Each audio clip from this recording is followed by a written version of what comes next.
Welcome and good morning, everybody, to Watkins Glen International. It is day number 2 of the Vintage Races at the Glen with special guests Alfas at the Glen, presented by the Vintage Racer Group, as well as the 2025 Can-Am Challenge presented by the BMW Car Club of America. I'm Greg Ginsberg, along with Brian Donati. And Brian, hopefully from a technical standpoint, things go more smoothly today. But I'll tell you, it has been such a gorgeous weekend here at Watkins Glen. Just nice, cool, crisp fall weather here at the Glen. Yeah, this is perfect, right? You wake up in the morning, got to put a long sleeve shirt on or jacket on or whatever, and by the time you get to about 10:30, 11 o'clock, you start to take that off because it's starting to get a little bit warmer. So this is fantastic weather. I don't think you see a little bit of clouds, but they're kind of those high clouds, so nothing to be worried about here. The temperature's just perfect. I think we're going to see some really good speeds as we have seen already. Again, we're switching courses here, so I think the speeds we're going to see and the times we're going to see are definitely going to come down tremendously as the day goes on and the morning goes on. All right, indeed, Brian. And so as our first race group of the day, which is the BMW Car Club of America, and actually not Group 2, but Group number 1. Let's see if I can get that changed up. There we go. As it's going to be about 5 minutes before they head on course. Let's take a look at the course our racers are going to be racing today. Yesterday, it was the long course, about around 3.4 miles, which included the boot section of the racetrack. But as you said this morning, Brian, we're taking our shoes off today. We're taking our boots off here, right? That's right. So we're going to take our boots off. We're going to run the NASCAR circuit here.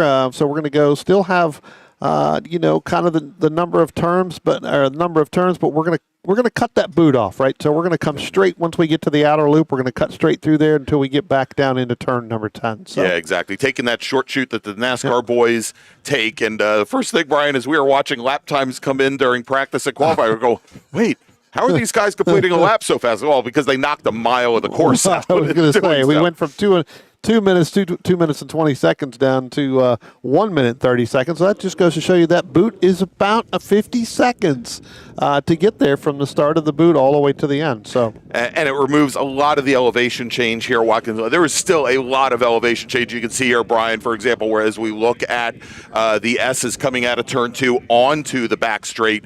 Huge rise, and then you do drop back down as you go through the outer loop section, which is right after the iconic, we call it iconic, the now iconic, being added to the track back in 1992, the bus stop or inner loop here, and then you can see where the track will start to fall away. Hopefully a little bit later today we'll have an outer loop camera up and running as well, but you can see even from this shot here, Brian, where the track starts to fall away. All right, before our racers head on track, let's do this. Let's take a look at the schedule, let everybody know what we have coming up on track here today. And there have been some changes, Brian, due to how late in the day we were running yesterday. We're going to start things off this morning with the first of 2 BMW Club of America races. But then you see there where there are 2 races listed there in the morning, and there's actually we're gonna do a little. It's interesting, Brian. We've gotten rid of the boot, but we still need a shoehorn. I was going to say, I was just getting ready to say the exact same thing. We got to fit one more in there. That's the one that we did not get to yesterday. Exactly. And so at 10:30 this morning, rather than our small bore Formula V's and pre-1960s racers, we're going to have our Trans Am U2 and Tin Top race. That's VRG Race Group number 5. So they're going to race this morning, as well as at the end of the day this afternoon. Then we'll continue on with the schedule that we have here. We'll then go to the VRG small bore race and then the VRG mid bore race before we break for lunch. And the plan is still to break for lunch right around noon, and then that afternoon schedule that we have listed, with the exception, I think we might actually we might finish the day a little bit earlier than what that schedule says, but at least the order, the layout of the races is the same there. As again, they've made some schedule changes here today. Well, I've got fingers and toes crossed, so. Very good. And again, I want to thank everybody who is rejoining us here today. We do recognize that we had some technical issues yesterday. We think we have them, with the exception of our one cameraman who decided to maybe. He's on a union break right now. Yeah, exactly. So took an early break this morning. But otherwise, I think we've all got all of our other technical issues worked out. Well, we didn't sleep last night, right? We just stayed up here and just figured it out. Right? That's really what it is. For all of you in the paddock, we were here till about 9 p.m. last night working out technical issues. So there you go. All right, Brian, we've got word that our racers from the BMW CCA BMW Car Club of America, the first race group, is going to be heading on track now. Matter of fact, we can see them. Let me see if I can pick up. There they are. We can see them, Brian, as they're all leaving the grid now and heading out on track behind the pace car. And much like we had for this group yesterday, we are going to have a split start with all the classes that you see listed there at the bottom of your screen, with the exception of Spec E46 in this first group leaving. We'll then have a second pace car, which will pick up all of our Spec E46 drivers. Yep.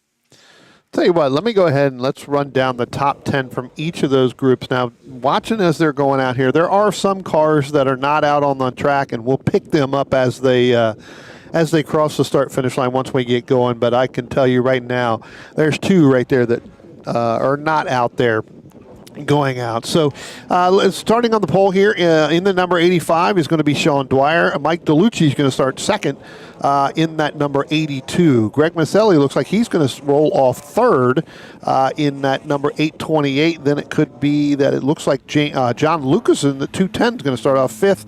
Looks like sixth is going to be James B. in that number 758. 376 of Tim Ripley is going to roll off seventh. Eighth looks like it's going to be Mark Tomas in that 67 machine. And then rolling out after that is going to be, I think that is going to be Mira McMullen in the 323. Let's go back a little bit. I know they haven't rolled out yet, but we'll start talking about our Spec E46s here, Greg. Looks like Jesse Clark's going to roll off the pole there in that number 77, with Ben Hostetler starting in that 296. Saw both of them out there this morning kind of working together. Again, yesterday, Greg, I believe we did set a track record with Ben Hostetler in that 296. Ona Kara is going to run off and start third there in the number 290, with Patrick Harris scheduled to start in that 270, in that number 277. Looks like he's going to start fourth. Robert McInerney is going to start fifth in that 02, with Joe Funch in the 17, going to start off sixth. Seventh looks like it's going to be Greg Hartman in that 745 with the 080 of David Pan. Good run yesterday for David on a couple of these. Amy Joseph Berg is going to start off, I believe, in the eighth position there, with Francis Lippincott going to start off in the ninth position. And we'll get through some of the other ones, Greg. But, we saw some really good racing here yesterday with this when we did the long course. Ona Kara really running up front in that afternoon race that we saw. Had some challenges in the morning race with David Pan. Remember, we saw them going almost three wide, a little bit further back.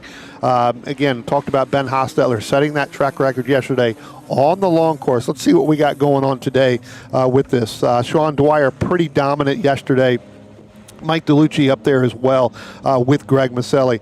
Andrew Palumbo doesn't look like he's going to make the start here in that number 24. I know that when we were up here yesterday with Scott Sterling, they had some challenges, some issues as our group now is coming out of turn number 10, getting ready to head down to turn number 11 to take that green flag. But it looks like they've called it a weekend early. Yeah, and that's unfortunate. And Scott said that he might be up here if they were able to get that car repaired and get it on track. Unfortunately, not able to get that done as our first group comes through the final corner. They'll be coming onto the front straight. Our starter looking over the field as we can hear the engine starting to rev up, Brian. And there you go. Green flag is in the air.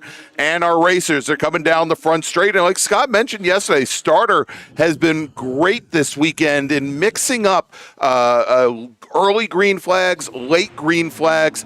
to really keep the pole sitter and the rest of the run group on their toes. Yeah, I tell you what, Mike DeLucci got a great run and really anticipated when that green flag was going to come out as he jumps to the lead over Dwyer. Again, we talked about it. Sean Dwyer, pretty dominant here yesterday, all day long on the long course. Let's see what he's got for the short course as our second group starts to come out of turn number 10, Greg. But I tell you what, Sean Dwyer, Mike DeLucci starting to pull away a little bit from Greg Maselli and John Lucas in that 210 machine. Yeah, we see there as they come along the back straight. We'll catch them going into the bus stop, and then we'll switch over to our E46 group for their start as they are now coming into turn 11 and onto the front straight for their start of this feature race here at Watkins Glen International. Starter's going to look over the field, and there you go, Brian. Green flag in the air for the Spec E46s, and they are now on their way, heading down towards turn 1. Tell you what, two drivers that went at it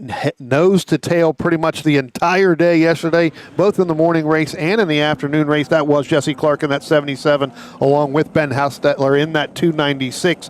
And right now, it looks like Jesse Clark's going to jump out a little bit ahead of Ben Haustetler as our opening group goes by the start-finish line as they go through turn 1 and head up the hill towards the S's. They're really starting to pull away from that 290 of Onakara and Patrick Harris in that 277, Greg. So again, already starting to go through, and I don't believe Onakara is there as I look at time and scoring right now. So move Patrick Harris in third, Greg Hartman in fourth, but they've dropped back by about 7 or 8 car lengths right now, heading through the inner loop in the bus stop right now. Yeah, and it is 2 by 2. Brian, and although that second pack now starting to close up a little bit on the the E46 as they're now making their way through the outer loop and onto this short chute as we watch these BMWs take that NASCAR line using all of that runoff ground. You know, again, I think the stewards had been talking to the racers both in Vintage Racer Group and also BMW CCA about really adhering to the curbing that you see here, the yellow, blue, and red curbing in order to keep from using all of that extra runoff room on the outside as our E46 racers now come out of the final corner across the line for them completing their first lap. Yeah, tell you what, Greg, as they run down the front stretch, tell you what, I'm getting a call over the radio that I believe, and we'll have to keep an eye on this, whether or not Mike DeLucci, whether or not he came through the bus stop cleanly. Okay. Or did he miss the entry and went through it? Don't believe that he made that stop, and I do believe that if you miss that, you have to make that stop. Those are the house rules here. If you do miss the entry to the bus stop, you must come to a full stop and essentially wait for an opening to rejoin at the exit. As we've got our leaders in E46 now, Brian, door to door going into said inner loop where the bus stop chicane. They both get a little loose and they swap positions coming out. Yeah, so move Ben Haustetler up in the front for in that Spec E46 over Jesse Clark. And I tell you what, Greg, even this morning's practice, they were nose to tail. Yeah. So I really hope they're paddocking next to each other, which I do believe they are, because that means they have spent this entire weekend that much closer together. All right, and a little bit further back in the field, I think that was Myrrell McMullen and Mark Tomase there side by side, door to door, coming out of the inner loop, or probably the outer loop, going down the short chute towards turn 10, as the E46 racers are now completing lap number 2. Should we head over back to our first group, Brian? Yeah, let's see if we can't find them. They're probably just now coming through. That may be them right there. That is. Yeah, absolutely. Coming out of the outer loop down the little short chute there before they get down into turn number 10. We'll keep an eye on Sean Dwyer right now. I know he's opened up by about 2.5 seconds, but again, the call, and I may have missed the exact call, but I think that Mike DeLucci may have had a problem, as it does look like that starting about. That's actually the back end of the. Well, actually, I am not seeing DeLucci go through. Right. I didn't see him, but it's still showing him there. So yeah, that was the 828 machine that we just caught. So we may be a couple cars behind here. Yeah, we'll keep an eye on that. They just went by the start-finish line, so we're all the way down into Mark Tomas right now. So again, we'll pick them up there. There's the 210. That red one there. That's John Lucas right now, technically sitting in that 6th position. James B in that 758. That's in 5th. Keith Primazek is in the 072, a little bit further in that white machine, I believe. So we'll keep an eye on them when they come back around. But, again, here comes our Spec E46. Hosteller opening up just a little bit more over Clark. Now move Patrick Harris up into third, and it looks like Robert McInerney, who moved up, has now fallen way back, Greg. So there goes our overall leader. Okay, so here we go. Sean Dwyer now is just now going into turn number 1. Mike DeLucci still there, about 1.3 seconds. They're coming up on the back half of our Spec E46 group. So they're down through turn number 1, headed up through turn number 2 right now. So there they are, mixed in with that group right there. And interesting watching the PWR 3 class, Brian, which is made up, I believe, almost exclusively of E36. We do have a combination of E36 M3s and also E46 is the newer chassis. But the majority of the cars at the front, with the exception of Sean Dwyer, are all E36 chassis. So all those early 90s chassis versus the early 2000s not boxes, but chassis. Yeah. Keep an eye on this group right here coming out. We'll try to pick up what these numbers are. These two right here have been kind of going nose to tail too wide as they came out of the outer loop right there. They get tucked back in single file, but when they come back by, we'll pick up those numbers and see where they are. But they were kind of too wide pretty much through the bus stop there and then back a little bit further all the way through. And it seems like it's opening up now. And that actually is 745 with let's see who was in front of him, because our leader's getting ready to come up on them now. Turner Hilliard, pardon me, in the 126, and then Greg Hartman in the 745, both racing in Spec E46. And Hartman, it just looked like he overbraked, Brian, going into 10, which is one of the higher speed corners here. It's actually got more camber than a lot of the other corners on the track, and he ended up backing off like almost 2.5, 3 car lengths just going into turn 10. Yeah, well, he's got the overall leader, Sean Dwyer, there right behind him when they came out of turn number 11 a little bit. So he was kind of directly behind them earlier on as well. So giving him some room as the overall race leader, and I think you're right, Greg. I think he tried to back that corner up, not to fight with, Turner Hilliard in that 126, not to hold up Sean Dwyer. But that seems like that is gone by the wayside. Sean Dwyer has now gone by both of those cars, so should open up a little bit more. So that fight probably and hopefully should continue. All right, let's move forward a little bit, Brian, to another good fight going on here. We'll get the numbers for you in just a moment here as they go into turn 10. Also, nose to tail, working lap number 6, and again, dropping off just a little bit, coming out of the final corners. And I believe that is taking a look. Actually, I think that was that was Mike DeLutri as he came through in PWR 3. Yeah. Like I said, we're our Dwyer, DeLutri, and even Maselli now, or Keith Primazek, or Maselli and Primazek now. They're starting to come back in the back end of the Spec E46 group. So they're starting to hit some traffic. So where we're seeing some of these battles, it is tending to be where they're overtaking those. They're putting those cars essentially a lap down. They started half a lap back. And as we see here today, Brian, with a 1 mile shorter course than we ran yesterday with the boot, our PWR drivers, PWR 2, PWR 3, they're coming up on the the back of the Spec E46 field very, very quickly today. As we saw it in about 5 laps, 6 laps, whereas yesterday it was taking about 8 or 9. Right. Yep. Tell you what, Greg, with just about 7 minutes left to go, why don't we go ahead and make that call to the grid? That'll be for our U2 our tin top cars for their, actually this will be their 4th race, the makeup race from yesterday. Attention in the paddock, attention in the paddock. VRG Group 5, please start heading to the grid. Your race is next. VRG Group 5, please head to the grid. Your race is next.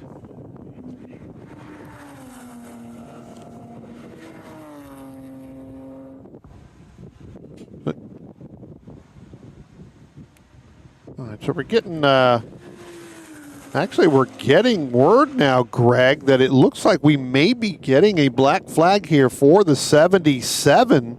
And that may be the Jesse Clark. The Clark machine, Yeah, maybe the Clark machine. So I'm not sure because he was definitely battling with our Ben Hostetler. And Brian, for those of you that are at home, black flag essentially means he needs to report to the pits. His race is essentially done. Yeah, we'll have to figure that out and figure out why that is.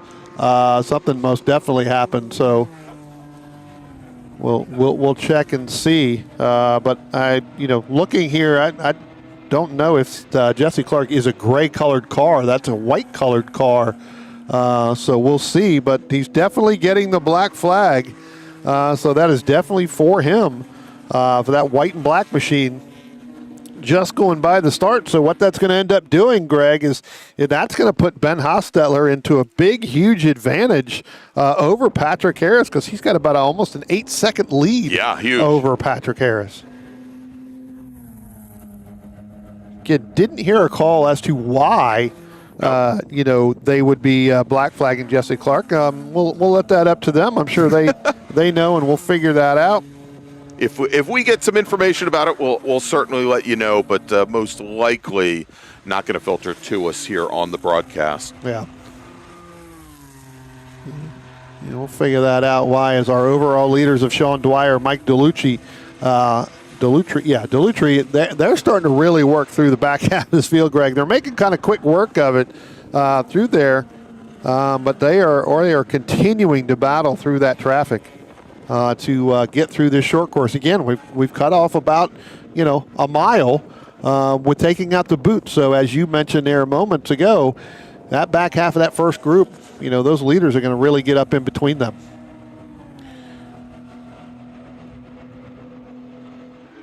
It's like Jesse Clark just now coming down, going to be coming down into the pits for that. There goes...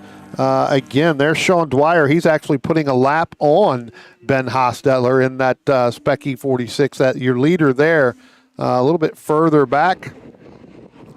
We look at some of those, a good battle there with Robert McInerney, and I believe that is Patrick Harris. So the 277 going down into turn number 1 right now.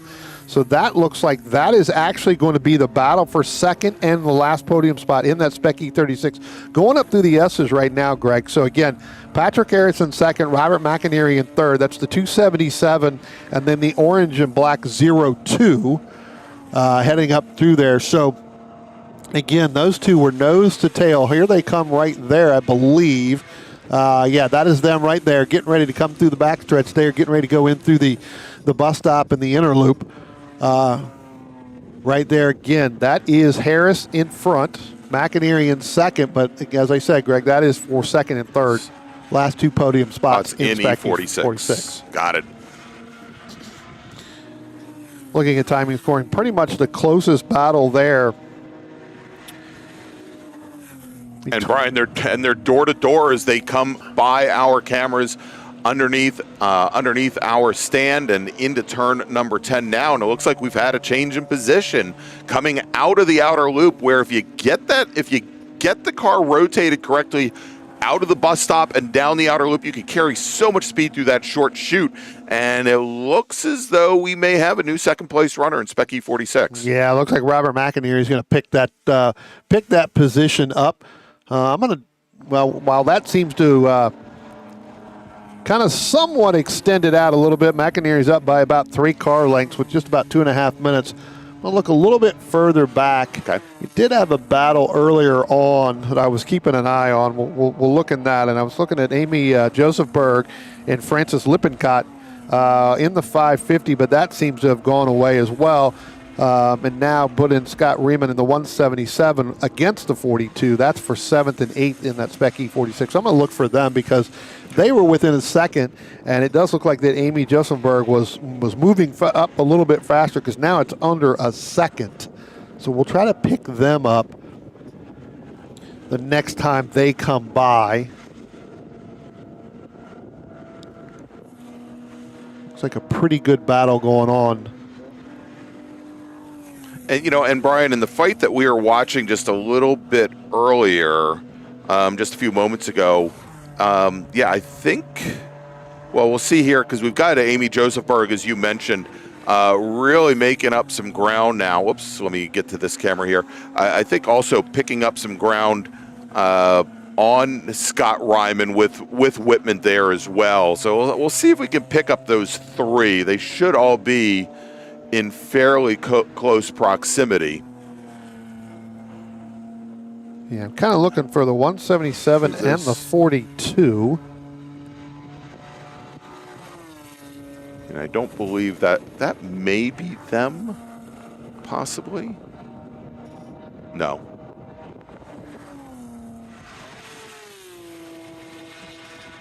All right, we are getting word that the next time. Yeah, so they just went by the start-finish line. Okay.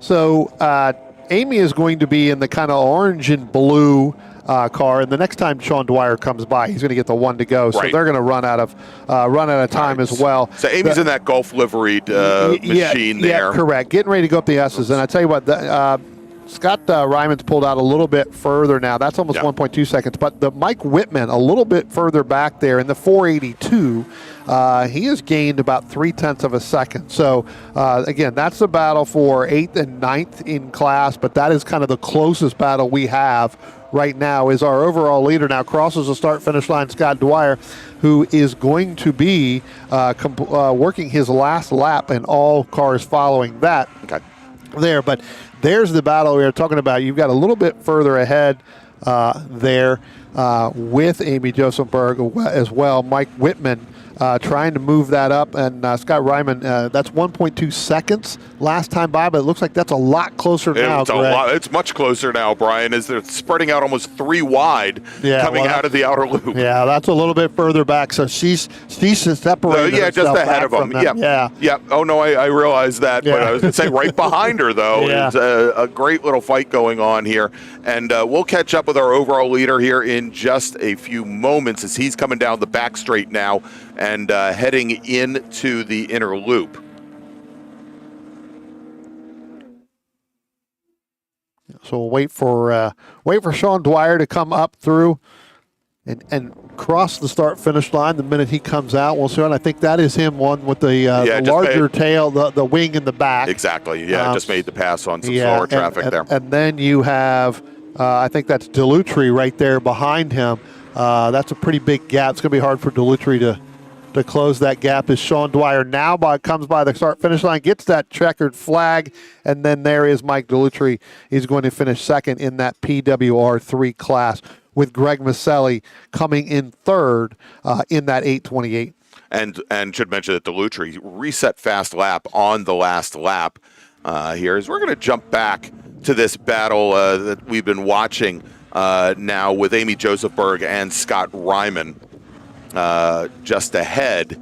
And looks as though when they were at the line, I think Amy's got as she comes out of the outer loop, she ends up losing a little bit of pace there to Scott Ryman.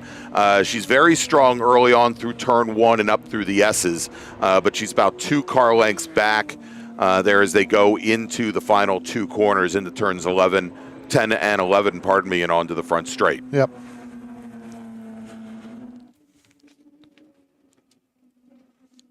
So our last couple cars get ready. I believe our last 2 cars that will be coming out of turn number 11 now should be getting ready to come across the start-finish line here, Greg. So looks like everybody is going to.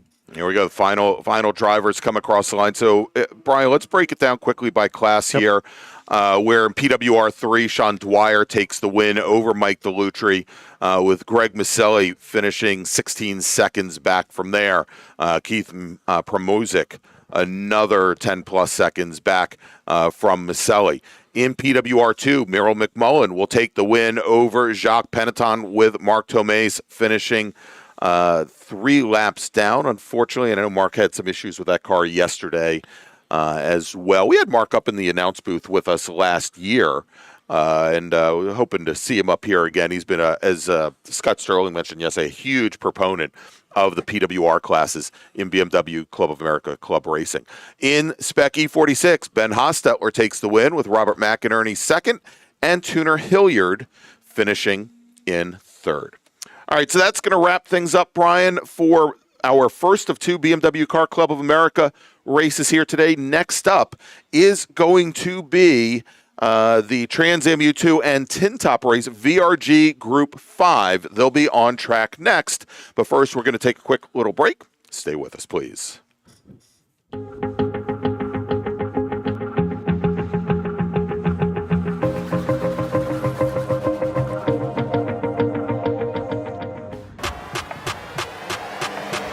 We aren't just selling it. We are living it.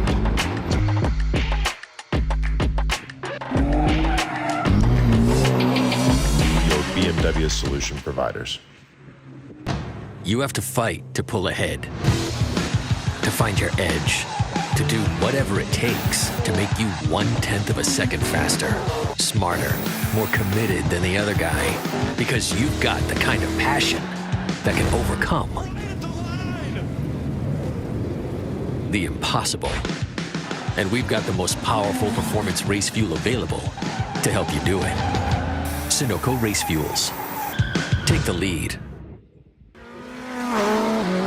From kart to car, the path to pro racing starts here. The Kart to Car program by William Abel Racing, the Spec Racer 4 Gen 3 and Spec Miata rental specialists teams up with Low Key Racing, your trusted Sodi kart dealer and premier coaching team. With expert instruction, proven trackside support, and licensing guidance, we help karters 14 and up make the leap into pro racing. Learn more at WNARacing.com or lowkeyracing.com. You live for the ride, the road, and the track. Engineered precision fit batteries that are track tested and driver trusted. Optima, the ultimate power source. Want to get started streaming your races or make your current live stream more captivating? We've helped hundreds of drivers create engaging live streams. It's simple. Create a new stream event, grab your camera, and start streaming. Head over to myraces.live to sign up for a free account. Or join us in our community Discord. Stream, share, engage. Hi, my name is Greg Wart. I've been in the Club Racing Group for about 10 years now. My sons are both in this. I run in the Power 4 class, and we make it a family event and a party every weekend, so come join us. Cold Snap. Welcome to a new way to chill the most delicious ice cream and other frozen confections on demand. Perfect for offices, break rooms, cafeterias, and auto dealerships. Select your single-serve Cold Snap pod, then insert the pod into the Cold Snap machine. Wait about 2 minutes and then grab your treat and enjoy. The revolutionary system transforming the way frozen treats are produced and enjoyed.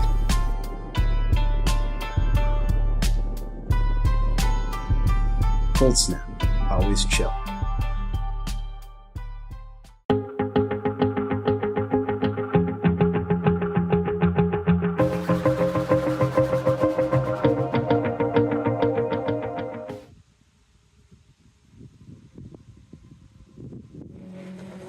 Go. Welcome back to Watkins Glen International, and it is the 2025 Vintage Races at the Glen with special guests. Alfas at the Glen, presented by the Vintage Racer Group. And we've also got, as you just saw, BMW Car Club of America with the 2025 Can-Am Challenge. And next up, Brian, it is the Trans Am U2, basically the small bore Trans Am cars from the 70s and other various and a sundry of tin tops. Right. As they like to call them, and going to be their first of 2 races today. Now, they were originally scheduled to round out everything yesterday, Brian. But well, first, good for them, because it would have been really bad to see the stream yesterday of them. But they're going to be racing twice. They're going to be racing this morning, and then they're going to wrap up today's coverage right around 3 p.m. or so. Tell you what, here's what we do. Since we're getting kind of coming up to the start here, Greg, I'm going to give you the top 10. Most of these are going to be that TA2 class with a few other ones in. We do have some stragglers that have not left the pit road. So let's go ahead and give you, and these are all going to be TA2 cars. So these are going to be the Trans Am cars. Starting on the pole in the 14, A.J. Ferragonio in that 1974 BMW. Starting in second place, Fox Sports' own Mike Joy in the number 48 in that 1969 Datsun 510. Nick Font, who's been pretty quick here all weekend long, Greg, he's going to start third in the number 11. Stephen LeBrun in the 137 in that Ford Escort MK1. He's going to roll off fourth. John Dunnick's going to roll off fifth in the 222 in a 1975 BMW, as our cars are just now coming into turn number 11. Starting in the sixth position is going to be the Paul Moeller in the 24, and he's going to be in a 1990 Mazda Miata. That's going to be in that EP class. So we'll pick them up as we go. We're going to talk a lot about these drivers because a lot of these drivers are going to move up because they didn't have a very good qualifying run early this morning. And Greg, we are green flag. We are racing again. And again, Nick Font's going to get a good run starting from that second row, Greg. He's going to try to go three wide with A.J. Ferragonio and Mike Joy, along with Stephen LeBrun, going to try to stick his nose in there. Not able to get that done. But I tell you what, Nick Font shot out of a cannon on this start. He, again, another great anticipation by a driver, Greg, as they take that number 11, and move up into second place, moving Mike Joy back to third. Stephen LeBrun in fourth. Yeah, and you can tell there is LeBrun in the lighter Ford Escort, and Mike Joy in the dark blue Datsun 510. But yeah, absolutely wonderful jump there at the start for the BMW 2002. As they come down, make the run down the back straight here towards the bus stop, as many of the drivers were already cheating over drivers right, Brian, to defend against a passing attempt going in there, as Mike Joy now loses another position. He's going to drop back in the fourth behind Stephen LeBrun's Ford Escort, the 74 Mark I R1600. Yeah, I tell you what, good power move going up through there. Also, Mike Joy leaving some room there just because he knew Stephen LeBrun was going to get through and try to make that power move. He's going to drop back a little bit. He's actually going to drop back a little bit further here, Greg. He's going to drop back into John Dunnick's battle there in that 222 again with that 1975 BMW. So Mike Joy having a little bit of a problem. Got a couple cars here that may have gone off up the backstretch. It looks like we've got one of them, 77, which was Steven Shipbosh in that 75 Volkswagen Rabbit. So the number 77 there having some challenges early on in this race. And Greg, we saw a lot of attrition in this race group yesterday. Off and on in the morning and then in the afternoon. So yeah, and I just saw it, and I didn't know if it was brake lockup or maybe just some white oil smoke from Mike Joy's 510. Yeah. And then a little bit further back, Brian, another machine, and I think it was Eric Stallman's Alfa GTV6. Actually, it was the multicolored one of Brad Price right behind it. And that also threw up a big cloud of smoke under braking going into turn one, as we have, as you mentioned, gotten word that there is a car off track along the side of the track heading towards the bus stop. Unfortunately, right there on the right, right there on driver's right, your left on your screen, and that is, I believe, is the 77 of Steven Shipbosh. That is the Volkswagen Rabbit. So Shipbosh was having some problems before they even left the grid. There was one of the cars in the middle of the pack, but ended up not going out until the end. So whatever was happening down on the grid before they left it continued. So. Yeah, and so there is the call coming in now, Brian. I just mentioned about one of the Alfas, and actually, no, they're calling in about Eric Stallman in the red and white number 87 machine is starting to smoke pretty heavily, as once it leans over, and I think as the oil is sloshing from one side of the motor to the other, we're seeing a lot of white smoke when it comes back and flattens back out. Mm-hmm. And so we're going to see, we may see that car come down the pit lane, but as we've already seen with the BMW racers earlier today, that the stewards have not been cautious in black flagging drivers to get them off the track today if they think it's going to oil the track surface down or maybe impact the schedule. Yeah, well, we had a lot of that yesterday, and that's all unfortunate, and that's what caused this group here to to kind of get delayed for this their fourth race of the weekend, get moved to today. But, when we look here kind of a little bit further back, really good run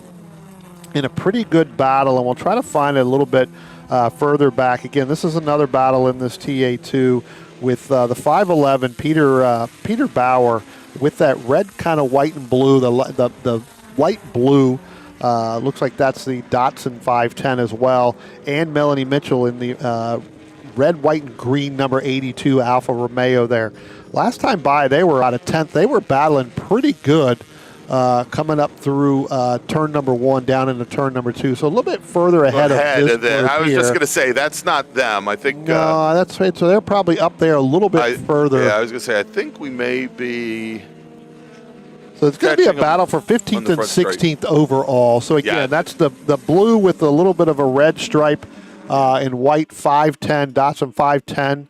Well, there's Mike Joy. Okay, there, so that's the front of the pack that right. We're so a little right bit now. further. A little bit further back. I believe they're just now going to come out of turn number 11. Here they come by the start-finish line. Got it. And so Peter Bauer has actually moved ahead of Robert Black now. But Mitchell's going to go ahead and try to go by Robert Black in that 196 in that Ford Pinto as they head down into turn number 1. So Peter Bauer opens up a little bit further. And now that Pinto Robert Black having all kinds of problems getting down through turn number 1, Greg, as he went really, really wide. And you can see you get a couple of other cars. So, again, that Peter Bauer race along with Melanie Mitchell, now she's going to fall back a little bit further back. She's going to have to try to get by, as she did. She got by Robert Black, but she's also got to contend with, I believe that's Colby Schindel in the blue. The blue BMW as well in that number 20 machine. So pretty good battles here, really going all over the track right now. There is Schindel there in the blue, and then here comes the Peter Bauer machine there, and it looks like John Rockensee's in that number 2, Greg, is starting to make a move in that red and yellow Alfa. Right now, I was going to say, he's starting to close things up a little bit there, Brian, the last lap. He's maybe closed down maybe a car length and a half. Well, he was a second faster than both Bauer, Black, and Mitchell when they went down, across the start-finish line last time by, and as they went by down into turn 1, that's where we saw Robert Black really go wide. Well, Rockensee was back a little bit further, and he was able to help and not had to get on the brakes in order to get by that Ford Pinto there, Robert Black, and that just gave him all the speed, and now he is up battling with Peter Bauer as well. So, all right, let's show there. There is the Pinto.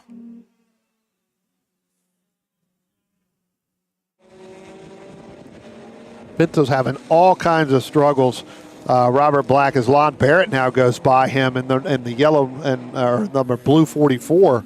So again, Robert Black really, really struggling getting through turn 1, losing another position there. So. I don't think that Pinto was made to go down through the big sweeping turn. I think everything else is fine, but that big sweeping turn in turn 1, looks like that Pinto just does not want to turn. You and I should talk to Bruce Shelton about that. Bruce Shelton heads up in the Washington, D.C. region in Sports Car Club of America class that they call GT Pinto, which are essentially for the older GT3 old SCCA GT3 Ford Pintos that have been, a number of years ago, I think were made not very competitive. And so in the Mid-Atlantic area have had a very large contingent of those cars over the years. And it just absolutely stuns me how well those cars typically do handle, Brian. But yeah, I mean, it's one of those things as we watch them come down here into turn 10, and we'll probably see it give up a little bit of ground here as well. They've got a lot of tire underneath them. I mean, that's for sure. They just don't rotate very well. Yeah.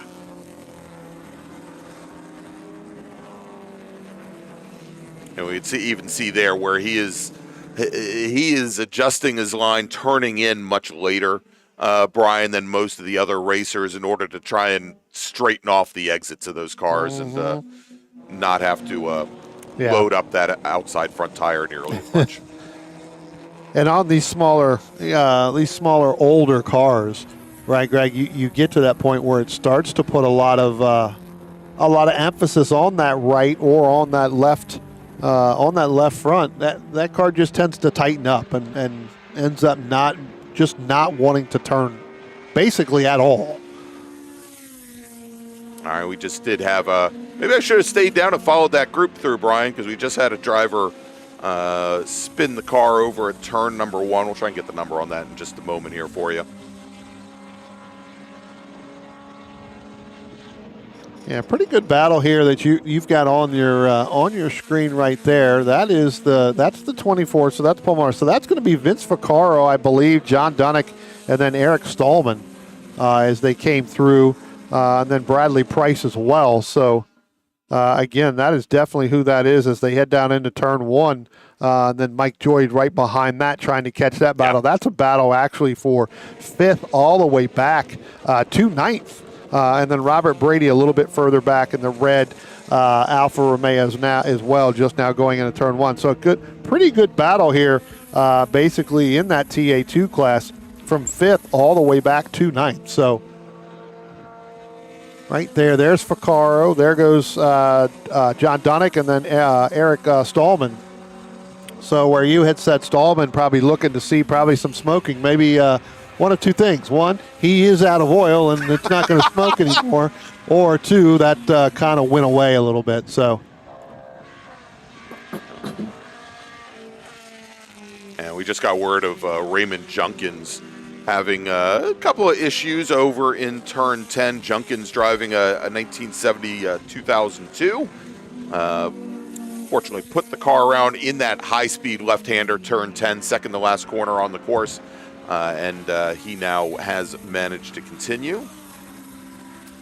And I think that's a product of looking at some of these outer limits here of this racetrack, right? They kind of want you to stay within the rumble strips. They don't want you going all the way out, as we see in other forms of racing here, where they use that the entire side. So they're trying to keep them inside. Yeah, but the other thing is, Brian, is they're coming into turn 10. They're approaching turn 10 much, much more quickly than they were approaching yesterday. Yep. Yesterday, as they come uphill through that off-camber turn 9, where they're scrubbing off a lot of speed, trying to keep the car from hitting the wall.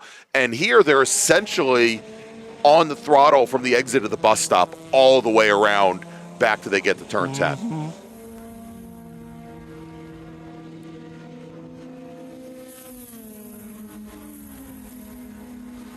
All right, so next group up, Brian, is going to be our small bore racers, VRG Group 1.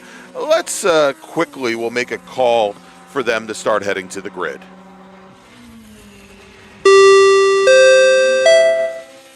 Attention in the paddock, VRG Group 1, please head to the grid. Your race is next. VRG Group 1, please start heading to the grid, because there's only one of you down there. VRG Group 1 to the grid, please. There's a couple of them down there now. Right, there's three. You're seeing the big white walls. Yeah, they do kind of block out everything but the big orb in the sky. Greg, as you were making that call, I was following kind of a group here. Jeff Downing in the 466 in the white BMW. Then Kobe Schindel, we talked about Kobe a couple minutes ago, in the blue BMW. When they came off turn number 11 last time and down the start-finish line, it was within 0.3 of a second, 0.8 of a second. And then Peter Bauer, again, in that blue 511 Datsun. We'll look for them to come back by, see if that's closed up a little bit. But they were within less than half a second between all three of those cars as Mike Joy pulls his car back behind the pit wall there. So it looks like his race here is done. Again, Mike started out really had a great qualifying run, was only 1/10 of a second off of AJ Ferragonio's time. Looks like the 19 as well. So a couple cars dropping off here. Here goes that battle that I was talking about with Schindel, Kobe Schindel, Peter Bauer just now going into turn 1 as well. So it looks like one of those cars that we were just talking about, Jeff Downing, got in front of Russ Rosenberg in that silver Porsche 911. Move him up to 9th. And again, we had a couple cars drop out. Mike Joy dropped out, Robert Brady in the 19. So that shuffled that kind of that battle. But they should be just now right there on your screen. That is the 511 there, Peter Bauer, that just went through your screen right there. Kobe Schindel is a little bit further back. There you go. So there is Peter Bauer there. Schindel's a little bit further back now because, again, they're starting to get into the other traffics with John Rockensees and Lon Barrett as well in there. So, kind of pretty good battle. And, Greg, they're going to end up having to get this done really quickly because Nick Font in that number 11, the next time he comes by the start-finish line, he's going to get one to go here. So we'll look to pick him up. And again, he's got about a 10-second lead over AJ Farragonia, who was our pole sitter. Right, and had such a great start. Yeah, had a good start there. But as I said, Nick Font ended up going and pretty quickly getting out to the lead and never looked back here. So we'll look to pick up where our leader is, Nick Font, in that red Alfa Romeo. That number 11 should be getting ready to come, I believe, through that turn, kind of that 9 there, coming through the short chute there. Should be coming down into turn number 10. We'll pick him up here. I believe he's the lead car in this group, Brian. We'll take a look here as he comes through turn 10 into turn 11. Yeah, there he goes. That's our lead car in this group coming onto the front straight now. He's going to get the 1 to go signal from our starter.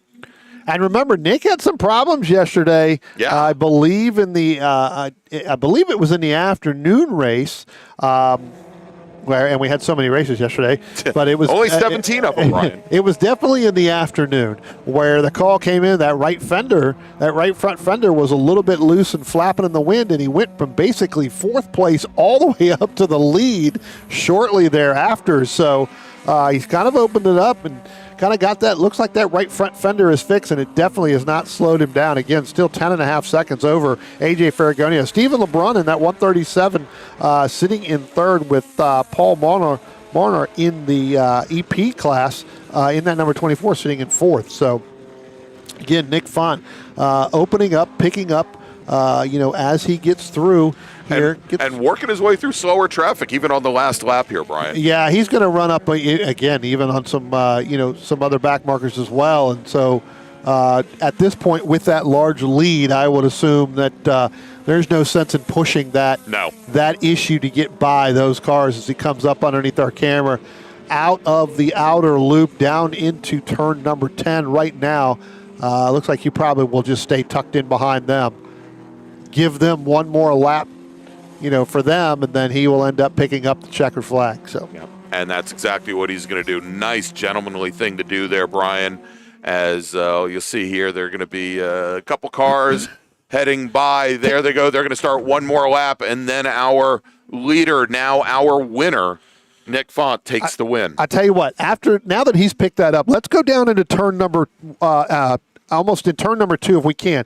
There's a great battle going on right here in your screen, Greg. That's the 63 of Greg Plush and the 73 of Jay Wisden. They have been too wide since they came out of turn number 11 and all the way down the front stretch. And now it looks like that Wisman is going to go ahead and pull in front of Plush, but I tell you what, you couldn't put a piece of paper or a credit card between them when they came down through the front stretch down into turn 1. That's right. And, I'll tell you, I used to race against Greg Plush when he raced that car in SCCA H production. I raced against him a number of times in the early aughts.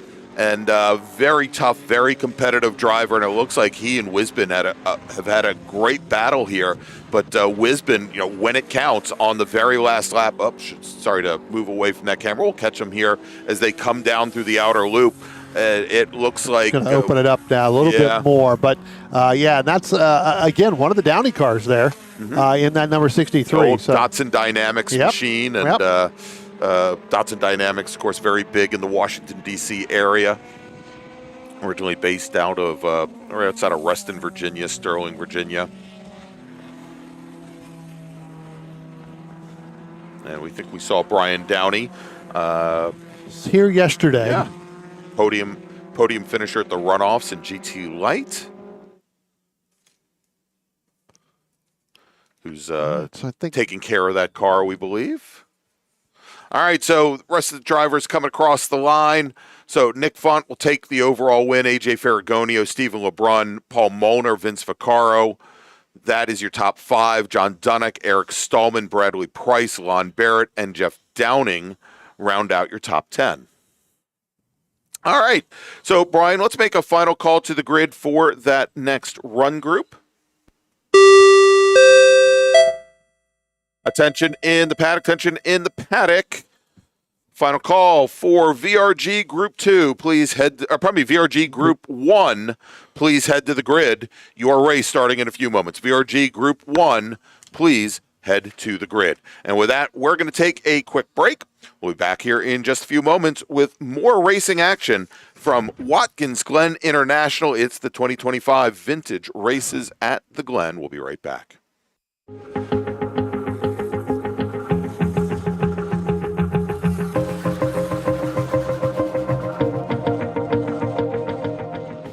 We're Tire Rack. We test tires to provide you with truth, transparency, and unbiased recommendations. We're Tire Rack.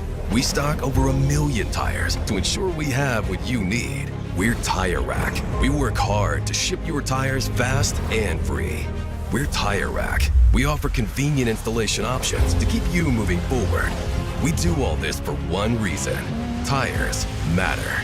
TireRack.com, the way tire buying should be. Combining the art and science of going fast, Peter Krause provides professional, private coaching and analysis for sports car drivers at many East Coast tracks, including Virginia International Raceway, as well as remotely via Zoom. A multi-time championship-winning race car driver, award-winning mechanic, and automotive historian, Krause can communicate effectively both the psychology and methodology of going fast, pioneering the use of GPS data and video logging technology to advance driver performance in club-level, historic, and entry-level professional series since 2001. Peter relies on data-driven objective measures, creating successful strategies to make his drivers faster. An expert in AIM, VBOX, Motec, and Garmin, as well as other systems. If you have questions on how to get more out of your data, schedule a consultation either in person or remotely to leverage the power of your tools to improve your driving. For more information, call 919-740-1871 or visit www.peterkrause.net today.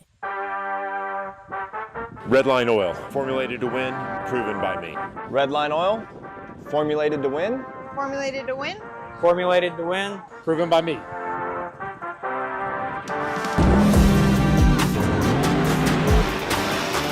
Formulated to win. Proven by me. Proven by me. Proven by me. Redline Oil, formulated to win, proven by me. Willing and Able Racing offers top-quality spec race car rentals with full setup and repair services, including trackside support for SCCA, NASA, VRG, and other organizations' road race, time trials, and track day events. Their Spec Racer Ford specialists and each of their Gen 3 machines sports a SATAV sequential transmission and a data acquisition system. Also offering Spec Miata rentals, Willing and Able is currently taking reservations for the remainder of the Mid-Atlantic Road Racing Series season. For more information, email Willing and Able at rent@WNARacing.com, see them on Instagram at WNA Racing, or visit their website at WNARacing.com. Willing and Able would like to thank all the volunteers this weekend who've graciously donated their time so that we may race. If you're a racer, you want to be fast, but you have to be safe. That's why professionals and amateurs alike go to HMS Motorsport for their safety equipment. HMS Motorsport is the industry's leading full-service racing safety provider. Protective clothing and helmets, harnesses, fire suppression, communication and data acquisition equipment, and more. All from the motorsport safety experts, HMS Motorsport. 2 retail locations and at hmsmotorsport.com. How's it going? My name's Spencer Wharton. I run in the Power 3 class here with BMW Club Racing. The main reason I run with this group is, one, because my dad and my brother both do it, so it's a great excuse for us to get out as a family and spend some time together. And then the camaraderie we have with the other guys in the paddock and the great racing experiences I've had over the years with everybody in my class and the other classes that are out on track with us together. So highly recommend it to anybody that's looking to join a club racing group.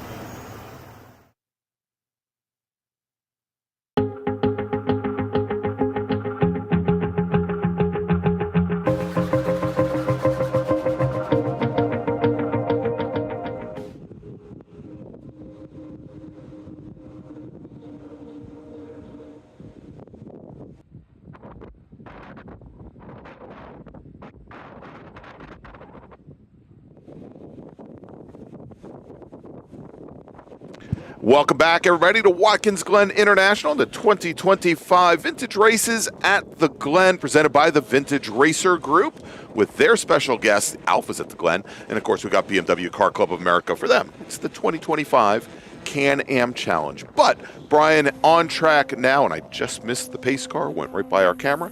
Heading on track is our small bore and Formula V race group for the Vintage Racer Group.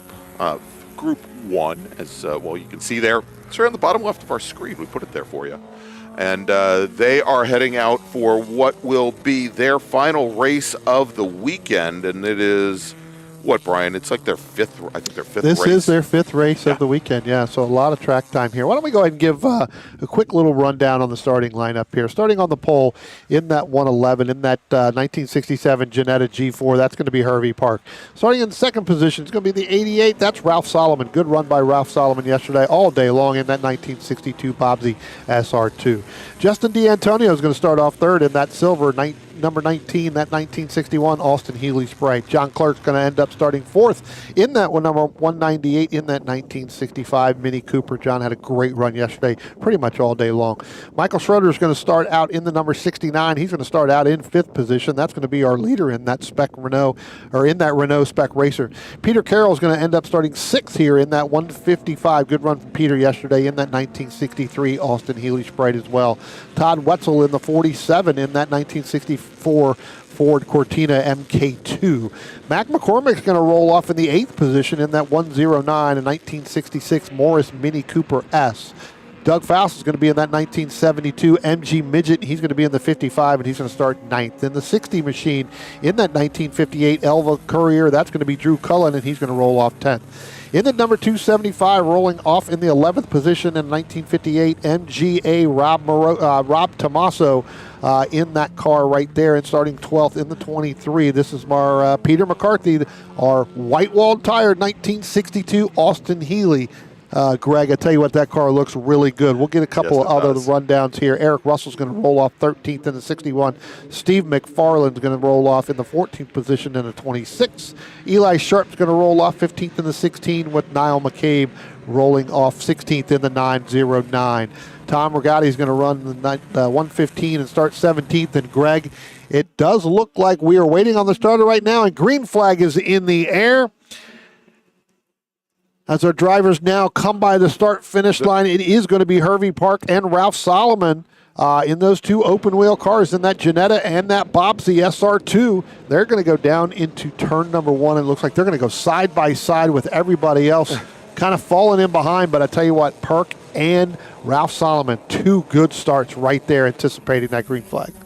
All right, as they start to make their way through turn 2, and as we watch them come up the S's, Brian, it looks like almost a mirror image of the start, one of the starts that we saw yesterday, I think for their third race of the weekend there, as we saw the Ginetta taking an early lead. And was it Hervey, or I'm trying to remember who, I thought it was Hervey and Ralph that had some issues possibly with the Porsche going into the bus stop on the opening 2 laps or so.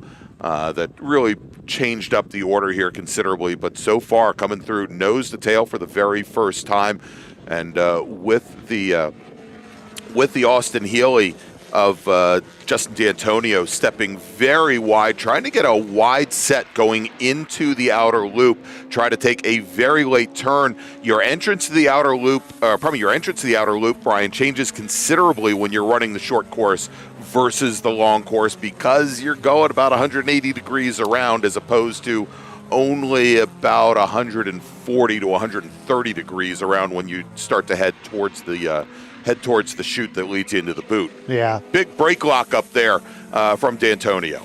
Yeah, I tell you what, all three of these cars here, with Solomon and Park and Justin D'Antonio, they were within a second of each other.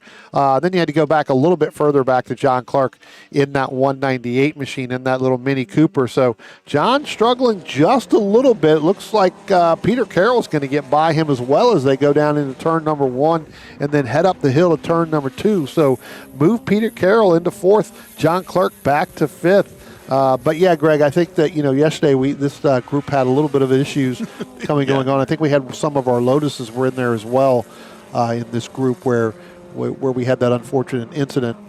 really kind of slowed everybody down. And I think Solomon at one point during the racing yesterday had an issue, came off a little early, as we have one car that's just now going back into the pits area, and that is actually going to be Todd Wetzel in that number green 47 machine. That's that Ford Cortina MK2. So looks like his weekend is going to be done here in that number 47.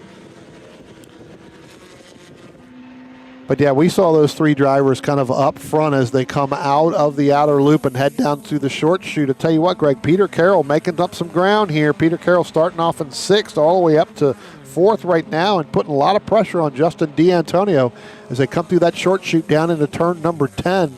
I tell you what, that looks like that's going to be a battle all the way on as Ralph Solomon starts to pull away a little bit now from Harvey Park.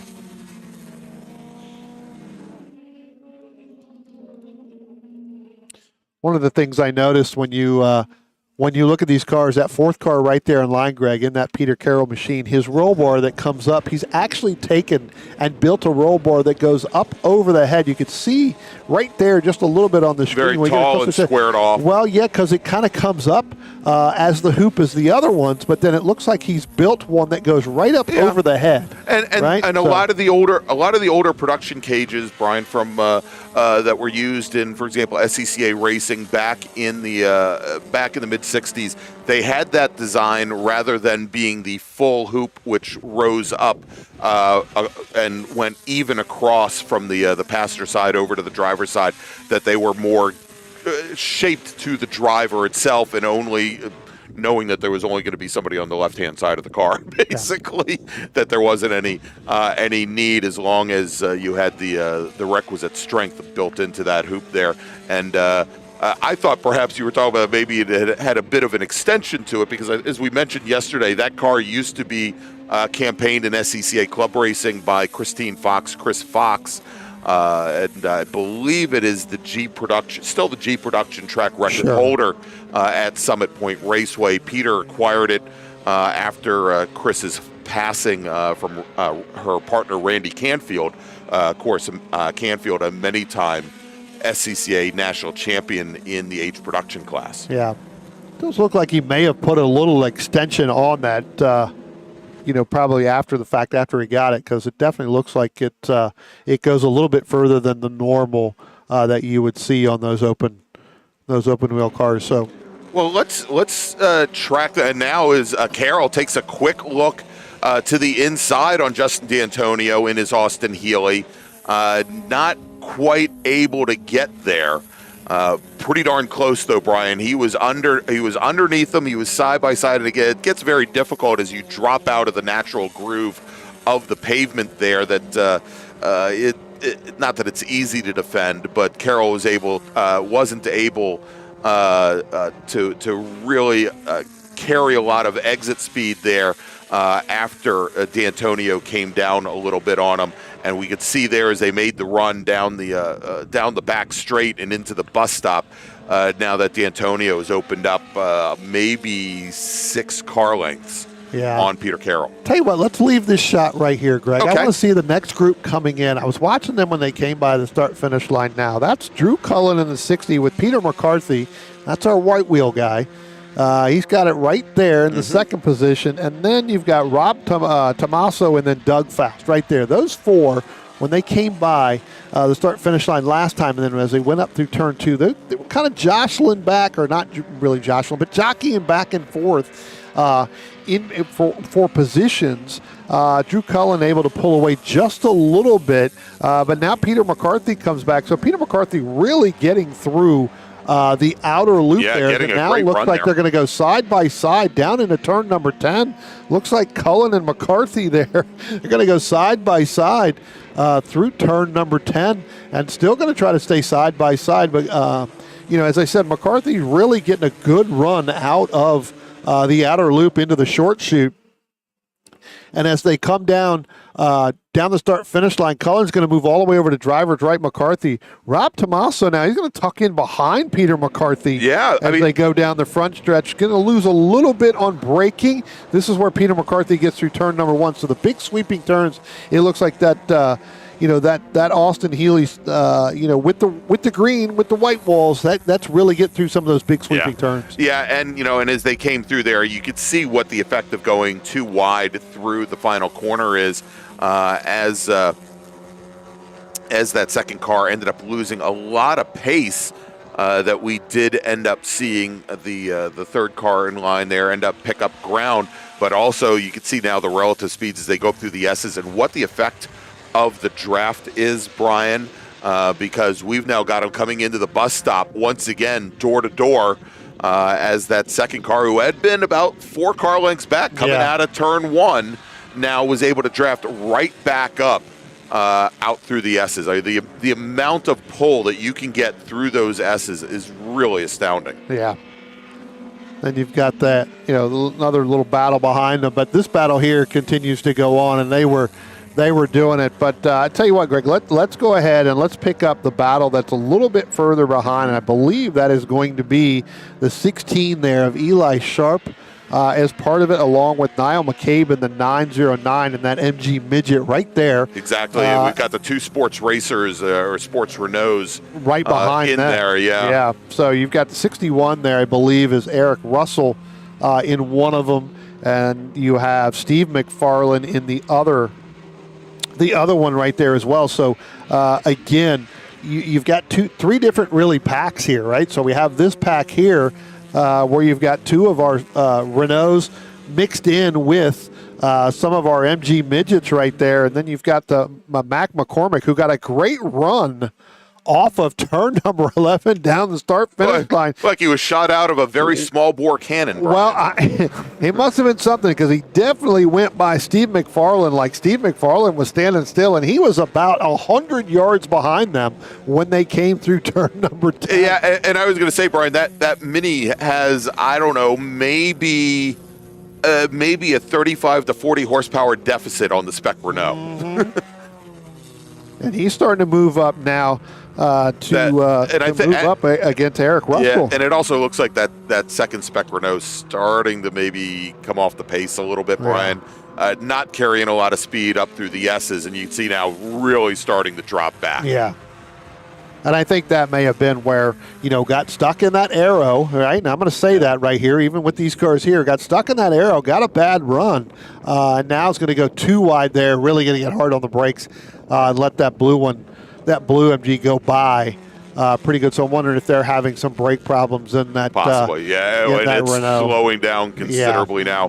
I wouldn't be surprised if that car finds its way to the pit lane at the end of this lap. Yeah. Well, as we look down here, Greg, and we pick up a little bit further, let's go back a little bit further ahead with Drew Cullen, Peter McCarthy, as they go down into turn number 1. Okay. I'll tell you what, they have pulled away from Rob Tomoso and Doug Faust in that 275 and 55, respectively, where they were a 4-car battle at once. Now it's just a 2, as Drew Cullen and McCarthy have really started to work together up the hill right here. You can see the gap that they've put on these 2 right here, where all 4 of them were together. Yeah, so with the 2 MGs definitely dropping off the back there, and even now it looks like the MGA falling further back as the 2 cars ahead now go door to door, Brian, wheel to wheel, coming down into the bus stop. We saw this early on in this race, and looks like got a nice defense there coming down into the bus stop. Yeah, Peter McCarthy just can't get by Drew Cullen, and he gets, like you said, a great run up the hill through the S's, just cannot make it stick to move ahead just that much further in order to get through. Yeah, I mean, there's just a huge difference when you're in the draft and then you pull out in the clean air and you just don't have the pull. But here, Brian, we see he gets a wonderful run out of the outer loop and into turn 10, is able to not only pull alongside, but he may have actually gotten the pass done, and he has there as they come through the final corner onto the front straight. Question is, when he's in clean air here on the front straight, can he hold that? Well, you know what? I think he's gonna, because I think Peter McCarthy was holding, or Drew Cullen was holding Peter McCarthy up a little bit when you got to the backside of this racetrack, when you got through the S's and up the hill. through there. And just as I say that, as they start to head up through the hill now up into the S's here, again, we're going to go side by side. Yeah. So Cullen's going to end up trying to stick in on the inside there. Driver's right on McCarthy as they head up the hill, but it looks like McCarthy is going to get the better hand, the upper hand per se, and hold that line, Greg, all the way through, and that's going to put him back up in front. This is where I think McCarthy will start to pull away. All right, Brian, I want to shift over to another nice battle going on, coming into turn 10 right now, door to door, and we'll get you the drivers here in just a moment. But it looks as though that's Justin D'Antonio and Peter Carroll. So that's third and fourth. Yep. So I want to get that real quick as they come across the line now and head down towards turn 1, and they were, I mean, literally millimeters apart coming out of the outer loop going into turn 10, and D'Antonio just opens up like 4 to 5 car lengths through the 2 final corners. And I mean, it looks like the Carroll car, it's got legs. It just doesn't it doesn't know how to make those legs dance, apparently. Well, we took the boots off, so he's got legs. He's got just socks on right now. He's got 2 left feet, is what it appears. As they're coming up on some slower traffic now, and that Mini, he's relentless there. John Clark in the yellow '65 Mini Cooper. He's fallen a little bit off the back of D'Antonio and Carroll, but he's still there. And I think as they come up on some of the slower traffic now, that's going to really help this Mini, as long as the Mini doesn't have to check up. Well, I think that again, they moved over to the driver's right there to try to get by that Mini. But I tell you what's really happening is there you can see there's the other Mini there, Greg, and that is actually John Clerk, who is actually reeling in Justin D'Antonio and Peter Carroll here. Yeah, as they come down through out of turn number 11. Yeah, I was going to say that yellow Mini. We'll stick here on the start-finish cam to pick them up and see the distance on the front straight. But that yellow Mini is definitely, and you can see the Mini, he's got challenges in a straight line. And, we said the Minis are down, I think, quite a bit of power than compared to the larger chassis up front. But we are getting word now that our leader is working his very last lap. That is Ralph Solomon in the 62 Bobsy.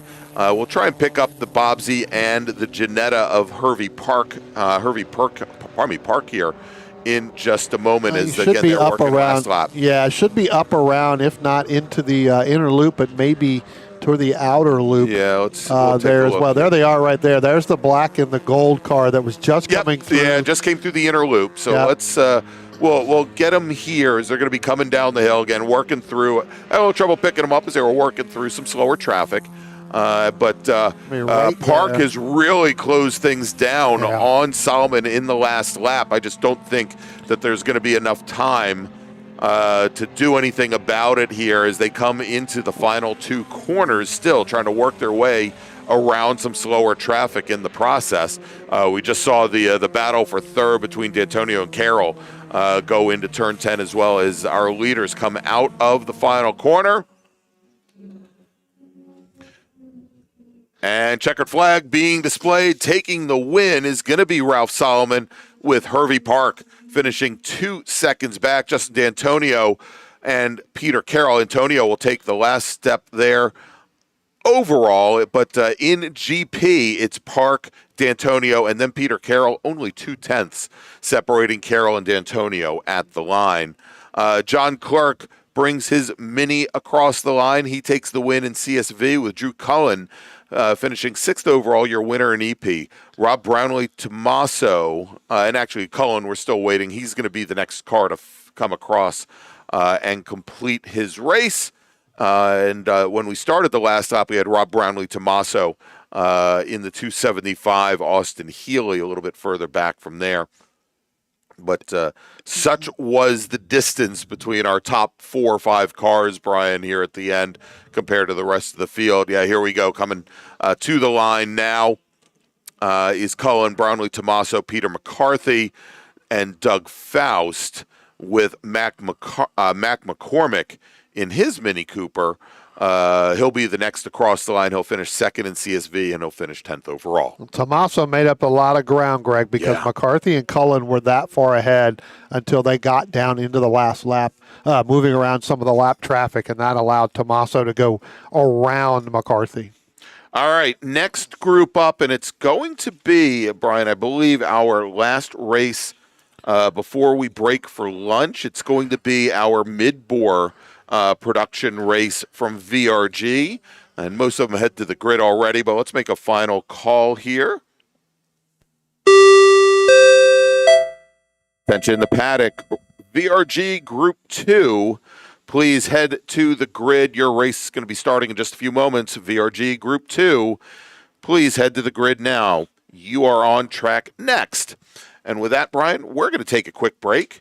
We'll be back here in just a few moments with that last VRG race before lunch and more racing from Watkins Glen International. Stay with us.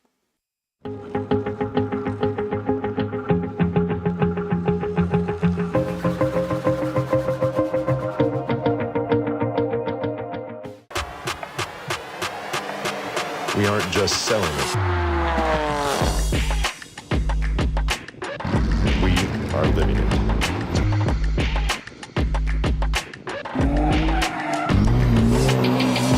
Your BMW solution providers. You have to fight to pull ahead, to find your edge, to do whatever it takes to make you 1/10 of a second faster, smarter, more committed than the other guy, because you've got the kind of passion that can overcome the impossible. And we've got the most powerful performance race fuel available to help you do it. Sunoco Race Fuels. Take the lead. From kart to car, the path to pro racing starts here. The Kart to Car program by William Able Racing, the Spec Racer 4 Gen 3 and Spec Miata rental specialists teams up with Low Key Racing, your trusted Sodi kart dealer and premier coaching team. With expert instruction, proven trackside support, and licensing guidance, we help karters 14 and up make the leap into pro racing. Learn more at WNARacing.com or lowkeyracing.com. You live for the ride, the road, and the track. Engineered precision fit batteries that are track tested and driver trusted. Optima, the ultimate power source. Want to get started streaming your races or make your current live stream more captivating? We've helped hundreds of drivers create engaging live streams. It's simple. Create a new stream event, grab your camera, and start streaming. Head over to myraces.live to sign up for a free account. Or join us in our community Discord. Stream, share, engage. Hi, my name is Greg Wharton. I've been in the Club Racing Group for about 10 years now. My sons are both in this. I run in the Power 4 class, and we make it a family event and a party every weekend, so come join us. Cold Snap. Welcome to a new way to chill the most delicious ice cream and other frozen confections on demand. Perfect for offices, break rooms, cafeterias, and auto dealerships. Select your single-serve Cold Snap pod, then insert the pod into the Cold Snap machine. Wait about 2 minutes and then grab your treat and enjoy. The revolutionary system transforming the way frozen treats are produced and enjoyed.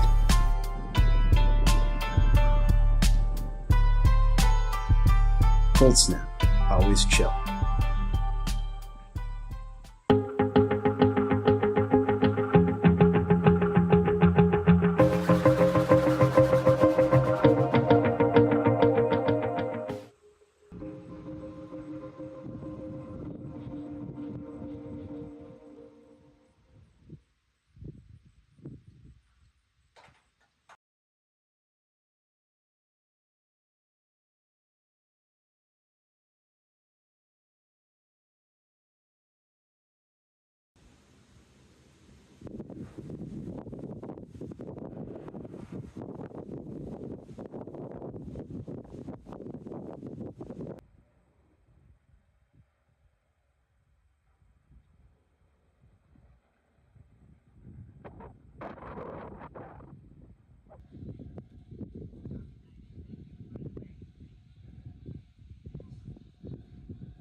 Welcome back to Watkins Glen International and the 2025 Vintage Races at the Glen, presented by the Vintage Racer Group. And of course, we got their great guests, Alfas at the Glen here this weekend. We also have the BMW Car Club of America and their 2025 Can-Am Challenge. Next up, Brian, the mid-bore production races. And, you know, I'm not so surprised to see who our pole sitter is for this race. Yeah, you know, looking through yesterday, he didn't run as well as I think he really wanted to. Andrew Moore was kind of the dominant of the field in this group.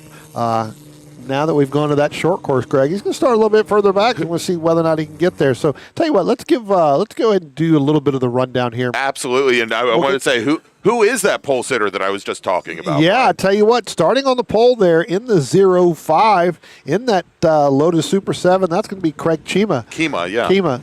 Starting in the second position in the number 7 in another Lotus Super 7, that's going to be Todd Reed. Eric Wood's going to roll off third in that Alfa Romeo Spider. That's the blue 28. I think we have, what was the word of that? The old blue. That's old blue that's going to get run. That's Jack's old blue car that we were talking about yesterday. That's what they called me after last night's broadcast. Old blue. Old blue. Well, there was a whole other names, but you know, I think that Jack Beck's old blue there, starting out in third. So again, Eric Wood going to start out. Kurt Utzbay is going to start in the black Lotus 23B in the number 42. In the number 60, there's Andrew Moore. That's what we were talking about, Greg. We'll see whether or not he's able to run back up with Craig Kima in that 05 machine. Lenny Stan's going to roll off in the 6th position in that 894. Tom Upshur in that blue Lotus Super, or that Lotus 7 in the number 41 is going to end up rolling off number 7. Tom Upshur, as they come through the short chute now, Tom Upshur is going to roll off in the 41 there in 7th, with Kenny Williamson rolling off 8 in the number 27 in a 1961 Elva Courier.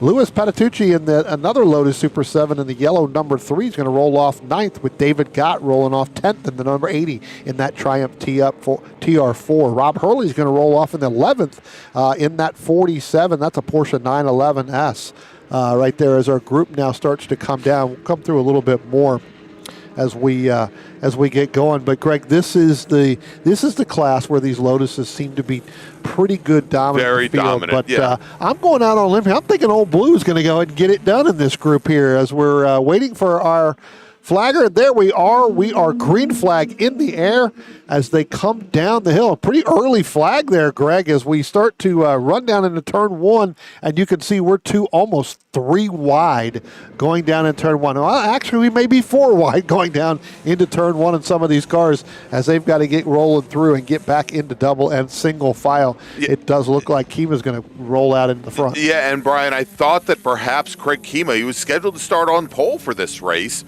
Kima, I believe a 3-time SCCA national champion, and it doesn't appear as though he made the green. Yeah, so. It doesn't look like it roll off there. We'll take a look and see who that is. That's actually Kurt Utzbay out there at lead.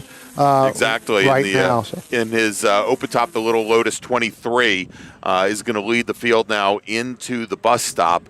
And that beautiful little 23, it now jumps ahead of Todd Reed, who effectively started on, I believe, started on pole, and Utzbay now with almost well, he had about 5 car lengths as they came out of the bus stop. You know, but the one thing that Lotus 7 is it is a very nimble machine. Both it and the 23 are, of course, very, very light. Yeah. But the 7, while it may not be nearly as aerodynamically sound as the 23, it is, I think, a little bit easier car as the driver sits literally over the rear axle to get the back end of that car to kind of dig in and go through the outer loop and carry a lot more speed down to turn 10. Yeah, that's actually Andrew Moore in the 60 machine that's moved up into second place. So again, Andrew Moore starting back, scheduled to start 5th, but again, as with Greg Kima not taking the green flag here, Greg, that moved him up. So Andrew Moore is the one in second, chasing down Kurt Utzbay in there. So and then again, Tom Upshur and then Todd Reed in the full red 92, much later generation, a Lotus Super 7. I guess if it was a 92, I believe that would be a Lotus, not a Caterham. Yep. Then you have Kenny Williamson in the 27, and then Eric Wood. in that Alpha in the number 28. That's your top.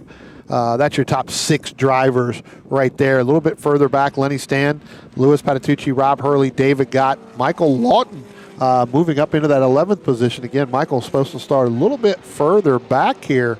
But I'm not sure if that is Michael in there. Yeah, that is Michael Lawton. It should be. Michael Lawton moving up. Yeah, so Michael, our race director here this weekend for Vintage Racer Group, and we talked to him briefly last evening, and because we thought there was a time yesterday where he had some issues with the car and he seemed off pace. Actually mentioned that he'd lost the brake pedal, had some brake fluid weepage in his 1973 Alfa Spider, and got that repaired, and he's ready to go. Well, maybe that was what his issue really was all day yesterday. Didn't really have the brake pedal he wanted, because he's definitely moved up in this short course right now, sitting up P11 after scheduled to start P16. So Michael Lawton in that Alfa Romeo as well, moving up just now, headed down into turn number 1. So should see Michael there coming down in the screen. I believe he's going to be right.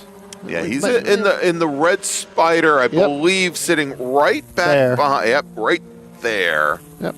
Right ahead of the MG. Yep, going to be right behind William Bartlett in that number 31, another Lotus Super 7. So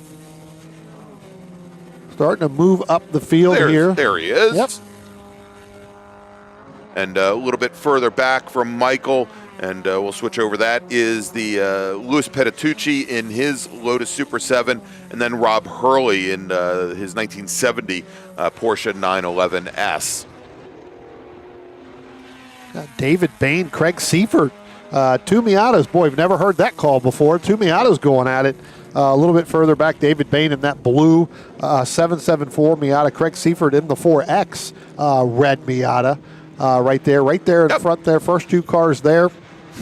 Then a little bit further back, Philip got in that Triumph TR4 in that 114 machine. So, can you come to a vintage race? I'm not used to calling Mazda Miatas there, but showing up. Brian, they're battling. Miatas are everywhere. They're 35 years old. Those are like 1988, 89, and 90 chassis. Actually, the Seifert car is a 93 chassis. It's still an NA Miata, though the NA first generation Miatas, they first rolled onto the American market, I believe, in 1989. So, I mean, we're talking 35-year-old cars. Yep. Is hard to believe. We're talking 35. 35-year-old cars for 1990 cars that were built. So let's pick this up, Brian, as they head up, and I believe that is I think that's Patitucci, and I think Patitucci got Hurley and Adolf Batafarano now, and we're going to get them coming into the bus stop here.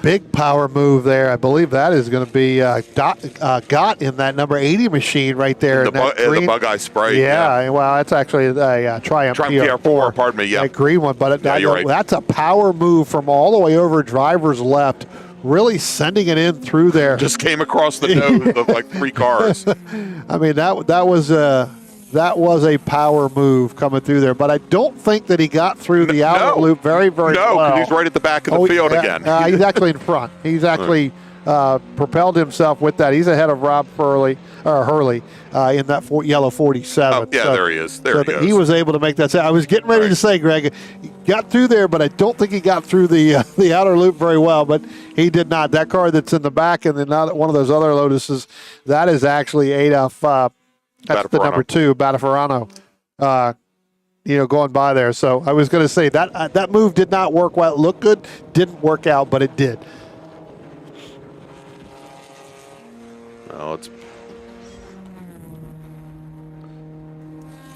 We'll keep an eye. Get a call. One car that they're really looking hard at, Greg, across the radio. There may be some smoke or something coming out of it.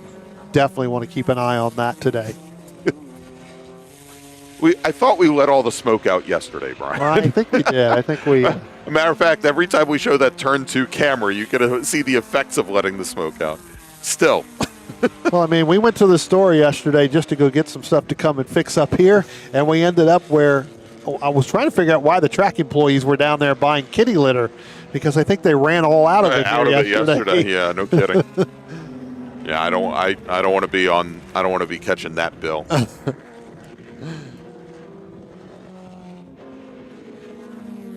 As we were watching that battle earlier, it's starting to open up just a little bit there with that David Gott machine. And Louis Patitucci, William Bartlett, Rob Hurley now, as it looks like they've started to spread out a little bit more as this race goes on. All right, let's see if we could pick up somebody else here, Brian. And let's see what is best. Let's go to the bus stop here for a moment, because we've got this nice little fight going on. That's another Mazda Miata battle. Yeah.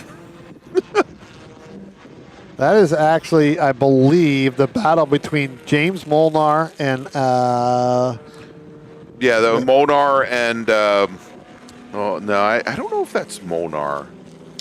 Well, the black and the orange one, that is the number 89. Okay. I think there's your overall leaders right there that just went underneath as well. So that is going to be Utspe and more. But and they just got around Kevin Michael in the beautiful dark blue 67 Volvo 1800 coupe. Yeah. I've always loved the profile of that coupe.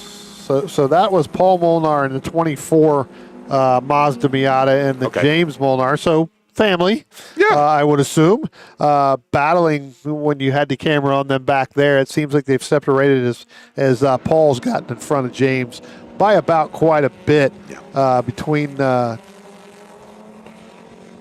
number 10 and 11. So, all right, as we watch our leaders make their way through the field, I'd love if we can, Brian, and hopefully you can help me out with this. Want to pick up it's like a tangerine and silver-colored Porsche 914. That is Kristen Poole, the number 77 machine. We saw Kristen race at the Jefferson 500 at some point earlier this year, and Kristen is the marketing, I believe, director of marketing for the Sports Car Club of America. Of course, she's got a very big event coming up in about a week. Think she's going to be busy? She might be somewhat busy.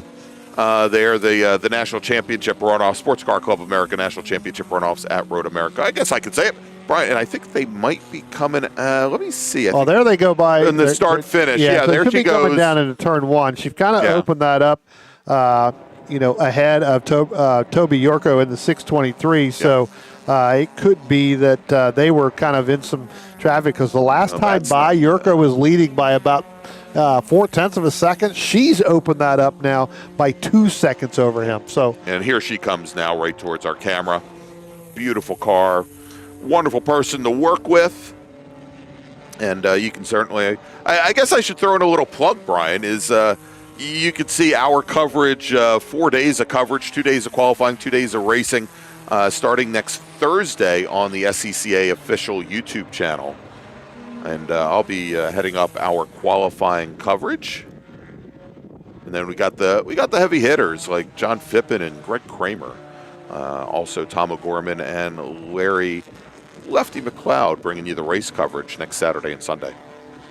Craig, we got a new overall leader as well. So Andrew Moore has now gone by Kurt Utspe, and I think that was a product. And here they come right now. There's Andrew Moore, that first car. Here comes Utspe right there. As they were going through some lap traffic last time by, Andrew Moore was able to get by when they were passing one of our Miatas there in that number 24 machine. So Utspe gets stuck in behind there, and then Andrew Moore was able to go around him and move towards the front. So. All right, and we do have, sounds like a car might have some issues. I'm going to jump over to the bus stop. You see the local caution out on the exit of the bus stop, and unfortunately, Brian, the camera that we have that I think would be able to pick up where that car isn't functioning at the moment. And we'll try and pick it up in just a moment if we can. Yeah, so our camera, that other one probably wouldn't even pick it up as well because it's kind of tucked in up the hill. Yeah, it kind of tucked in between the little cutout there that they have that kind of cuts through there, comes through. So, let's go back to this.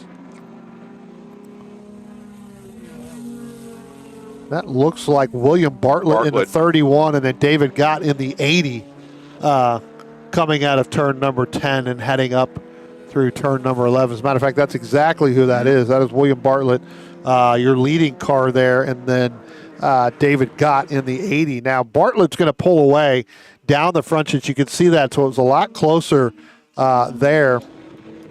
Coming through those turns than it was when they got on the front stretch. So that's where David Gott's able to close the gap a little bit when we get through the inner loop, the bus stop, all the way to turn number 11. And then that's when William Bartlett in that Lotus Super 7 is able to stretch that lead out a little bit. There they go. That's a battle for 7th and 8th place.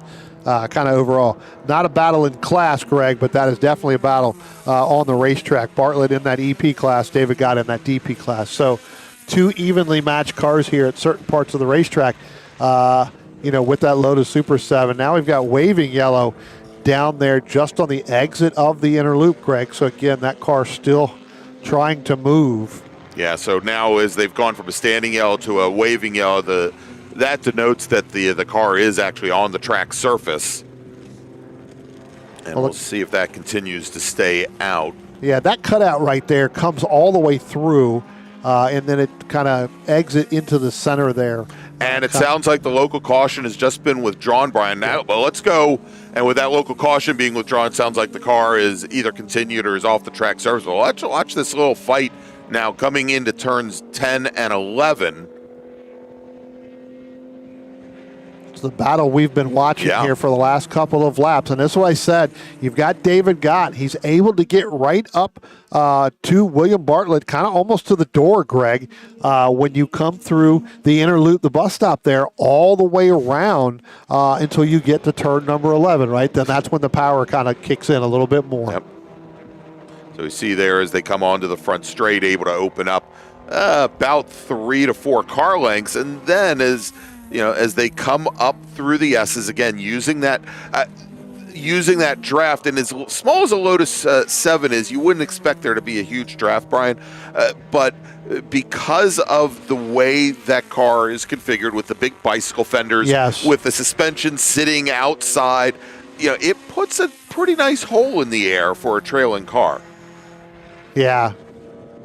All right, and we are getting word now that car that was on the backside between the inner and outer loops did not continue. It's going to need a tow, but the driver did manage to get it into. There's a little access road, as they were able to get it off the track surface. Let's look a little further back from that fight that we were just watching, Brian, from this right here, and we're going to drop back a little bit further.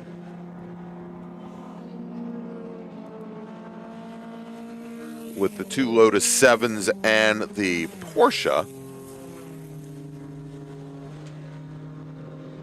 And that is, I think that's Lenny Stan in the 1970 911 Stan. It had some mechanical issues earlier in the week, but looks like that 911 running very well today.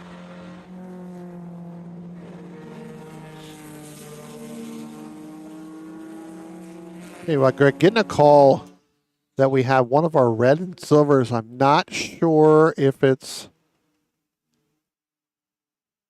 red and silver car up on top of the hill that may be pulled off kind of in the grass, has no power. All right. We'll see it as we follow this group here up there.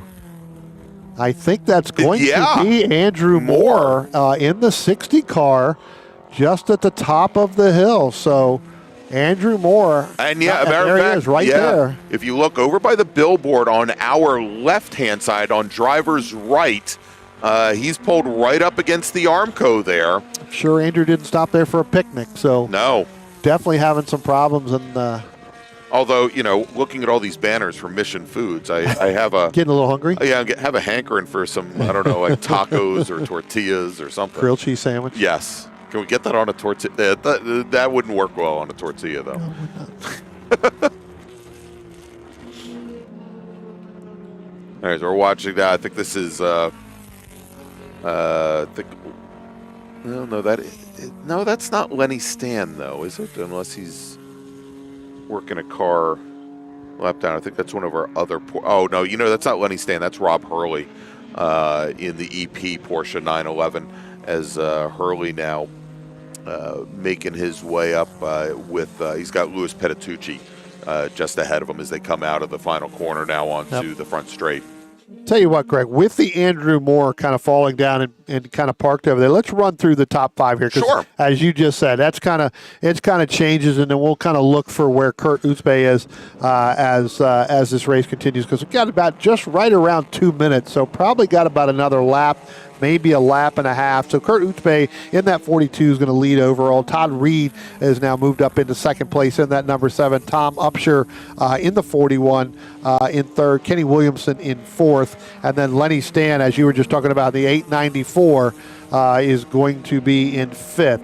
The next time Kurt Uzbe comes by, he will be getting the 1 to go, Greg. So we will have 1 lap to go the next time by Kurt comes by the start-finish line. So we'll look to try to pick him up in that black Lotus 23B. Yeah, and so I think, Brian, I believe, let's see, I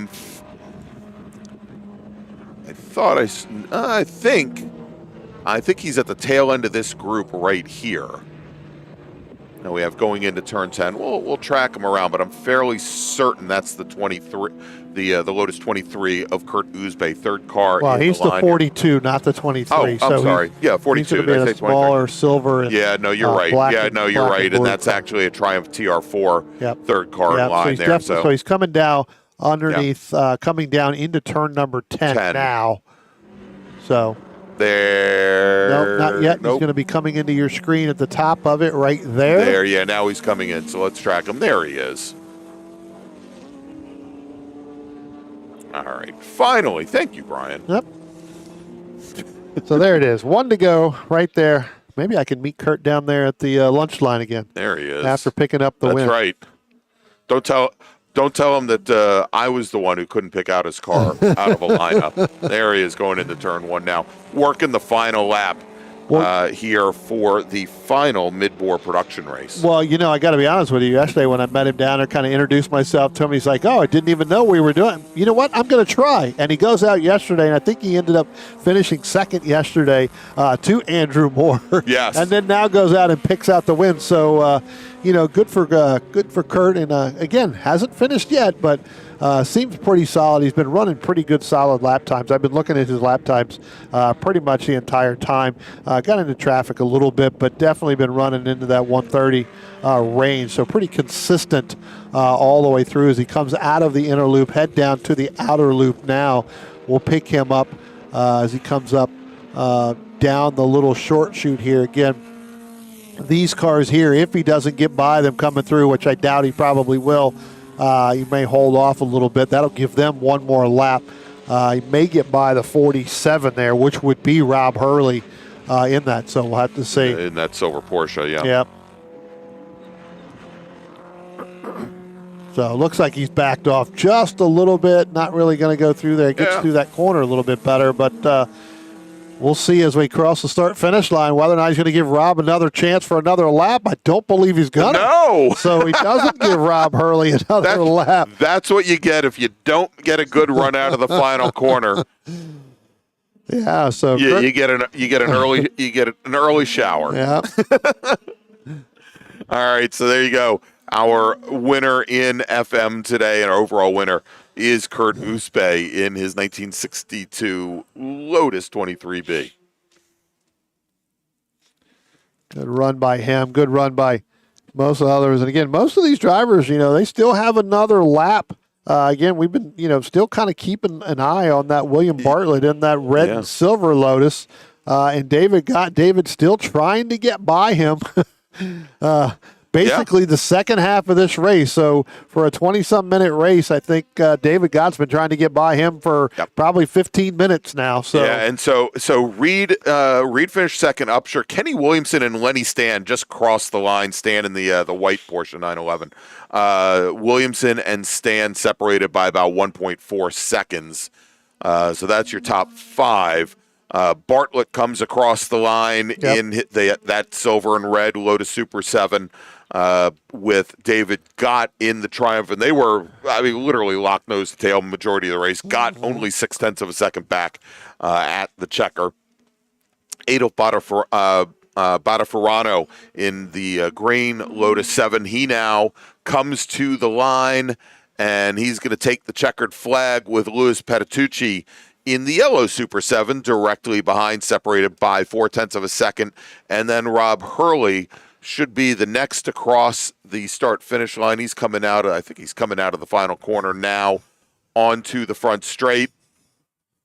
And, actually, no, he's not, because he was a lap down. Yeah, he was a lap down. So, he was the first on that lap to cross the checker. 1 lap down. Yeah, so Uzbek laps all the way up to 10th position in a 25-car field. And Rob Hurley will round out the top 10 with Michael Lawton finishing 11th, Craig Seifert, David Bain, Kristen Poole moves up to 14th, and Philip Gott finishes in 15th position.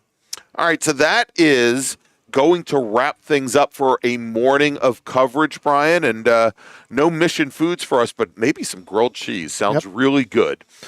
We are going to take a break. We're going to be back from lunch right at about 1 o'clock, maybe a minute or two before 1 o'clock. We're going to kick our afternoon's coverage off with the final race from the BMW Car Club of America and their Can-Am Challenge. That is the second run group for them. And then we'll have 4 more vintage races headed up by Alfas at the Glen at 125. Then the VRG Open Wheel group, then Sports Racers and Big Bore. And then we're going to wrap things up with those Trans Am 2.5, the U2, and Tin Top cars that we started the vintage racing off with here today. So I want to thank you for joining us for our morning coverage, and we'll be back in just about an hour with more racing action from Watkins Glen International. Please stay with us.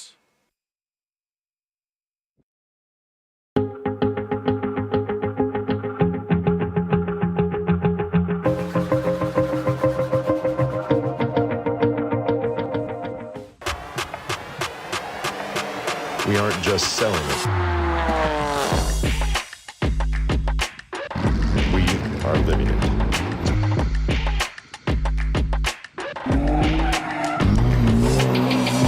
Your BMW solution providers.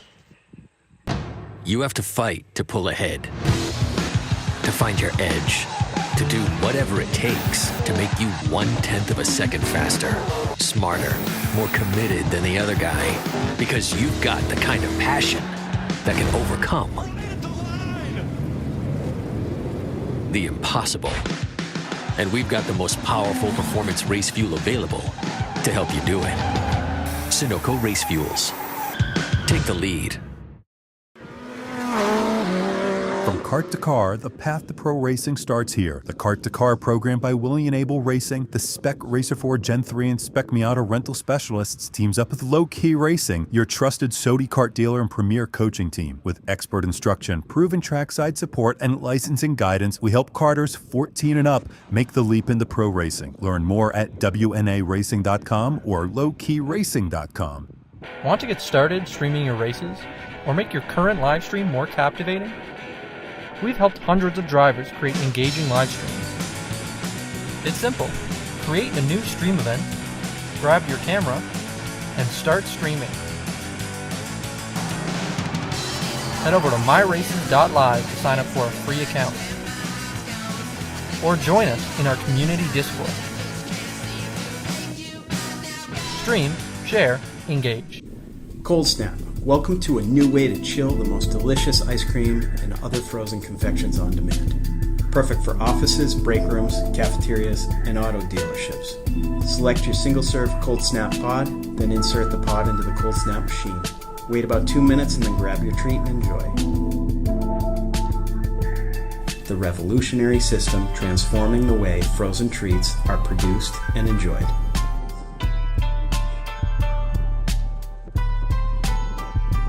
Cold Snap. Always chill. We're Tire Rack. We test tires to provide you with truth, transparency, and unbiased recommendations. We're Tire Rack. We stock over 1 million tires to ensure we have what you need. We're Tire Rack. We work hard to ship your tires fast and free. We're Tire Rack. We offer convenient installation options to keep you moving forward. We do all this for one reason. Tires matter. TireRack.com. The way tire buying should be.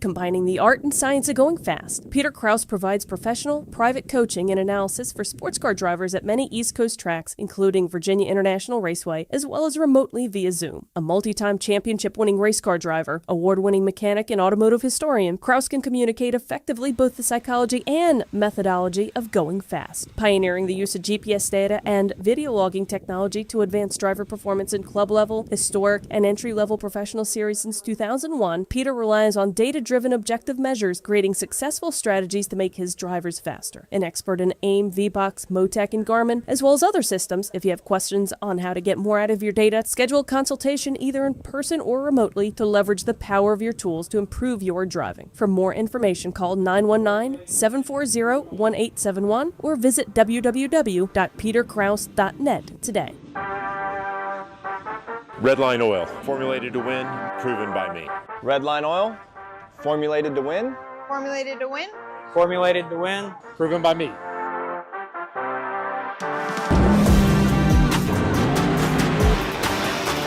Formulated to win, proven by me. Proven by me. Proven by me. Redline Oil, formulated to win, proven by me.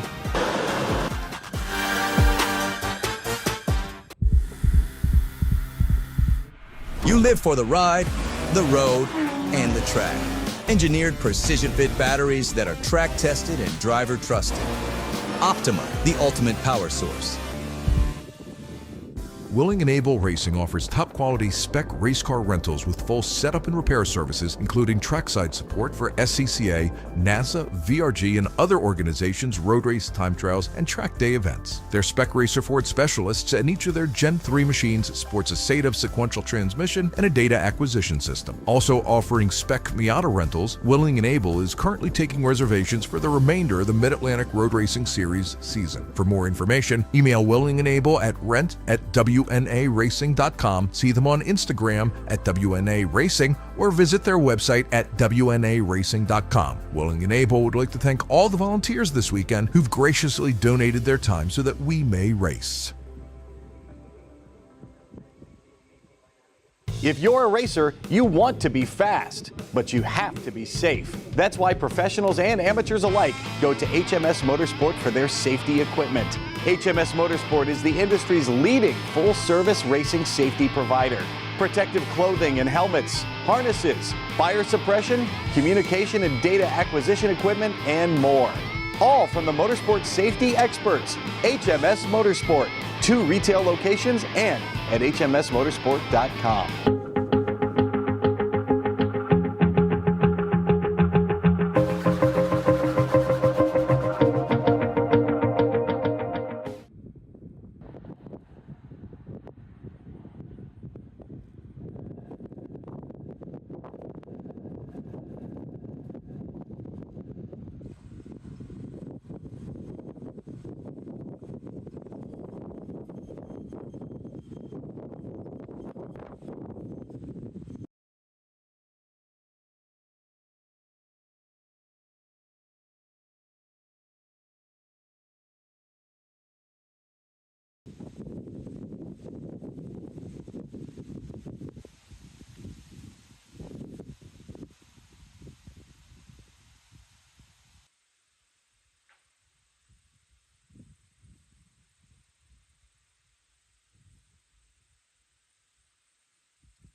Welcome back, everybody, from lunch. Thank you for joining us. It is the 2025 Vintage Racers at the Glen. It is the 2025 Alfas at the Glen, and brought to you all by the Vintage Racer Group and also the BMW CCA Club Racing Can-Am Challenge for 2025. They're going to be our next group up, as Brian and I have been enjoying Jeep Day here at Watkins Glen International. Has been about 100 or so different Jeeps taking laps of Watkins Glen International, and the most beautiful Toyota Camrys you ever could see, that we got to know so well last night here at the Glen, Brian.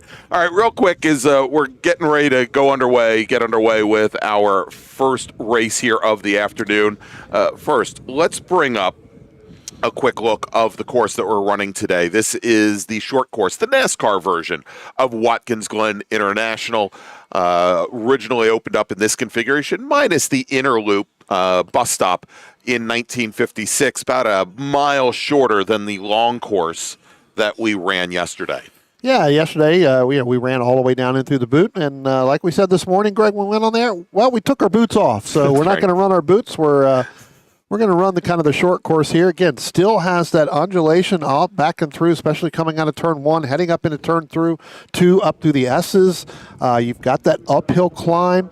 Then we're going to come down a little bit of a backstretch there. We're going to get kind of into what we call the inner loop or the bus stop, as it is. Going to make that sharp right-hander, then that left back and through there. Then you got a little bit of a downhill through the outer loop here, coming out of turn number 5, and then we're going to take the shortcut all the way straight through here till we get into our 9A, our 9, turn 10, right into turn 10 and 11. And then 11, right? So you've got the left-hander and then the right-hander, and we do know that a Ram 2500 will handle very well there, so I guarantee these BMWs are going to go a little bit faster through there. All right, so Brian, as the pace car is now about to bring the field down for their pace up, let's quickly look at the schedule for this afternoon. Again, we're going to be leading things off here with the second race of the day for the BMW Car Club of America's Can-Am Challenge, and the different classes there are listed at the bottom of the screen. And then we will have hopefully a little bit longer race for the Alfas at the Glen today, and then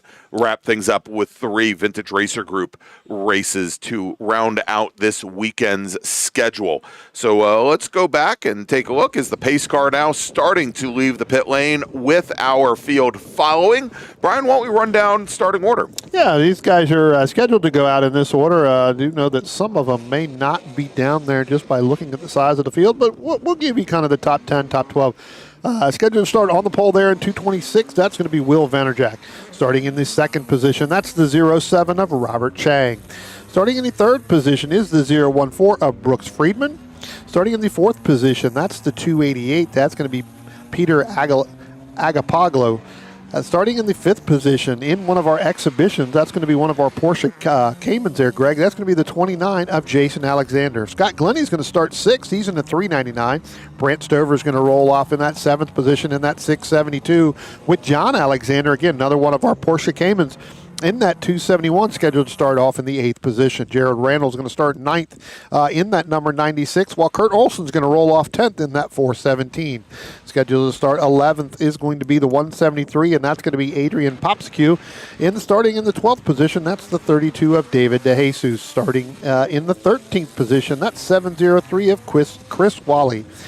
Scheduled to start in the 14th position, that's the 88 of Michael Wetzel, with Todd Brown going to roll off in that 846. And I know Todd had some problems yesterday. Right. Scheduled to roll up 15th. Not sure if Todd's going to make it out here today, but we'll see. Richard Diaz is going to start in the 16th position in that 013, while Job Neiman is going to start off in that 888, and he's going to roll off 17th.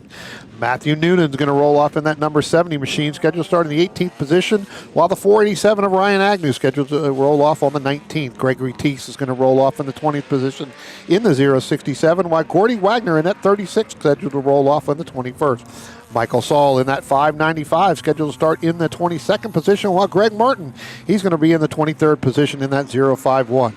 Francis Medavir is going to be in the scheduled starting position of the 24th in that 515 514, while Chris Benoit in the 003 scheduled to start 25th as our cars are starting to come through that little short chute.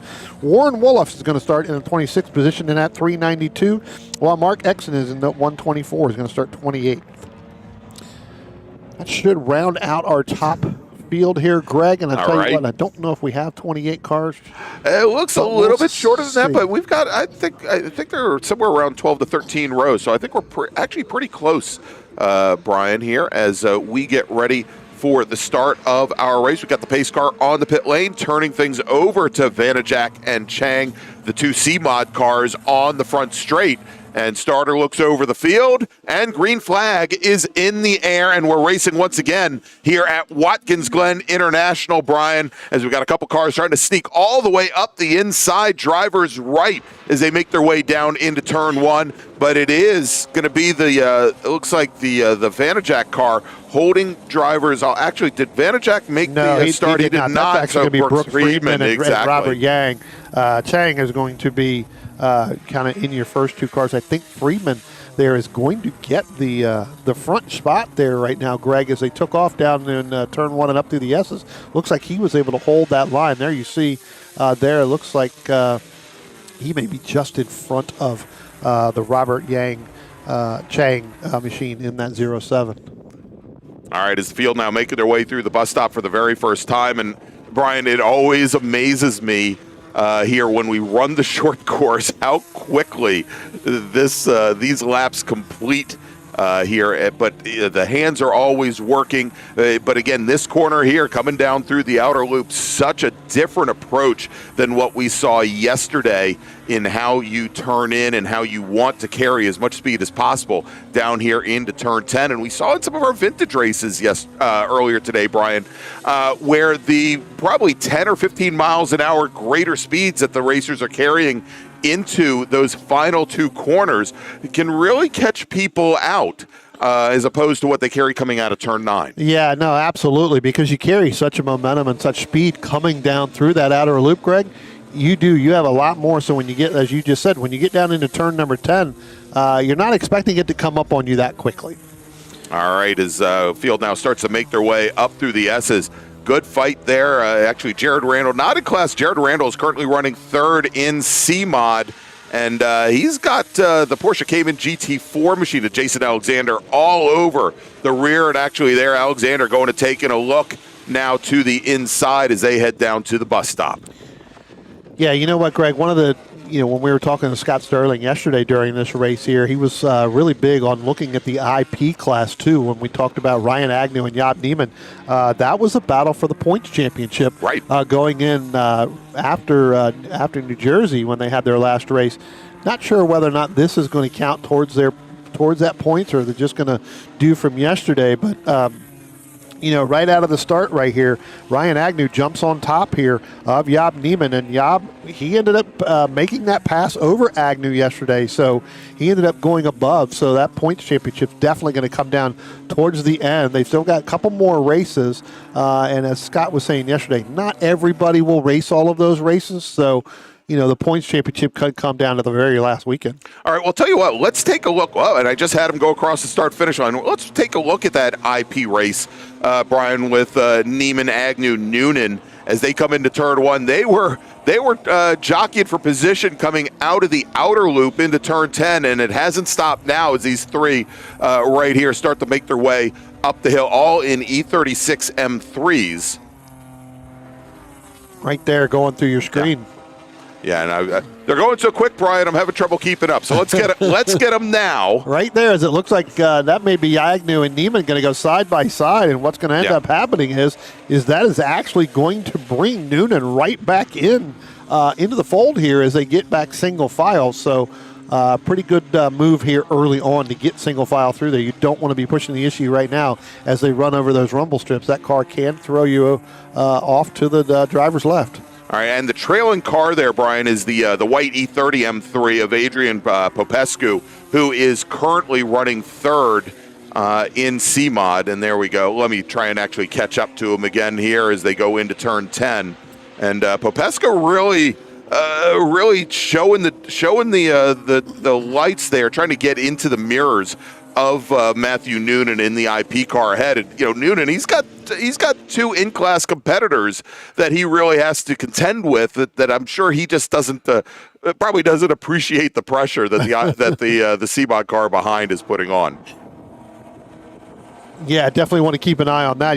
As you said, you get into these multi-class races. Even though you are racing, you kind of really don't want to get into somebody else's race, but you don't want their race to hold you up as well. So, and it looks like now Noonan starting to close things up just a little bit on Neiman. Ahead, Neiman in there, and now they go. That's the E30 car. Trying to make a pass now and trying to get ahead of Ryan Agnew, and he does. And so Agnew definitely separated out from his IP brethren there, Neiman and Noonan, who are running 8th and 9th. Popescu, or probably Agnew now, falling back to 11th overall.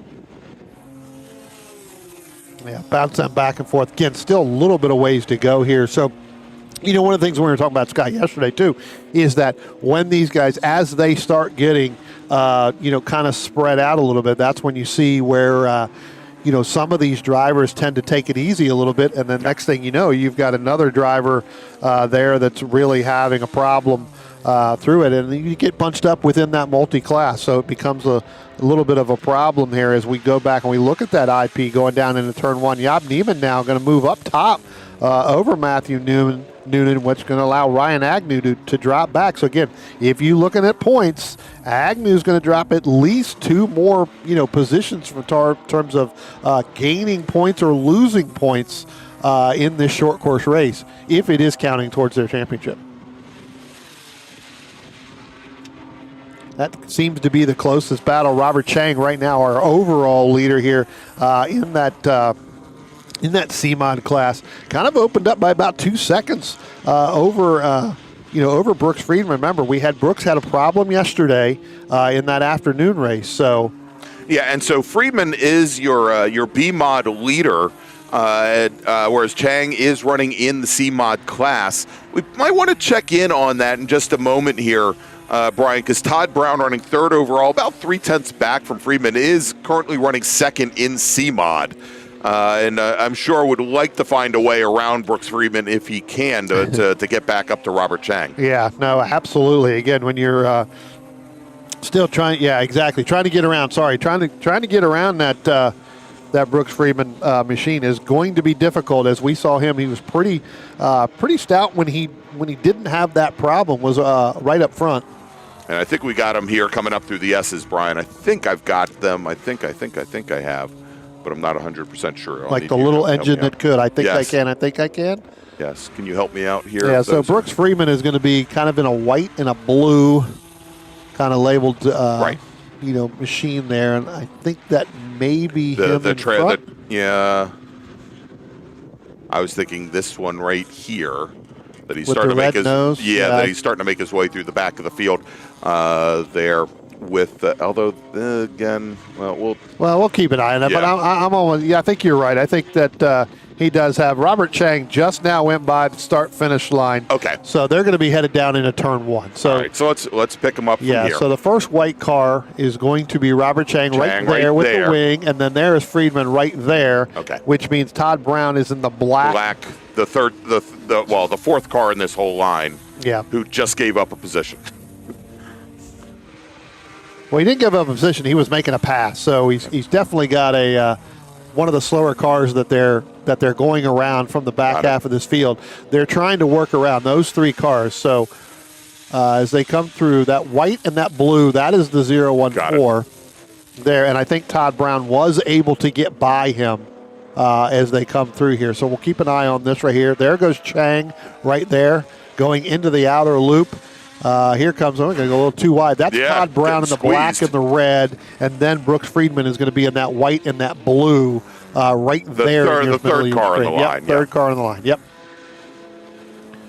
So again, give Todd Brown, move him up into second, which means now he's going to be closer to Robert Chang in that C-Mod. So we'll see if he's going to be able to run him down He was about a half a second slower last time, but again, he was trying to get through. Actually, he was 0.2 faster than Robert Chang. Yeah, and then he had some of the challenges. Traffic. Yeah, now he's got some challenges getting through the traffic. Once he gets through that, we'll see whether or not he's going to be able to run Chang down, as Chang now comes up on one of the other back markers as well, coming out of turn number 1, headed up through the S's right now. Yeah, and Chang that last time by was almost 2 seconds, actually 2.5 seconds faster than Todd Brown. Yeah, that's a product of the traffic here, Greg. You hit them in certain spots and you can't get through. It will slow your lap time down tremendously, where Chang was able to get through there quite easily. Yeah, and now we have the Porsche Cayman there, Brian, of Jason Alexander challenging Brooks Friedman coming up the hill. As that car now starting to really show some pace, and it looks like he has maybe worked his way around Friedman. Yeah, again, our Cayman's running in the exhibition right there. I believe that's the 29. That is Alexander that you were talking about. So, yes, he now clears himself. And again, it's interesting. Of course, the grid for this race, Brian. These racers had a session this morning, a combined session with Group 1, with BMW CCA Group 1. Maybe had some drivers where they didn't get the ability to put in some good laps. And so, now under race conditions, we're seeing where the racecraft comes to the fore. And with maybe a little bit less track density, you're seeing some drivers that may have been maybe a little couple tenths or so of a second off of where perhaps they thought they should be. Yeah. Now showing that under race pace. Yeah, Jared Randall getting stuck there in that 96 machine. He was almost 3 wide coming through the short chute last time by, coming down in there. So Jared having a little bit of problem with that slower traffic trying to get through it. And for a minute there, I thought he's just in front of these guys here getting by. But yeah, most definitely having that challenge coming through that outer loop. That can get a little bit tricky when you're 2 and then even throw in 3 wide. Yeah. All right, real quick, Brian, let's make a call to the grid for our next race group. Tension in the paddock, tension in the paddock. Alfas at the Glen Racers, please start heading to the grid. Alfas at the Glen Racers, please start making your way to the grid. Your race is next.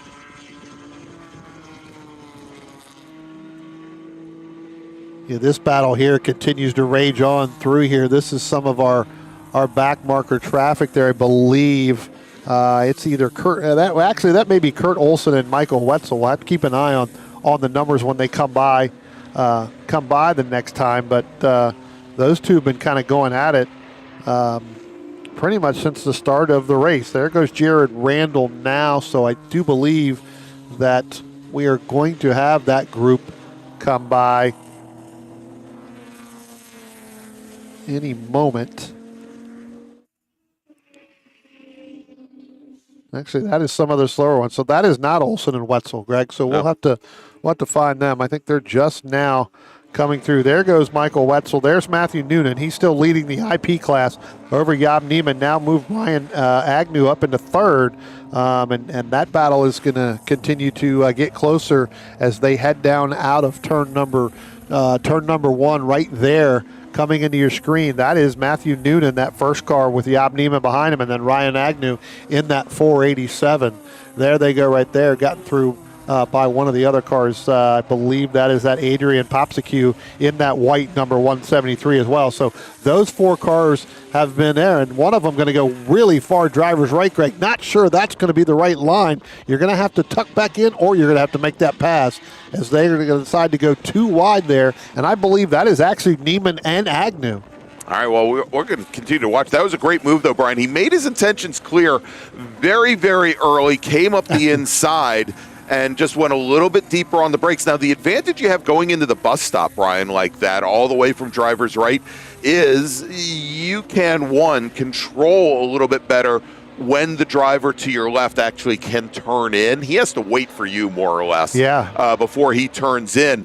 And not only that, it also makes it a little bit straighter line for you on entrance going through there, that you don't have to make the huge transitions of the car from left to the right in order to navigate the bus stop. Yeah. Well, really what that did is that was Ryan Agnew and Yob Neiman Yam in the black with the orange kind of side panels there in that 8-8 machine. That allowed Noonan to open up, Greg, almost 2.5 seconds over that group, as opposed to where they were just tenths of each other the last lap by, because going through that 2 wide through 5, all really kind of in the entire bus stop all the way down into the outer loop.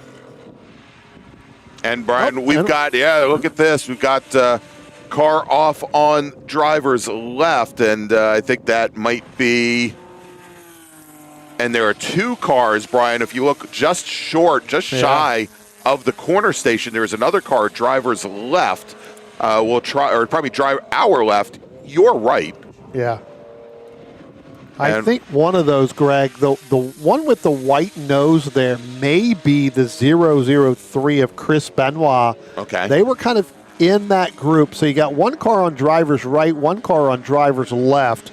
Not sure of the other car, but we'll have to keep an eye on it. But I think that white nose car may have been Benoit. And Brian, this may bring out a full course caution. We are getting word that there is some debris down on the track surface as well, going up through the S's. Yeah. And there you go. We are going now to a full course caution here at Watkins Glen International with 11 laps in the books. Our leader, Robert Chang, in the 07 machine, just went by the start-finish line too, exactly. So he's going to be coming down there. He is coming into turn, not that one. I think the third car in line.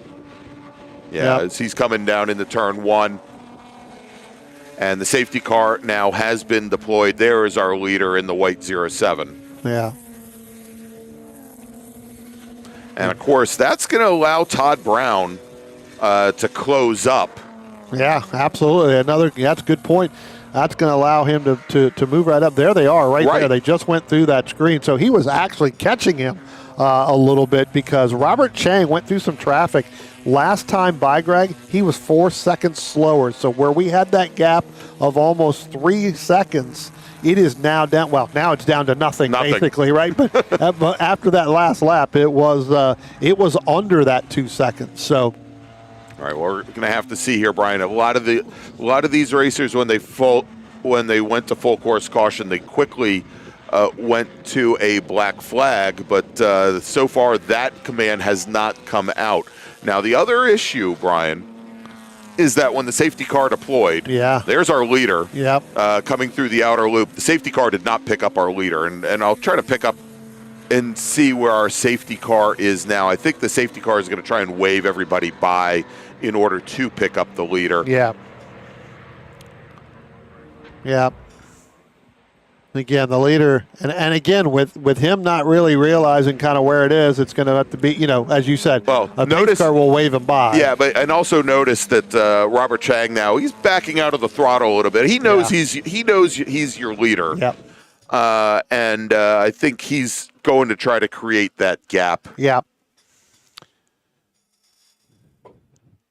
Yeah, definitely going to slow up enough. Yeah. So we're getting word it's going to be tough to do that if we do that. So we'll see. And I think the pace car may be coming right down now into turn number 10. Greg, is it really through there? Yep, and that's exactly. Which means our leaders are all the way up in just now crossing going into the scene. Yeah, going into the S's there. So. Yeah, indeed. So we'll see how this plays out. There you go. As we've got our leader Chang. Quickly, Brian, let's run down some of our class leaders here in C-Mod. It is Robert Chang and Todd Brown running 1-2. Jared Randall running in third. Matthew Noonan with the lead, with Yob Neiman and Gregory Teese running 1-2-3. In B-Mod, Brooks Freeman, Warren Wolf.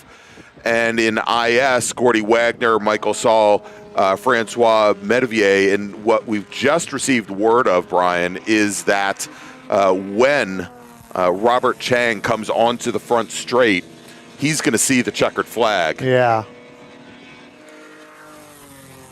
Yeah, so just not enough time to get these cars back together, unfortunately. Again, with basically time is kind of running out. Right. Overall anyway, as we were starting to wind down here. So, again, next time he comes by, they will go ahead and get that checkered flag. So, all right. So the starter's they've got the double yellows out. Starter holds the checkered flag, and Robert Chang will take the checker. He'll be the first to take the checker. He takes the win in C-Mod over Todd Brown. He'll finish right behind him. Brooks Freeman comes across the line, and he will take the B-Mod win, finishes third overall. Jason Alexander in his Cayman GT4 Club Sport will finish fourth, takes the win in the exhibition class. Jared Randall and Kirk Olson finish fifth and sixth overall, finish third and fourth in C-Mod. Our only M2 Spec racer, Michael Wetzel, will finish seventh overall today. Then we get to the IP class where Matthew Newman and Job Neiman will finish 1-2 in class, eighth and ninth overall. Adrian Popescu will finish 10th. Eric Polipchuk will finish 11th overall, takes the win in PWR 4. Then Greg Teese in IP, Mark Eckstein in exhibition, Gordy Wagner and Michael Saul in IS, then Francois Metvier in IS. So that is, I believe, second, third, and fourth in class. Greg Martin, 17th overall, also in the IS class. Warren Wolf, Ryan Agnew, Charles Benoit. That rounds out your top 20. And looking out here at the window through my binoculars, yes, and just looking at the number of laps, it does look like that was Benoit and Ryan Agnew in there. So that is going to be a huge point, thing going on, because now he dropped all the way down into fourth in that class with Gregory Teese going around him. So, all right, well, that's going to wrap things up, Brian. Unfortunately, that's the way the cookie crumbles as far as how it finished, but that's going to wrap things up for the second and final race today, part of the BMW Car Club of America's Can-Am Challenge. Next up, it's going to be the Alfas at the Glen, but first we're going to take a quick break. The fine folks here from Watkins Glen are going to do some cleanup, and we'll come back with 4 more races for you this afternoon. Please stay with us.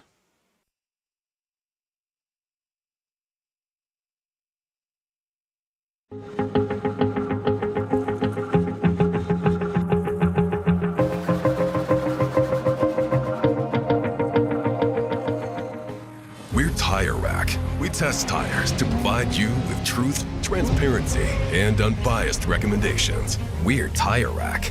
We stock over 1 million tires to ensure we have what you need. We're Tire Rack. We work hard to ship your tires fast and free.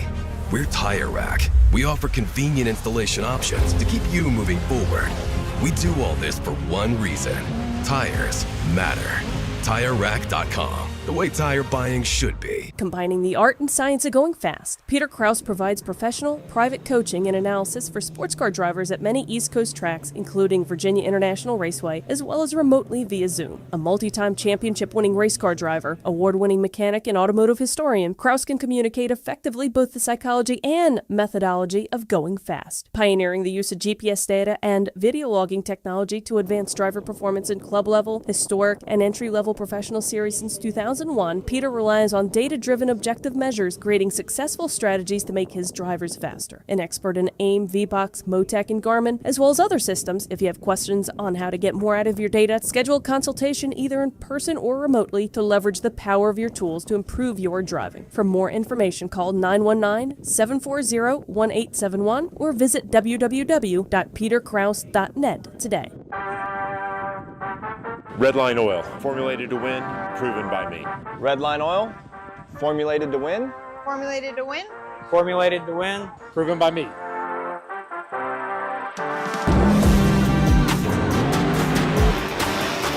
Formulated to win, proven by me. Proven by me. Proven by me. Redline Oil, formulated to win, proven by me.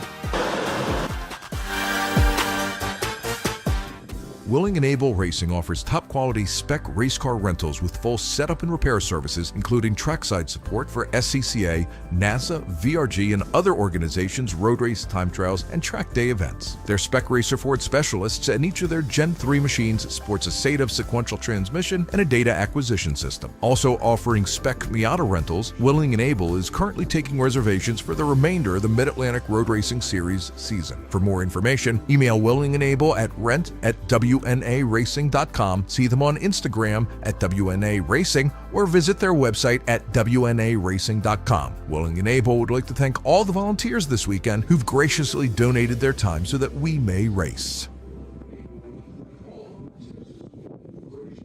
If you're a racer, you want to be fast, but you have to be safe. That's why professionals and amateurs alike go to HMS Motorsport for their safety equipment. HMS Motorsport is the industry's leading full-service racing safety provider.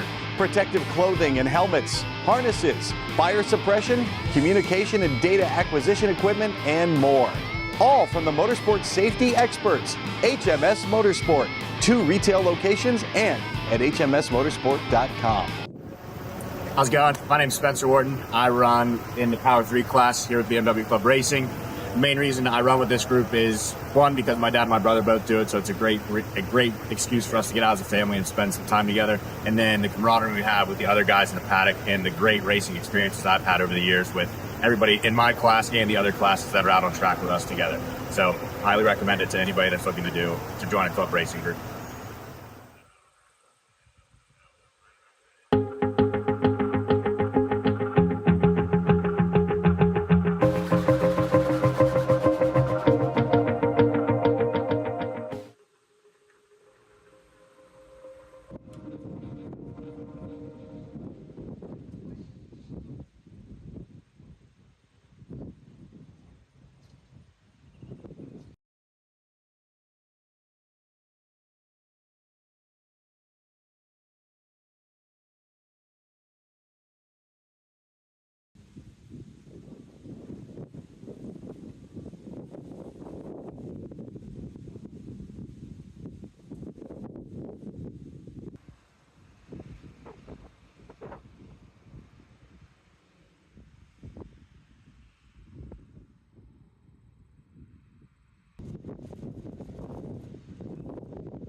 Welcome back to Watkins Glen International. It is the 2025 Vintage Racer Group Vintage Races at the Glen with special guests, Alfas at the Glen, who we're about to see come on track now, Brian, for their second race of the weekend. The Alfas at the Glen is run here at WGI once every 5 years, and it's been every 5 years since 2005. So what does that make? 20 years now that we have seen the Alfas at the Glen. And, interesting to note that the first ever... Once every 5 years would be, they've had 4 races. That'll be, 4 races every 5 years. It's still 20 years. Yep, exactly. I have enough fingers and even toes to get that done. Put your shoes back on. So, Brian, interesting, of course, before Watkins Glen International was built, there were races on the streets here of the town of Watkins Glen, and the very first street race, raced in 1948, was won by Frank Griswold in a 1938 Alfa 8C 2900.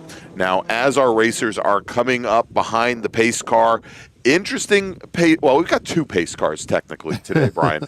We've got the pace car that is supplied by Watkins Glen International, and right behind, and it was out yesterday as well, absolutely beautiful, 1924 Alfa Romeo RLTF, TF being, of course, Targa Florio. This car has spent quite a bit of its lifetime in Italy and then in the UK.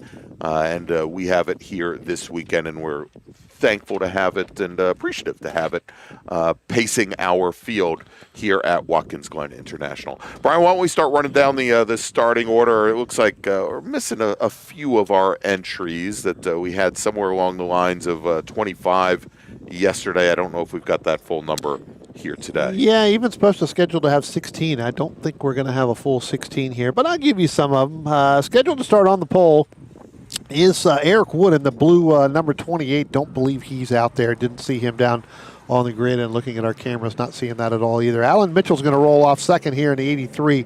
Nick Font, who picked up a win earlier today and rolling out in that number 11.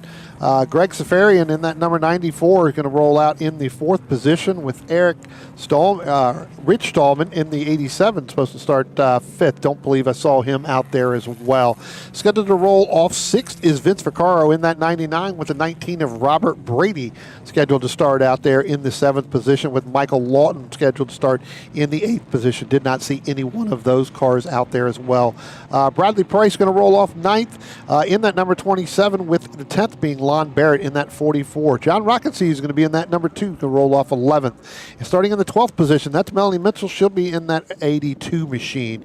Todd Redmond is going to start off 13th in that 96, while Tom Raganetti is going to start in that 115. He's going to schedule to start 14th. Jeff Melvin's going to roll up in the 15th position in the 63, with David Bearden in the 67. I know we have a few others that came in late. I think Rob Maracas is going to be in that 81 with Dylan Ryder in the 29, along with Dr. Bernardo Martinez in that 22, Greg. All right, Brian, starter looks over the field, and green flag is in the air. It's Alfas at the Glen as they make their way down the front straight and head into turn 1 for the very first time today.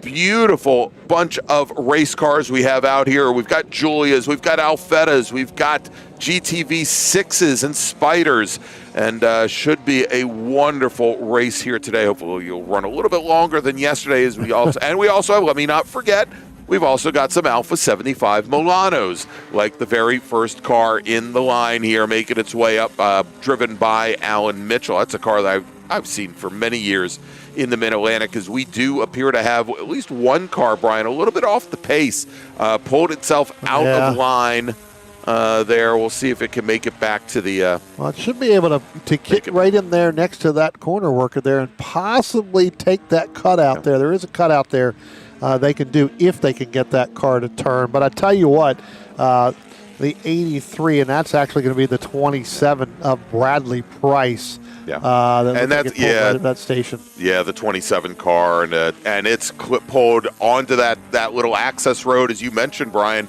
So we're going to be able to stay clean and green here.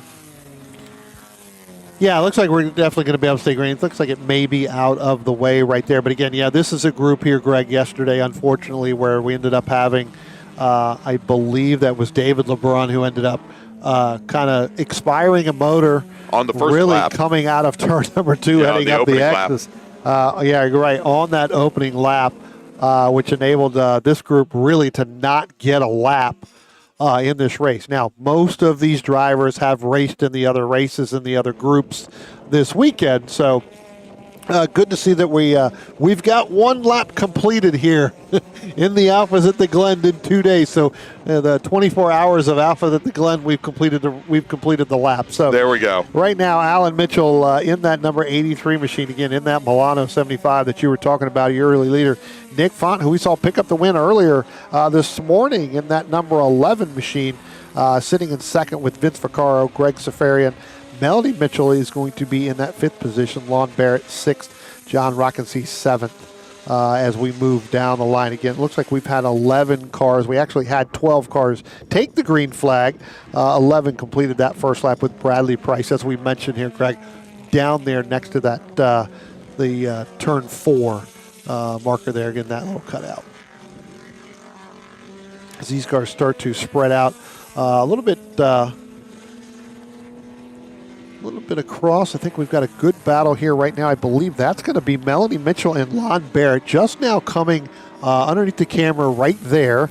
That is the battle for actually 5th and 6th. Melanie Mitchell in that 1982 Alfa Romeo, that GTV6. And then you've got Lon Barrett in that Alfa, that Alfaretta. In that blue, Alfetta. that Alfetta, sorry, in that 1976 machine. So pretty good battle between those two cars as they come by out of turn number 11 and head down towards the start-finish line now. You'll see Melanie opened up by about 3 or 4 car lengths there over Lon, in that 44 machine. A little bit further back in that too, John Rockensey's as well starting to put his name in the hat right there before that battle for that 5th position between both of those. Last time by, he was a little bit slower than those other two, but definitely has moved up within probably about a second now, as opposed to when they crossed the start-finish line. It was at 2.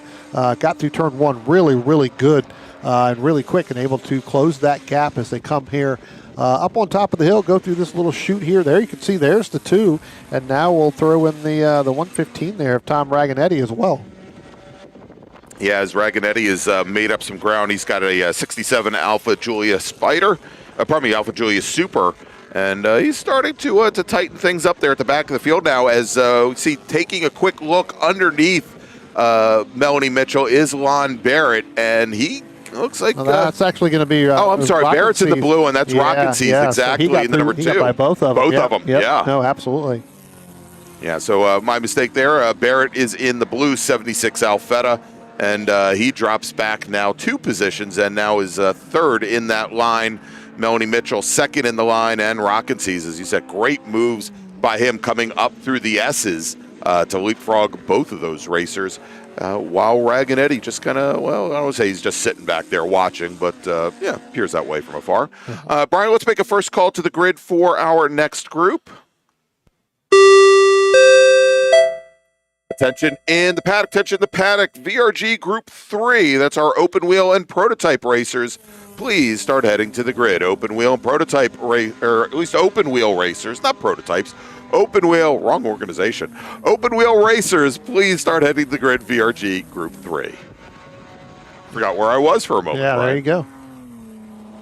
Tell you what, Greg, one of the things I do want to look at is that, in timing and scoring, it has, John Rockensey's in the 2 machine. I believe he is actually in the 29. 29, that's, yeah. I believe. So keep an eye on that, because that is the only car that would have gone by Barrett and Mitchell there, as a couple of these cars not being picked up on timing and scoring, like Bernardo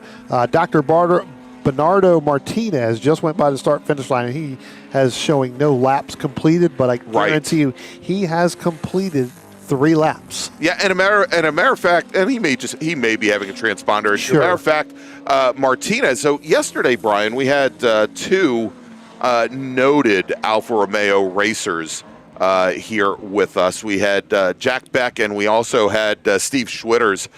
Steve being 1980 SCCA G-Prod National Champion, took that win in, I believe, an Alfa Spider.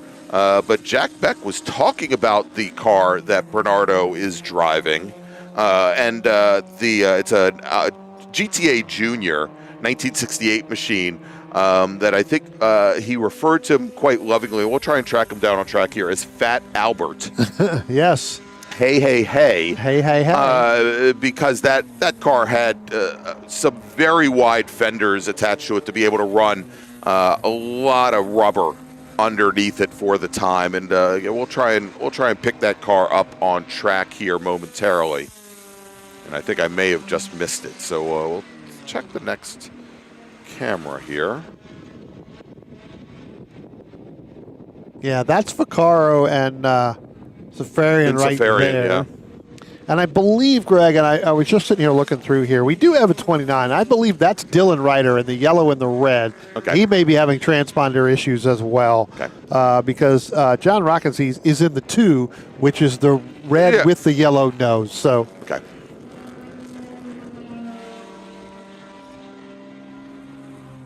Here comes Dr. Bernardo Martinez there. There he is, coming onto the front straight. The 22, that was the car, Brian, the 22 car. There, and he just left our frame. We'll get him coming down into turn 1. But the red 22, that's Fat Albert with, and you could tell it is a much more, there he is, and we'll try and get him coming into turn 2 and up through the S's. It's somewhat, how do we say this lovingly? You don't want to call a beautiful woman, you may want to stop right there. Rubenesque. Is that maybe the term to use? You may want to stop right there. Yeah, there it is. There it is. We may get shut down here quickly. Yeah, but very. It had just, and it's not just the fenders. You can see where the nose is widened out as well. That it's not just like a bunch of fender flares. Sure. Put on a lot of loving care was given to the body of this machine. Yep. And so and there you go, the 2 cars that we're watching before, and Jack, when we had him in the booth yesterday, he said he purchased this car. This Fat Albert here is a former SCCA National Championship winning car, and there you go with the big fenders. He's gonna hold off the lead cars behind him. He's being shown the blue flag now to let them by, and he does, but. Say that I think yesterday that even though it had a national championship winning pedigree, that he was actually able to purchase it on a payment plan, Brian. Yeah. Yeah, which is not something you see, and it kind of got a big old smile on his face, right? When he was very. It alluded to the fact that not only did we find it very very comforting, but his wife did as well at the time.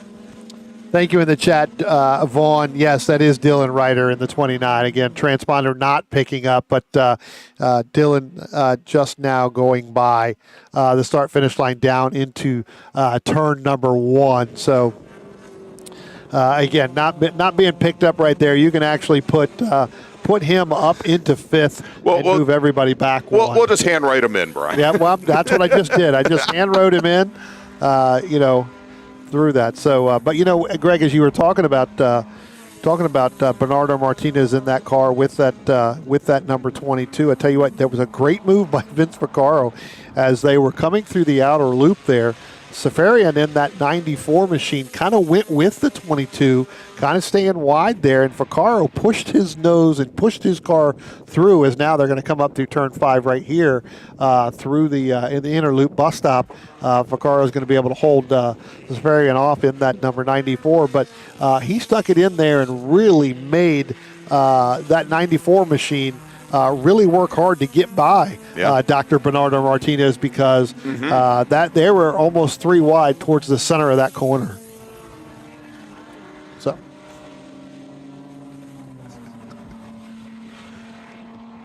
So we'll go through here, and you can see Vaccaro starting to opening up a little bit now over Greg Safarian in that number 94.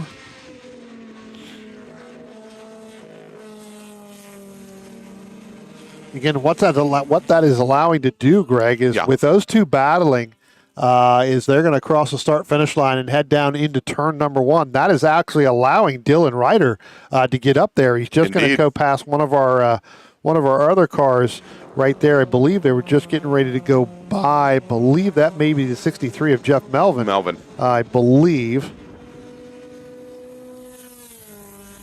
So keep an eye. We've also got another battle going down into turn 1 here. That's going to come across into your screen. That was going to come into your screen there. That was the battle between 5th and 6th between Lon Barrett and John Rockensies. They were actually too wide going down past the start-finish line down into 1. There they are right there.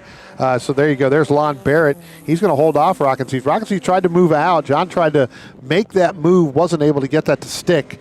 And so that enabled Lon Barrett to keep that position and move him about a car length ahead. There's Melanie Mitchell now just coming up over the hill as well, where that was a 3-car battle. That is now only a 2-car battle. Yeah. Greg, if we can, let's go ahead and let's pick up, because we haven't talked about these two, but this is really gaining some traction here.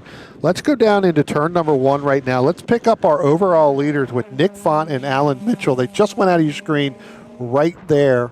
So it looks like that Nick Font was able to make that pass over Alan Mitchell in that 83, and he did that coming out of turn number 11. Got a great run out of there and went side by side. So pretty good battle between both of those cars as well as our 3rd and 4th place cars. So we got 2 really good races, one for the lead and then one for 3rd and 4th as well, which is going to be a little bit further back from this. But this battle continues to enrage on, basically. But you know, we saw Nick Font earlier this morning, who pretty much had that dominant race in that first group.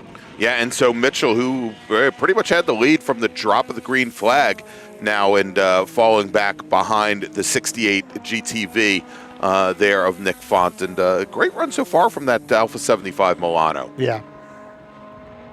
But you can see you're just not able to keep that pace up.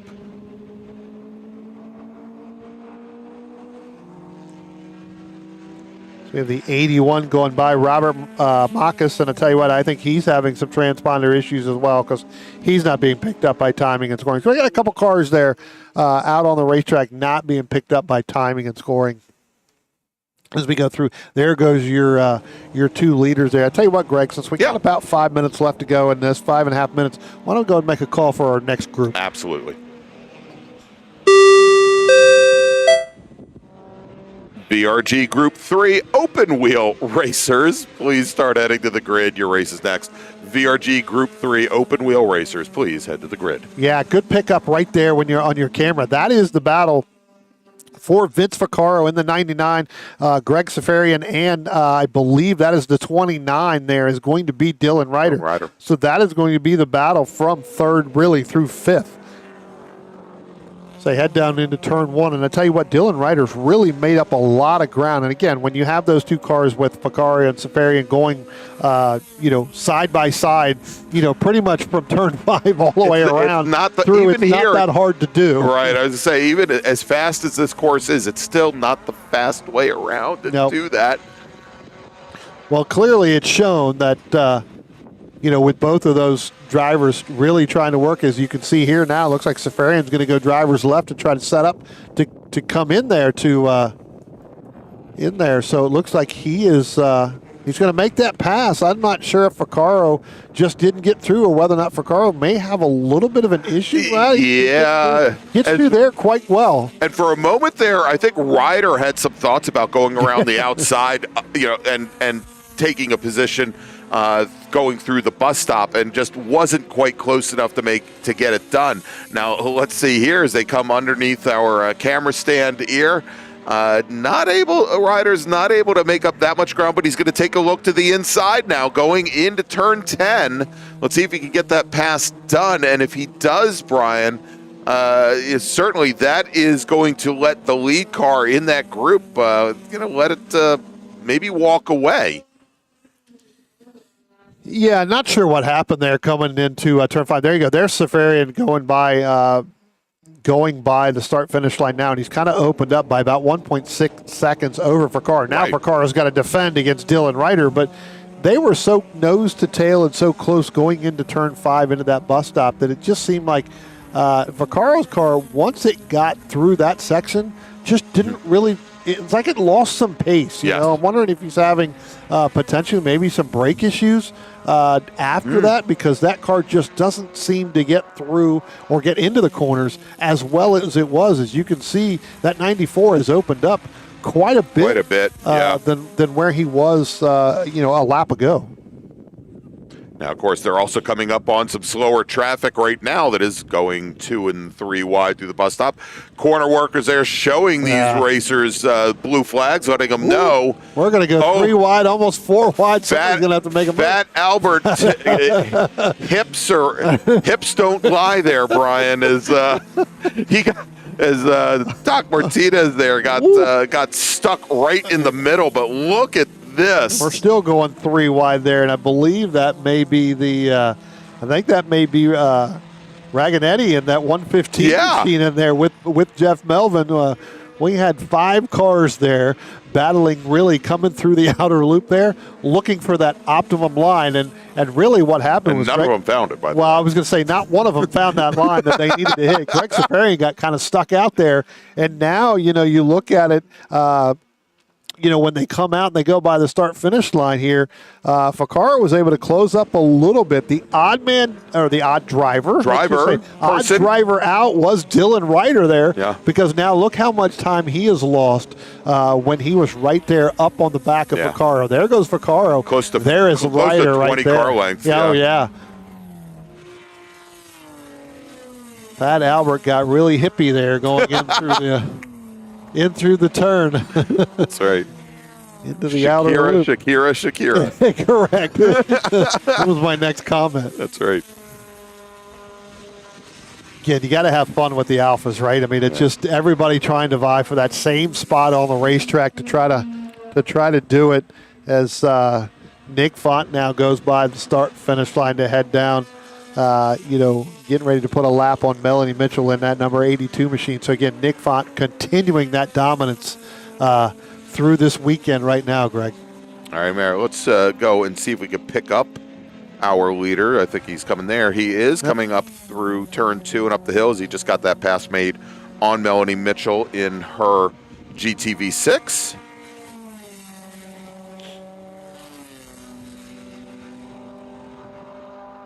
Wait for some of these cars to come through there. There it is. Nick Font kind of opening up through there.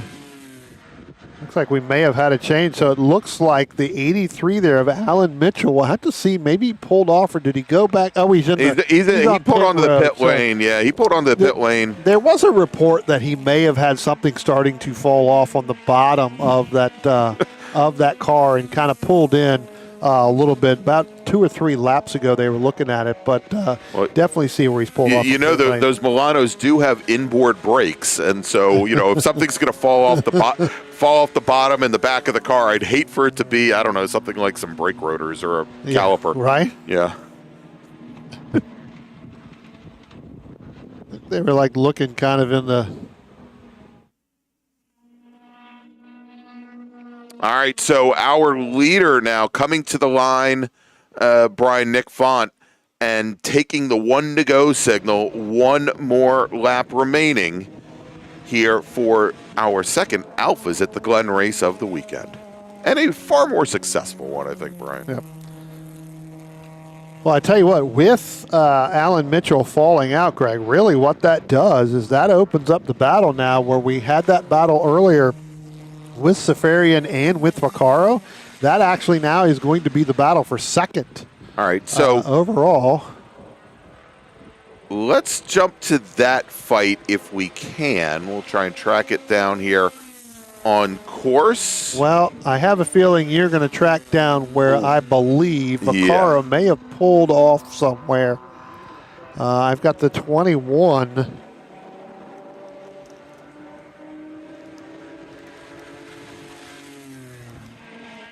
Yeah, we'll have to keep an eye on that. I don't have a 21 listed here, but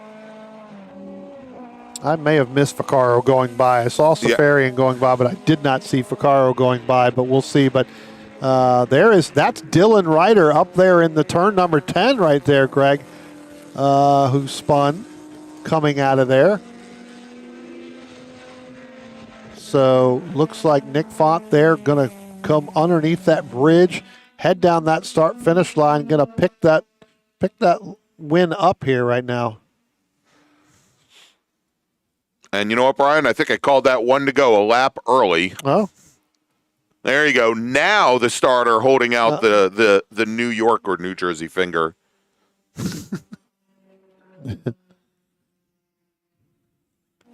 As our leader, there he goes by us now through turn 2 and up the S's. See here, we'll start it all again. There we go. So he has one more to go. One more.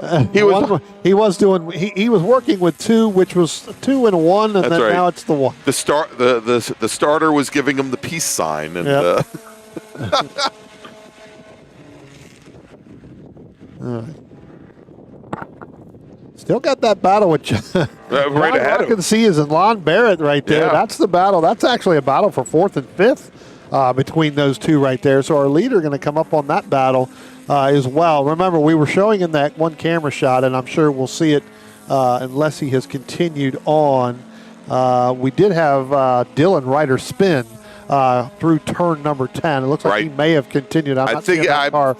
I think he managed to get back underway. Nope, still sitting over there. Oh, yeah, you're right. Still sitting over there on the other side of the camera, so not able to get that done.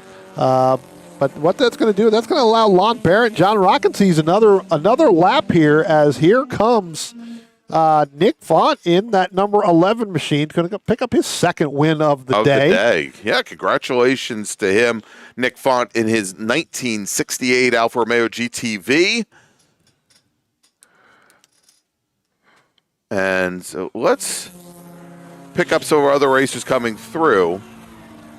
Yeah, and it sounds like Dylan Ryder, he's all by his lonesome out there and not able to get that car back and moving. There were some thoughts that perhaps he'd be able to get it back underway, but doesn't appear to be the case. Yeah, going to be able to hold that off. A couple cars coming down through here, going to pick up this checker flag. I do believe there is coming out of turn number 11. That's actually going to be your second place car. It'll be Greg Safarian in there. And then Vaccaro should be close behind him. There goes Melanie Mitchell there in the 82. She's going to finish 6th. So we'll have to keep an eye on. I did not. Yeah, so I think I was going to say, I think we're still waiting on the 99. Well, there he is right there. He just limped across the. Yeah, very slowly. Yeah. Definitely having a little bit of a problem. So. All right, so, Brian, that's going to wrap things up for Alfas at the Glen as our last racers come through. Nick Font, Greg Safarian, Vince Vaccaro, Lon Barrett, John Rockensees, your top 5. Melanie Mitchell, Tom Raganetti, Todd Redmond moves up into 8th. Then Jeff Melvin, then Alan Mitchell, who retired early, rounding out the top 10. All right, so let's do this. Let's make a final call to for the next group. Attention in the paddock, attention in the paddock. Final call for race group 3, vintage race group 3, open wheel racers. Please head to the grid. So we're going to take a quick break. We'll be back in just a moment with more racing action here from Watkins Glen International. Please stay with us.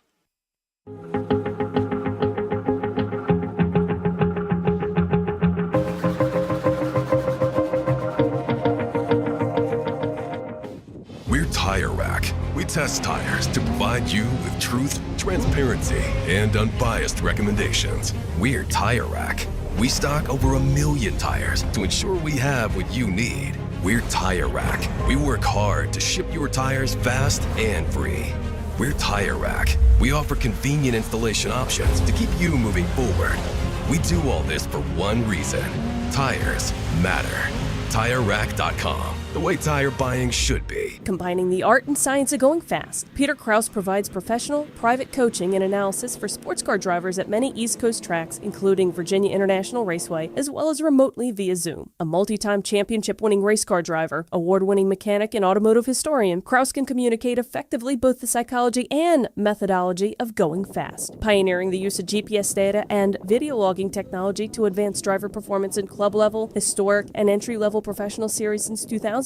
Peter relies on data-driven objective measures, creating successful strategies to make his drivers faster. An expert in AIM, VBox, Motec, and Garmin, as well as other systems. If you have questions on how to get more out of your data, schedule a consultation either in person or remotely to leverage the power of your tools to improve your driving. For more information, call 919-740-1871 or visit www.peterkrause.net today.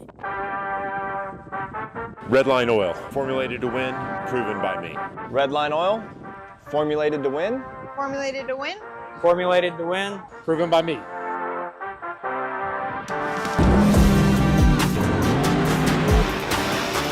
Formulated to win, proven by me. Proven by me.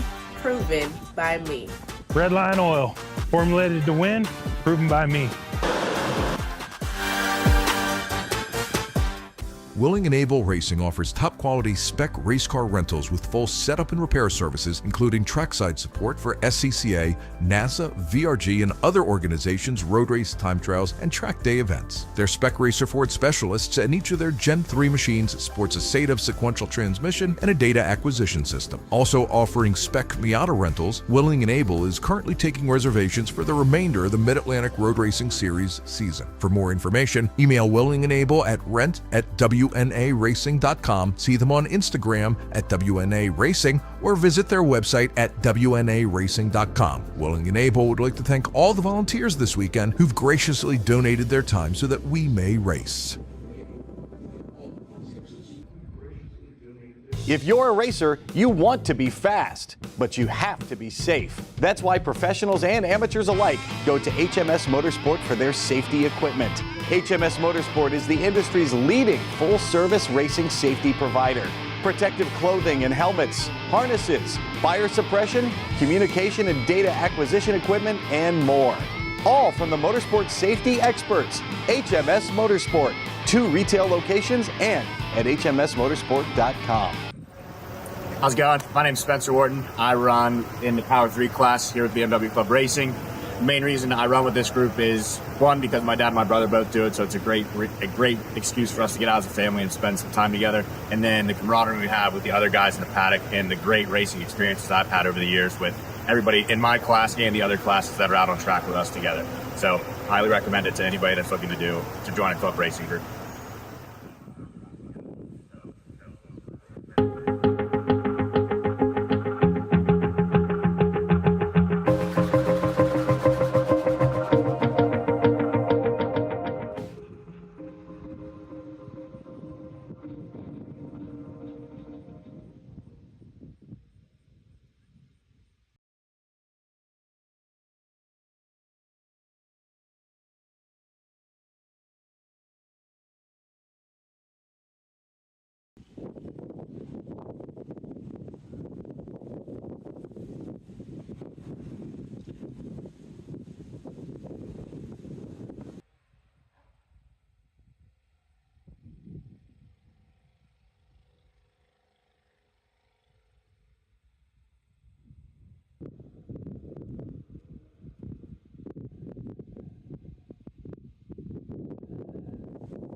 It is the 2025 Vintage Races at the Glen, presented by the Vintage Racer Group.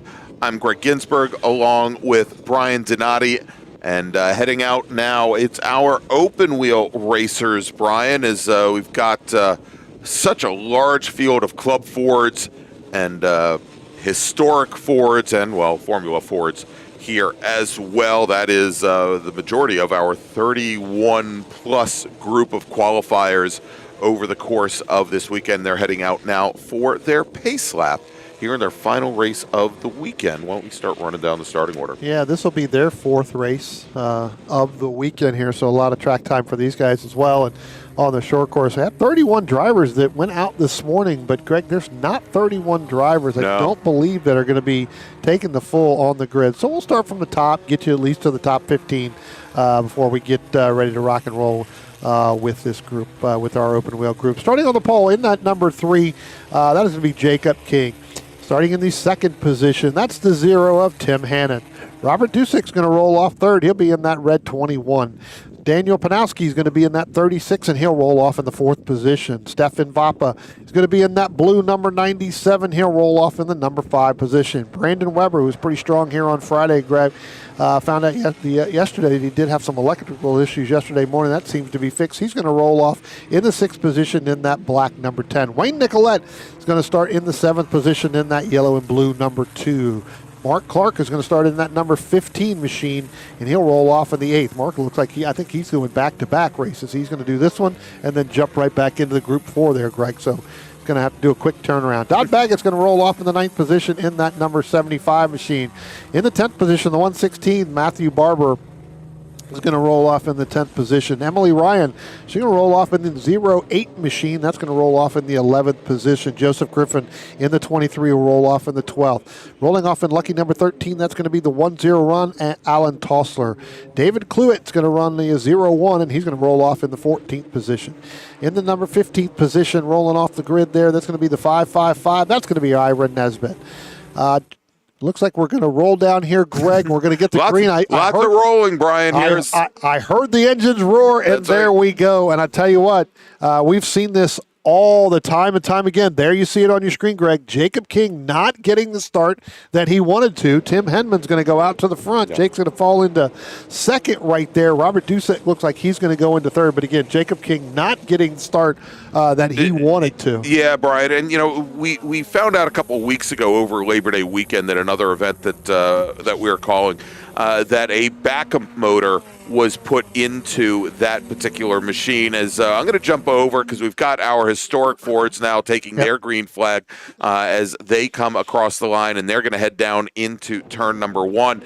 And so Jake, they ended up putting in a motor that Jake's father, J.D. King, used to run for a number of years, and they think it's a little soft, a little down on power. But I think it's the second motor that they've had in the car this year. Jake has had a number of fueling issues, carburation issues, and also spark issues with that car that both he and his father have put in a lot of work on, and again, showing very well today, but still a little bit off the pace, you think? Well, I don't want to say a little bit off the pace, Greg, because if you say he's a little bit off the pace in that backup motor, that competition that's out there, they're going to be very, very angry upset. Because right now he's opened up by about 10 car lengths now as they come out of turn number 11 and down the start-finish line over Tim Hannon and actually Daniel Panowski in that 36 machine.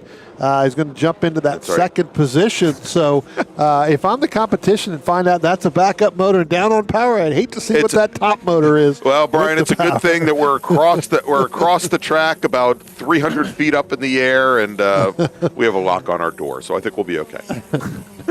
Tell you what, that competition's going to be awfully angry when they find out. That's all right. We'll just got that when they ask, I'll say Brian said it. He's right over there. That's right.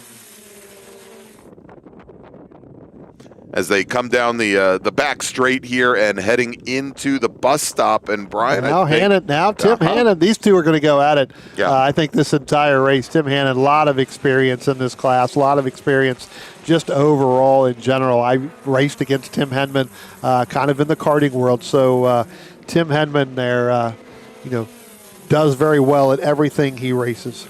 Yeah, and so you can see there the wild effect of the draft in these Formula Fords or these old club Fords, Brian, as they do punch a big hole in the air. They may have, they look very, very aerodynamic for the early 70s. Yes. Where most of them did not have any kind of wind tunnel work. And so you can see even now coming up to the line, Daniel Pinowski pulling right up alongside Jake King, And looks like Pianowski could not get underneath King going into turn number 1. Let's take a look here as they come up the hill. Yeah, indeed. But nice little, looks like a 5-car breakaway with Hannon, King, Pianowski, Robert Dusek, and also Brandon Weber, who's the trailing car in that group, Brian, or he was the trailing car in that group, as we're now almost wide. 4 wide, Yeah. almost 5 wide. If they could fit a 5th car there, I think they would as they come into the bus stop. But Brandon Weber ran the fastest lap of all 5 of the cars there in that very first group. Yeah, Brandon Weber, now he's moved up into 3rd place right there, just behind Jacob King. He got one heck of a draft from those cars. When they started to fan out going through there, Greg, that ended that 0 car of Tim Hannon is going to try to make that car as wide as possible in that blue number 0 out front right now. As you can see, Jacob King's going to get back in behind. I believe that's Brandon Weber that is still going to move up into that 2nd spot. So King's going to be able to probably utilize him to probably pull some draft if Weber wants to try to make that move on that number 0 of Tim Hannon. All right, and so it is Hannon, Weber, King, then Pianowski and Dusek, and then right behind, and Brian, they would probably be well served if they weren't also side-by-side coming through turns 10 and 11. Wayne Nicolette and Stefan Vappo. Nicolette in the yellow with blue bottomed number 2 machine, Stefan Vappa directly behind. And I think they could, well, now it looks like Nicolette has opened up a little bit of a gap back to Vappa and also Mark Clark, that Nicolette might be able to chase this other group down, possibly. Well, it's a very good chance that he's going to, because, again, these guys come off of turn number 1, and when they head down into turn 2 and turn 3 up the hill in the S's, then what ends up happening is they end up getting 3 and 4 wide, as you said. So he will be able to run those down because, as you mentioned as well, that big hole that comes in that air, that just is going to suck that number 2 right up to the back of them as they get moving. All right, Brian, in this race. Brian, let's hold this shot for a moment, because I wanted to move just a little bit further back in the pack to Joseph Griffin and Alan Tossler that should be coming into the shot right now. There they are, and they've got Emily Ryan and Matthew Barber directly behind, and let's throw an Ira Nesbitt in the green 555 as well. But some great racing here in our Fords, really from front to the back of the pack. Yeah, pretty good battle, like you said. You get basically 3 different packs that are doing. This is the Griffin and the Tossler battle, like you said, with a little bit further back, Barber, and now he's going to get around Emily Ryan, so move Barber up into 12th, keep Ira Nesbitt back there in 14th. So Emily Ryan dropping 1 spot on that lap back down to 13th overall.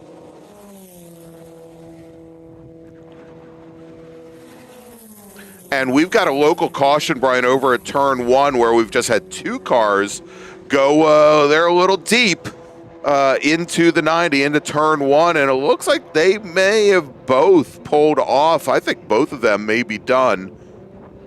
And it sounds like there may have been some contact under braking between the 2 cars. Yeah. Trying to see that red one there. Can't see which one that may be. Not sure if that is the 18 machine of John Yaggett in there. It looks like he may have some right front wheel damage there, Greg, up in there. So, yeah. So that's definitely. Yeah, the word we're getting from race control is neither one are going anywhere. We'll find out. It looks like one car might be far enough offline to keep things from bringing out a full course caution, but the race control's checking with the folks at the corner station now to see if we can keep just the local caution at turn 1. Yeah, he's definitely got some right front damage here. Looking down out our window through the binoculars, got some right front damage there. That car is definitely not going in. It's got a right rear flat tire as well. So, again, just outside of that turn 1. And then the other one, let's see if I can.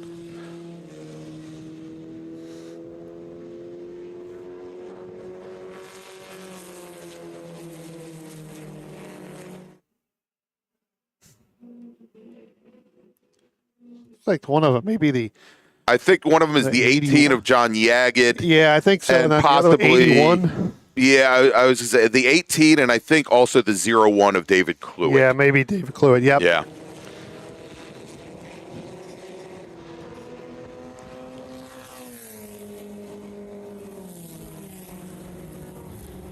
All right, and Brian, I'm starting to, based on what we're hearing from race control, I have a feeling that we are going to go to a full course caution. We'll see. Yep, double yellow as of right now. There's the 10 there. Brandon Weber just went by the start-finish line. Yeah, so we'll pick them up now coming down the front straight, and this should hopefully be able to deploy the safety car and pick up our leaders now as they are coming down into turn one, and there they are.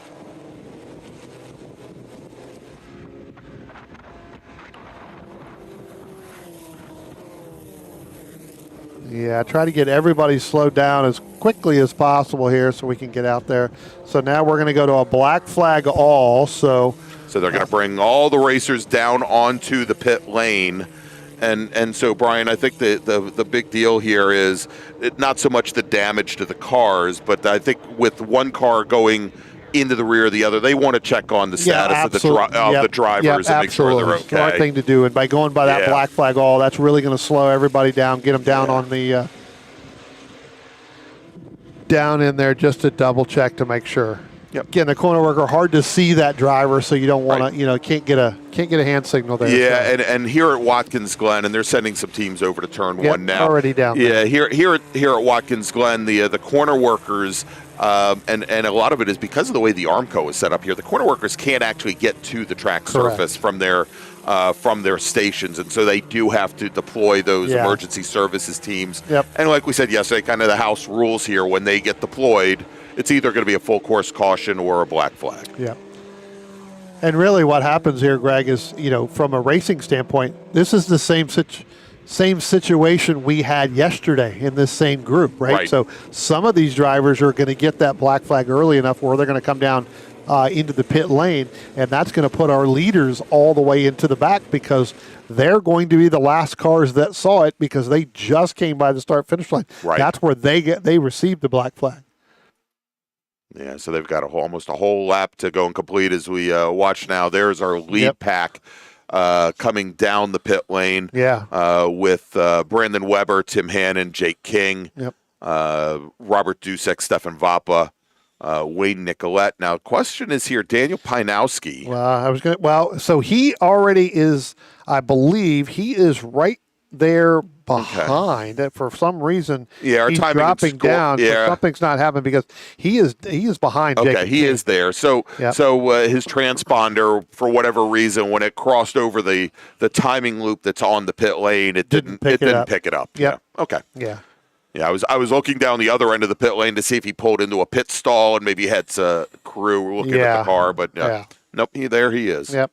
Same thing with, I think, Stefan Vapa and Wayne Nicolette. So Wayne Nicolette, he was kind of the second group that came in. They kind of moved him over to the right. He's all the way down at the end of that line as well. So our leaders there should come back in behind. So. All right, so again, we've got a little hard to see.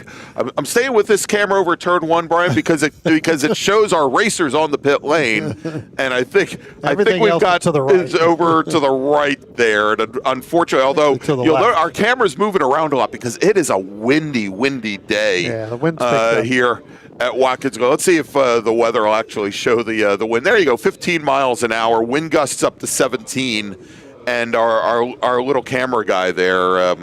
Does have a lot of weight behind him, let's put it that way. He definitely doesn't look like you or I. No, definitely not. Which is another reason why Jake King's competitors probably should not come up to see us. All right, so again, we are under full course caution here at Watkins Glen International. And as we've got the emergency services teams responding, the two cars off over at turn number one. And hopefully we'll be back to racing here in just a few moments. Should mention a couple things, Brian. We've got first off, we've got two more races left after this race here. We've got our big bore racers and sports racers. They're already on the grid getting ready, but for those that are here, let me make a call to the grid for them.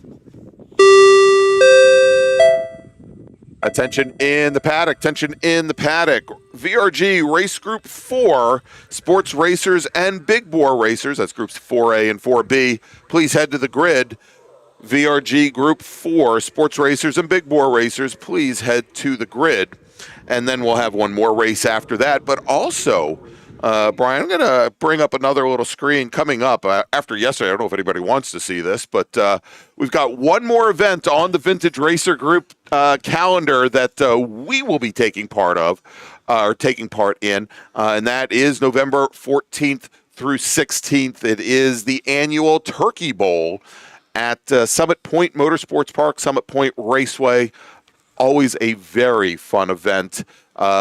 Brings out a lot of drivers that you don't normally see at the say, the Jefferson 500 or an event like this. Brings out a lot of current club racers as well. Yeah. VRG kind of opens up the front door to many of the local racers to come out for a swan song for the season. And we're going to be happy to bring that to you this year. Yeah, I tell you what, that's a great event. I know I've participated in that event at least twice. Back in 2015, 2016, was able to participate in that event. Had a really good run there, and so a lot of cars that come out. So they get between 250 and close to 300. So that's a lot of cars there. And different types, of cars, right? And it's also a really low key event. There's not a lot of stress. There's not a lot of pressure. Yeah. Brian, we are getting word now from Race Control that we're going to be releasing the racers back to the racetrack. We'll see how many remaining laps they have. But they are going to be released under a full course caution. And when they come by to the start-finish line, they'll get the green flag. Yeah, and I tell you what, Greg, this is really going to put an interesting finish to this race here, as we saw yesterday as well. We're going to see it again today, where this race is going to come down, where our leaders are going to be in the middle of the pack, and then we're going to end up basically a little bit further back. So they're going to have to deal with some of that. With these racers right with here. Some of these lap traffic cars, and that's going to be in their. Our other Formula Ford cars in the back there. So where we had that split start, they're now going to be in behind them. Well, I think what they were trying to do, Brian, is those last cars that were ahead of our leaders, who we're now seeing come up through the S's. I think they were trying to send those cars back around to essentially almost unlap themselves, put them back to the rear end of the field. Yeah.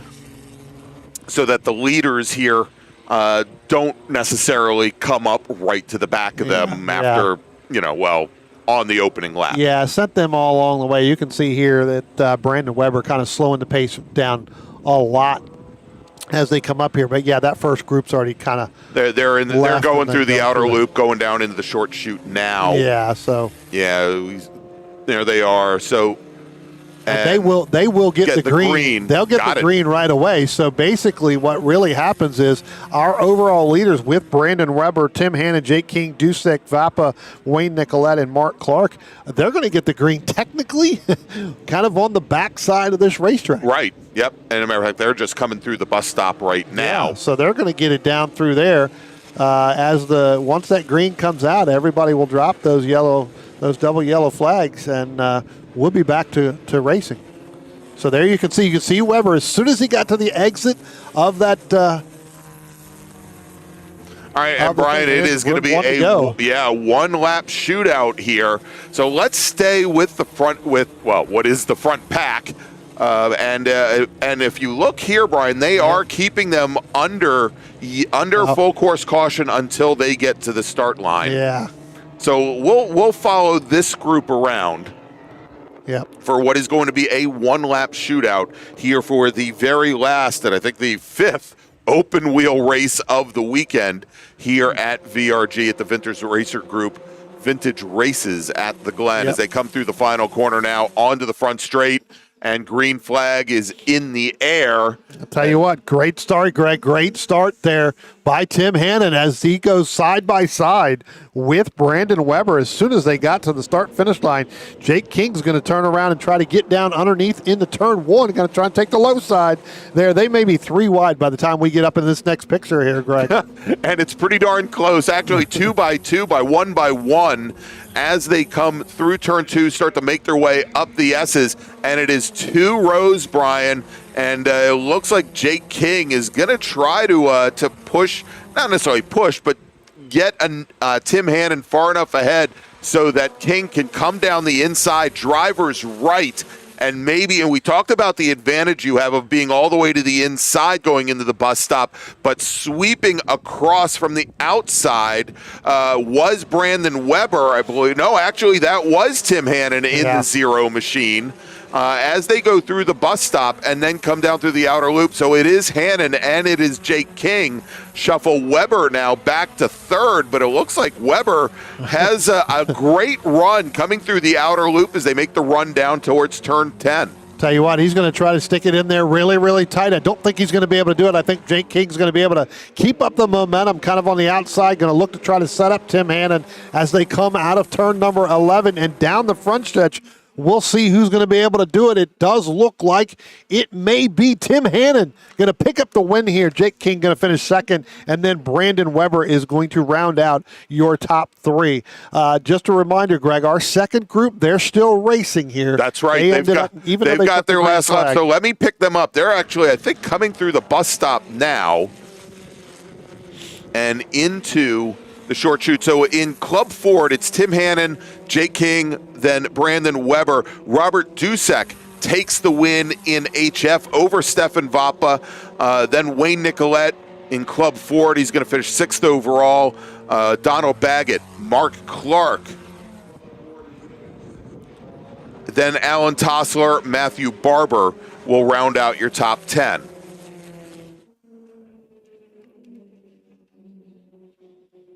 And here they go, coming to the line, Brian. And so it'll be Matthew Barber, Ira Nesbitt, Emily Ryan, Joseph Griffin, Scott Gerber, and Dominic Vitale, your top 15. Oscar Pacheco, Andrew Stein, Daniel Finocchiaro, Daniel Pianato, and we don't know about Daniel because we think he was in that front group that he's showing a lap down, but we think his transponder just didn't track. Yeah. So Panowski, I think, was in within the top 5. Yeah. So I was going to say I think he ended up finishing up ahead of Stefan Vappa, so that would drop that entire field back. All right, so that's going to wrap things up for our final open wheel race of the day. Brian, I think they've already given the 5-minute warning, but let's make a final call for our next race group. Attention in the paddock, final call for VRG Group 4A and 4B. Sports racers and Big Bore, please head to the grid. 4A and 4B racers, please head to the grid. And with that, we're going to take a quick break. We'll be back in just a few moments with more racing action from Watkins Glen.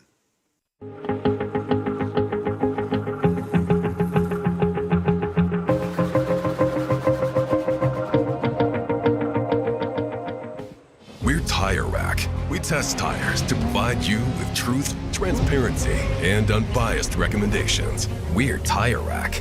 We stock over 1 million tires to ensure we have what you need. We're Tire Rack. We work hard to ship your tires fast and free. We're Tire Rack. We offer convenient installation options to keep you moving forward. We do all this for one reason. Tires matter. TireRack.com. The way tire buying should be. Combining the art and science of going fast, Peter Krause provides professional, private coaching and analysis for sports car drivers at many East Coast tracks, including Virginia International Raceway, as well as remotely via Zoom. A multi-time championship-winning race car driver, award-winning mechanic and automotive historian, Krause can communicate effectively both the psychology and methodology of going fast, pioneering the use of GPS data and video logging technology to advance driver performance in club-level, historic, and entry-level professional series since 2001. Peter relies on data-driven objective measures, creating successful strategies to make his drivers faster. An expert in AIM, VBOX, Motec, and Garmin, as well as other systems. If you have questions on how to get more out of your data, schedule a consultation either in person or remotely to leverage the power of your tools to improve your driving. For more information, call 919-740-1871 or visit www.peterkrause.net today. Redline Oil, formulated to win, proven by me. Redline oil, formulated to win. Formulated to win. Formulated to win, proven by me.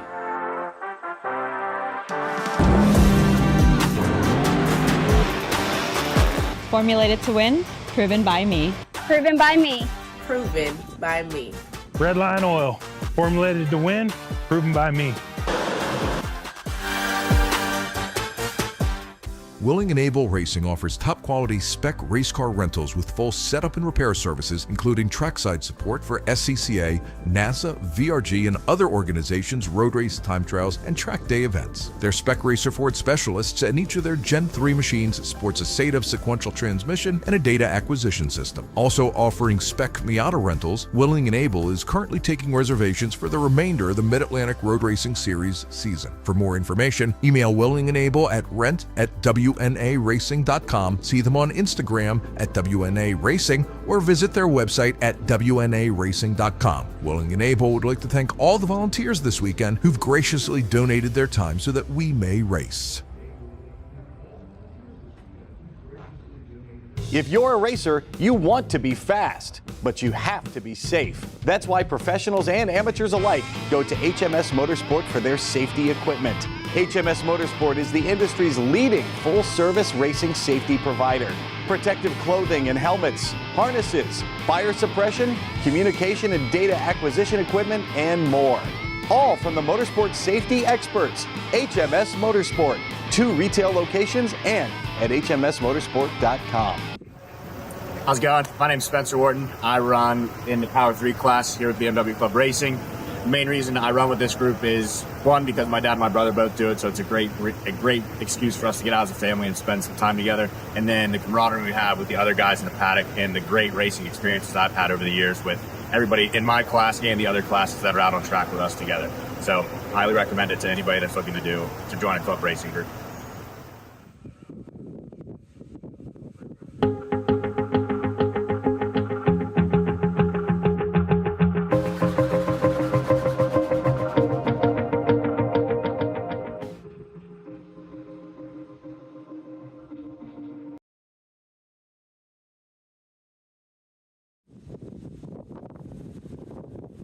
Welcome back to Watkins Glen International. It is Vintage Races at the Glen, presented by the Vintage Racer Group. And next up, Brian, it is our sports racer. Oh, we'll say sports racer. And big bore cars here with VRG, with the Vintage Racer Group. It is their last race of the day. They're on the pace lap. And we're getting ready. We'll fill you in on some of the racers here once we get underway, as we don't necessarily have a full grid. And but it has been just an absolutely glorious day. Sorry about that. So far, me and my buttons. That's what I meant to push, the weather button, Brian.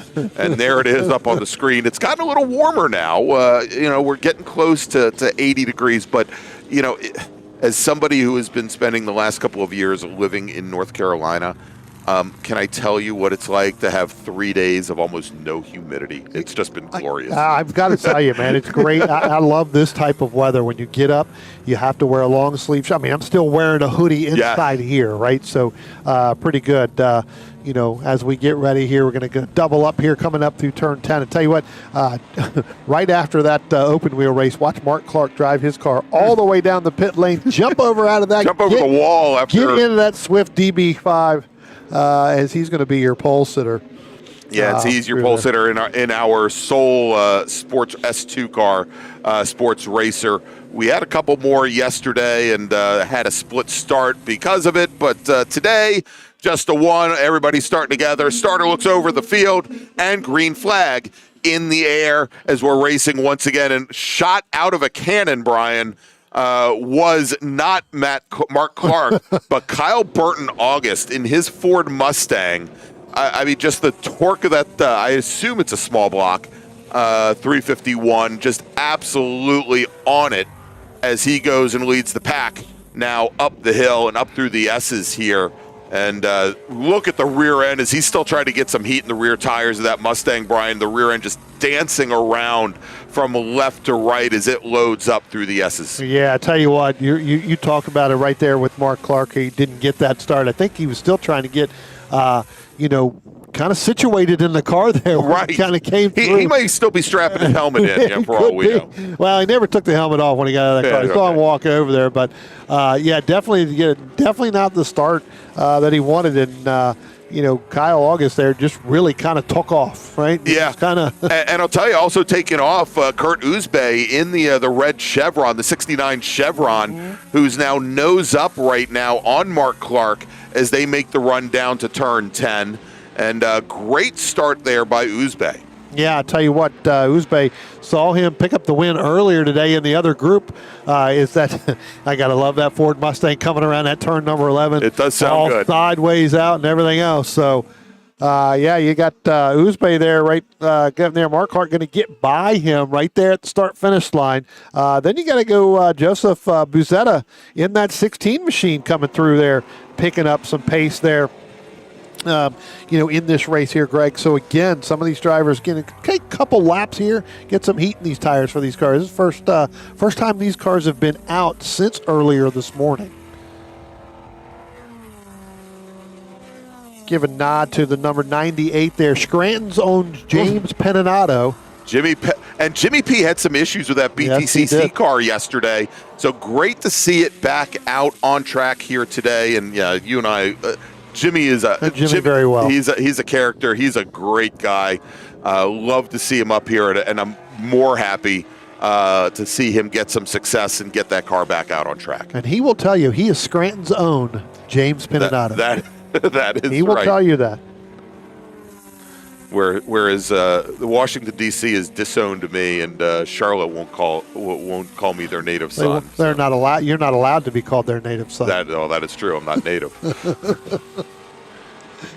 Damascus, Maryland's own Greg Ginsburg. That's it, there you go.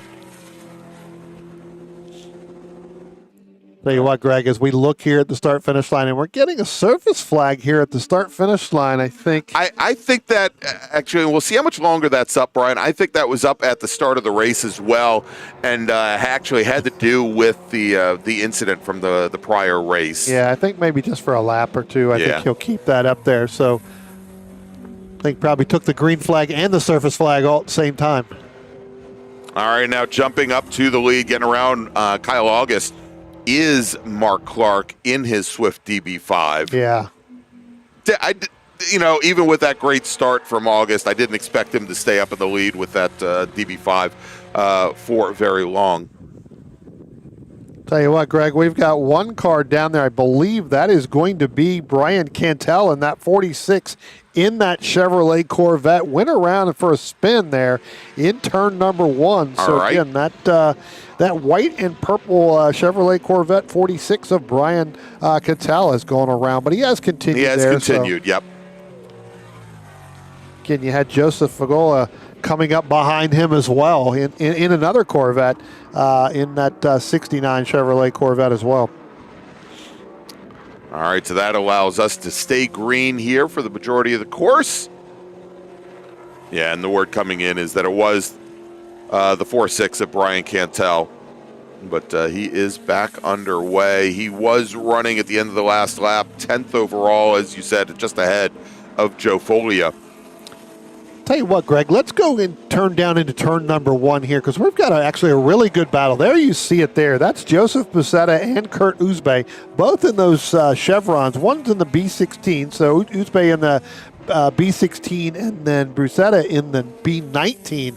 So one's a 71, one's a 69. So again, different years in those chevrons, but those two cars battling it out right now. And also, besides obviously 2 or 3 years extra development, big differences here, Brian, as you can see that we've got the open top for the B19 chassis, the 71 car, with the closed canopy for the 69. Yeah. And so big differences in aerodynamics, certainly, for those two machines. Yeah, no, absolutely. Put those things kind of in a wind tunnel, and you've got that open top. That thing's just going to hit, just going to kind of suck down in there in that driver compartment as our 46 car is down on pit road right now. We'll see if he continues. Looks like he's going to go back out, but definitely from that spin earlier on. But yeah, you got that wind there that comes through, and then you end up with going over the top of Utspe's car as that goes all the way over. And then it lands right into the cockpit. No, he doesn't have the T-tops open. Glenn Every in his C3 Corvette, the red and white 69. He's the one who's feeling the air as they go by the start-finish line. When Kurt goes by and comes down the front stretch, or when they get back there on the back stretch there in that chute right before you get to the inner loop. And, I'll tell you, I mean, there is nothing I love more than watching these C3 Corvettes, and I think they're just about to come up on, is that the Cantel machine that they're coming up on? I think, Cantel just left pit road. Okay, so I think they had Cantel's car, that they're going to work around. But look at this. We got red and white. We got white and red. Red and white, white and purple. Yeah. Both Corvettes. Could be worse. Could be two white Porsches, and we call out the Porsches. Can't figure out which one's the white one. All right, so Cantel now, exactly. The Cantel right white there. And purple. Yeah, it looks. It isn't until you get closer to our camera that it actually comes across as looking purple there. But good to see Cantel back out there. Yep. Good to see David LeBrun back out here, too. Remember, yes. The last time we saw him, the last time the camera saw him, it was just nothing but a big old white cloud of smoke that went in there. So David LeBrun out there in that BMW, that M3, in that number 47, sitting right now in that 6th position overall. All right, so we're watching right now. That is, I believe that's Greg Smith in the Ford Mustang. Let's see if I can get some information on him now, as he's going to be coming across the start-finish line, if I can find it. The start-finish line, that is. It's right outside your window. Yeah, that is true. There he is, going down in the third one. Now you tell me. Mm-hmm. It's been there all weekend. Yeah. James Pinato crossing the start-finish line. I saw that car yesterday. Had no idea that was Jimmy's car. Yeah, well, so we've known Jimmy for years, racing an E30 M3, blue and purple and what have you, racing it in the STU class, or probably in the SPU class, which is a region-only SCCA class. But this is a true British Touring Car Championship machine. Yep. Nice to see it out in 1988 vintage. Again, a chassis he knows well. It's an E30, but the fact that it is a BTCC car, and let me see if we can pick him up again with that car. That is not him in the red. It's probably, that is him right there. That was just going through the inner loop. Okay, let's. So we'll pick him up. There he is. I got him. Right there he is. Yep, there it is. So not like his typical the race car that he's raced for a number of years, which was not stock, but stock-ish. The E30 that he was racing, and this car here got quite a bit of the go fast parts there. So good to see him racing, and I'm again, as I said before, so happy to see him getting an extended run on this car. Yep. Still has his purple helmet on, though. That is for sure. Definitely not going to give up his purple helmet. Yeah, a matter of fact, he sent some information about the car, Brian, here. Let me see if I can get back up to him here as he just came through. He's probably just going now, getting ready to climb up the top of the hill there. Well, there he is. Oh, right there. Yep. So it was a ProDrive built car, and Frank Sittner won the BTCC Drivers' Championship in this car. And there we go. Here he comes. Back in 1988, and then it was owned by Roy Kennedy Racing after that. And let's see if he has some information provides. He says the livery now is the same as the livery it was raced under back in 1988 when it won the championship. Yeah, good battle right behind him as well. Okay, we'll stick on this Devin camera then. Gierdra and Greg Smith. You were talking about Greg Smith in that Ford Mustang. Devin in that number 71, that Datsun 240Z.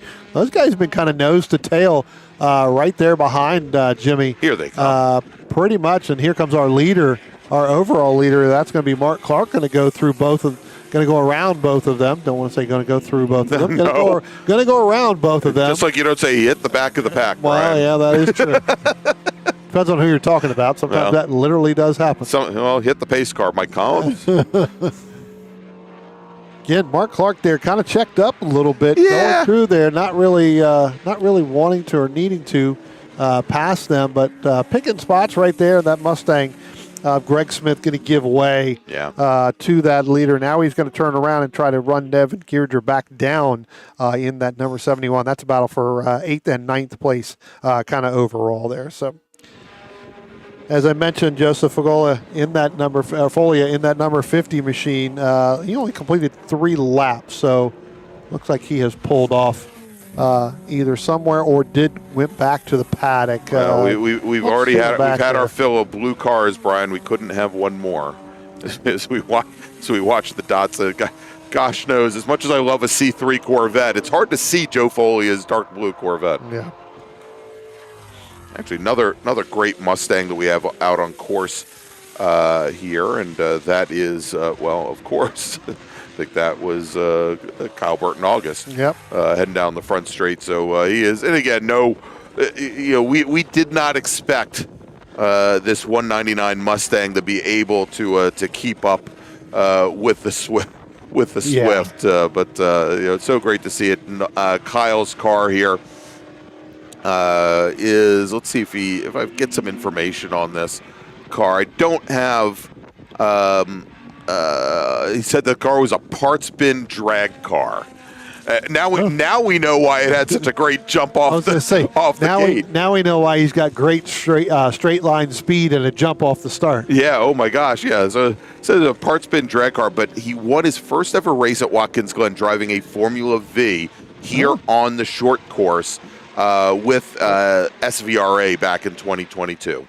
Yeah, it looks like we've got the 66 there, Greg. Another blue Greg car. Smith, that is definitely well off the pace. Came off turn number 11 and basically now it doesn't look like he's going to be able to make that turn down into turn 1. He may have a flat tire as he's definitely parked on the exit there kind of turn 1. You can see it there come through the camera. And that's great. He's going to try and park it behind the tire wall there. Yeah. And again, so that these racers can continue with their race. Good heads-up driving. Yep. Thought he may try to get down into that one. And then we've got the other car, the 46 car up here in turn number 5, in between the bus stop there, just over on the driver's right, driver's left. Looks like he's going to back up. That's going to be Brian Cantel. So Brian Cantel having numerous problems with some of these turns.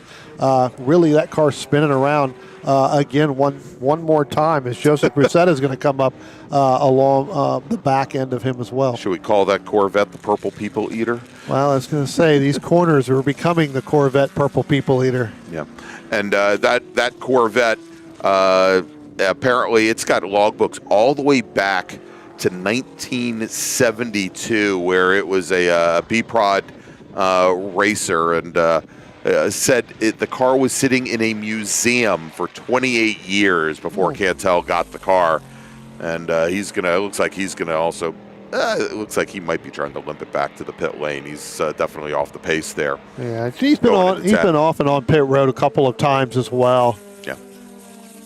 But he's poking all the way inside, hugging the curb in there. He's going to come down to the pit lane. Definitely having some problems there as Glenn Every goes by him as well, trying to get around him as he went into the pits. I was keeping an eye on that Joseph Brusetta, Kurt Utzpe battle. That still is there. That's only about a second now. So Kurt trying to reel Joseph Brusetta in there. So, but Greg, I'm hearing that the next time Mark Clark in that Swift DB comes by, he's going to get the 1 to go, as it looks like he's just now coming out of turn number 10, headed into turn number 11. So Mark Clark is definitely going to get one more lap right here for this race. All right, Brian. So as he is working his last lap, let's make a call to the grid for our final race group of the day. Grid's looking a little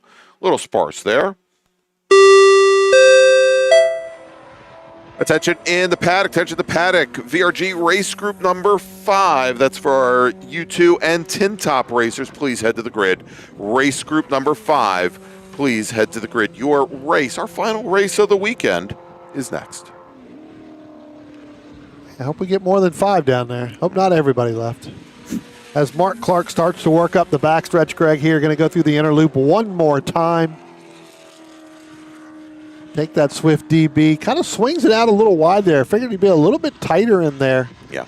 Through there, but as this race has continued on, really just trying to keep as consistent as possible.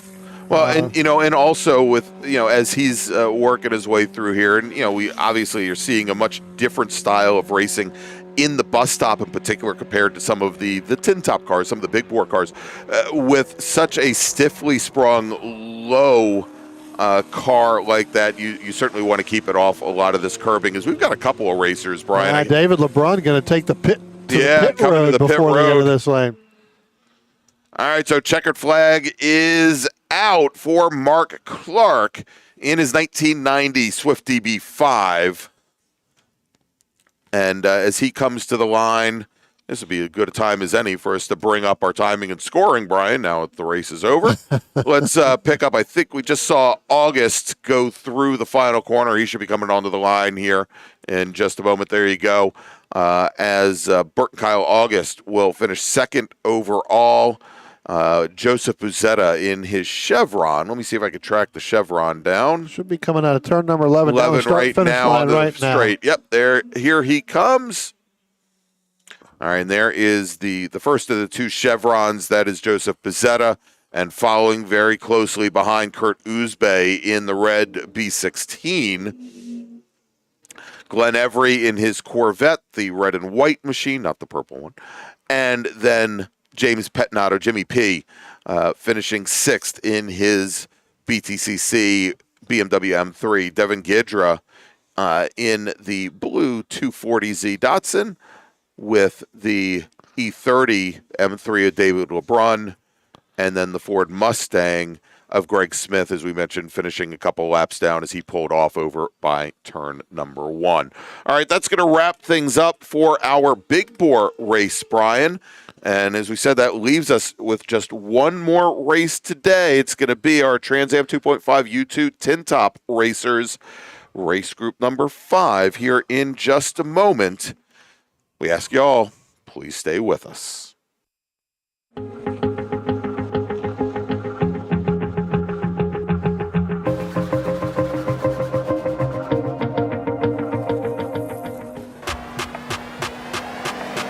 We aren't just selling it. We are living it.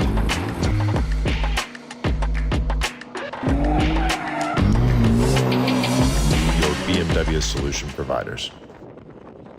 You have to fight to pull ahead, to find your edge, to do whatever it takes to make you 1/10 of a second faster, smarter, more committed than the other guy, because you've got the kind of passion that can overcome the impossible. And we've got the most powerful performance race fuel available to help you do it. Sunoco Race Fuels. Take the lead.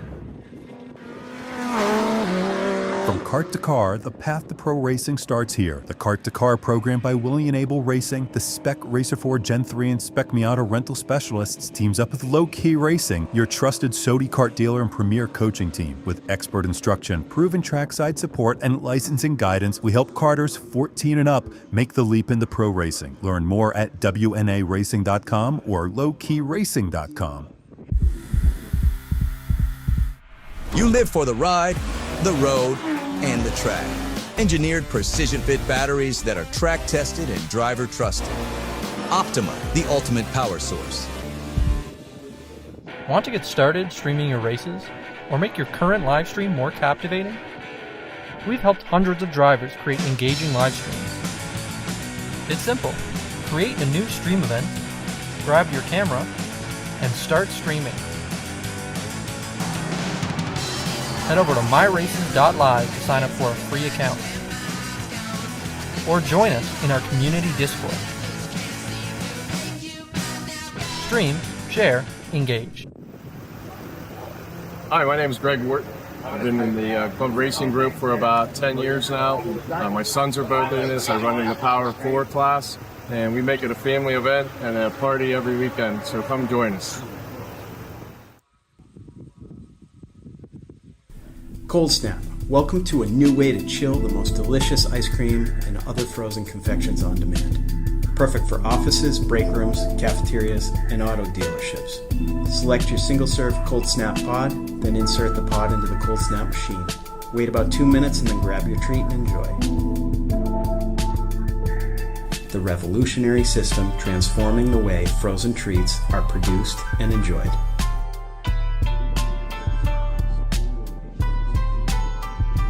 Cold Snap, always chill.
Welcome back to Watkins Glen International. It is, and it almost was, the 2025 Vintage Races at the Glen presented by the Vintage Racer Group. And Brian, after, I lost count, 17 yesterday, 18, 19, 20, 21, 22, 23, 24, 25, after 25 races, we now come up on the 26th and final race of the weekend here for the Vintage Racer Group. It is the U2 Tin Top race. And Brian, so this is how we started our day off with these racers, at least on the VRG side, with these racers taking to the track because they didn't have their final race of the day yesterday on the long course. It looks as though one and done was the mantra for a lot of the racers in this race group, as we have now, let me see, how many fingers do I have? Forget fingers, how many cars do we have? 1, 2, 3, 4, 5, 6, and I think I've got them here. It's Jeff Downing, in the 466 machine. It's Bradley Price. He's in the number 27 car. Second in the line there. He'll start on the outside of the front row. Downing in a BMW 2002. Price in an Alfa GTV6.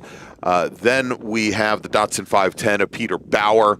Lovely car. I met Peter at Summit Point at the Turkey Bowl a number of years ago when he first debuted that car. Then we've got Steve Herschenreiter. Steve is running in that red BMW 325 IS. Oh, and I just missed him through the outer loop. Sorry about that, everybody. Herschenreiter. Then we got Craig Lazinski, who is in a BMW 2002. And then we've got Dylan Ryder, who we just saw a few moments ago. Dylan, in his Alfa GT V6, will make up the outside of row number 3. At least we think it's Dylan Ryder, because no transponder didn't go out and take a lap during qualifying this morning with this group. So again, not sure if that's Dylan Ryder in there or not, but he was definitely in it before. We think he's going to be in it again. Yes. The D stands for Driver X. That's it. As the pace car now heads to the pit lane, turning things over to our pole sitter, Jeff Downing. Starter looks over the field, Brian, and green flag is in the air. Race number 26, vintage race number 26 at the Glen is underway as our racers start to make their way down towards turn 1 for the very first time. Brian, and I understand that the time limit on this race is 2 hours.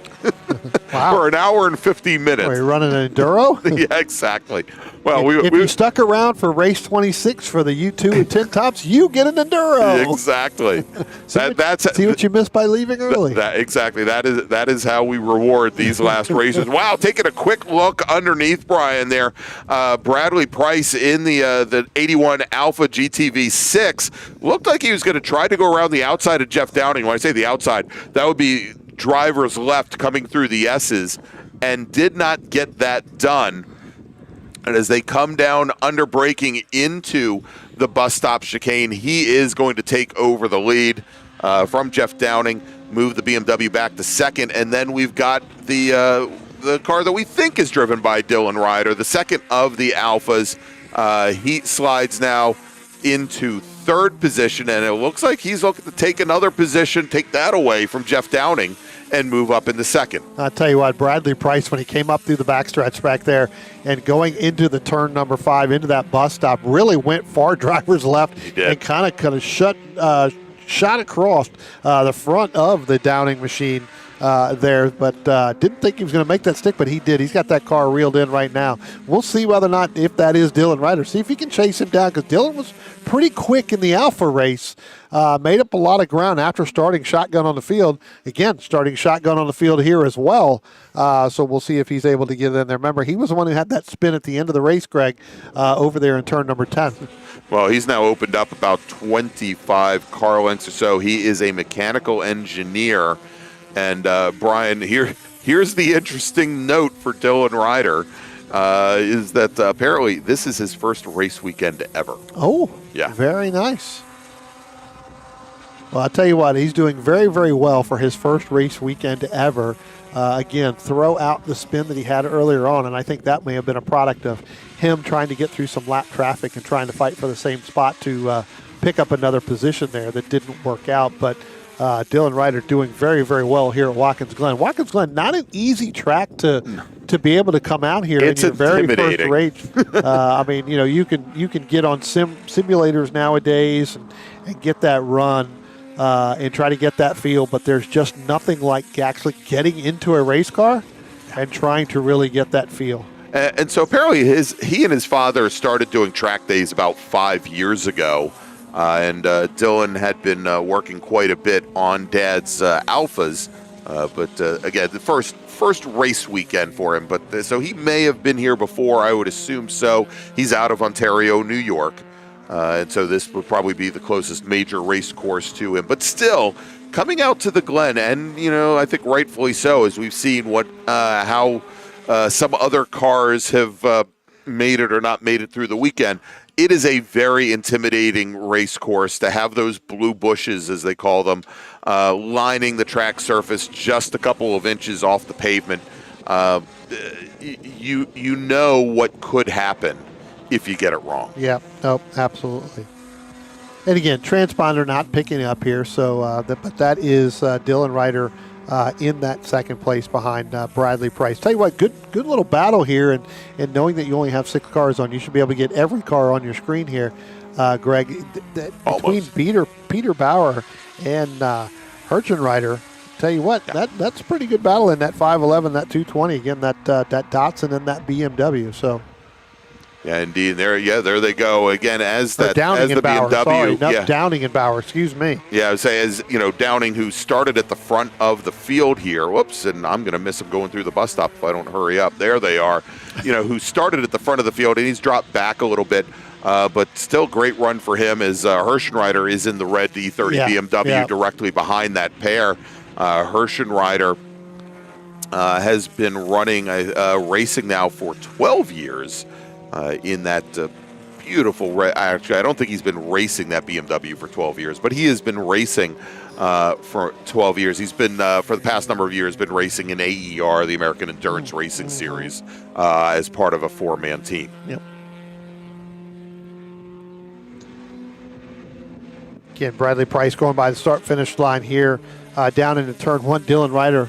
And it's hard to tell whether or not he's closing that gap, Greg, but it does look like, if I look out the window based off of not having that transponder hooked up or not being read in that number 21 or 29, does look like he is closing the gap. So as we get here against Bradley Price, it could be a good battle of the finish here down for that top 2 spots, as well as the Jeff Downing and that Peter Bauer machine here. Those cars look like they're pretty much evenly matched as well in that Trans Am class.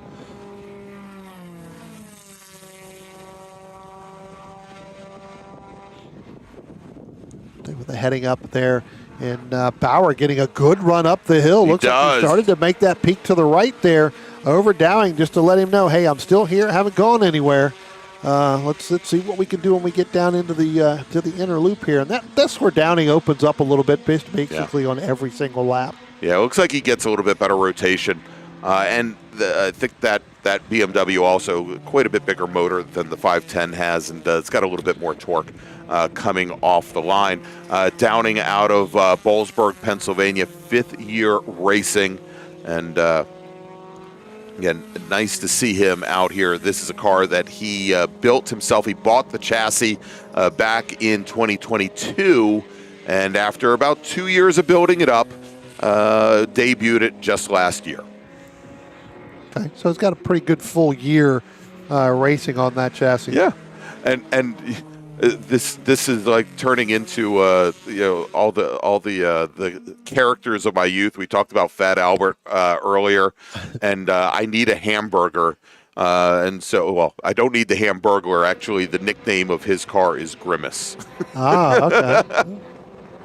It's got the McDonald's theme there. I wonder if he drives that car through the drive-through when he's done here and go down the road in town. And I think the McDonald's there has a drive-through, or you can go through the Arby's there in the Walmart parking lot and get one of those. Exactly.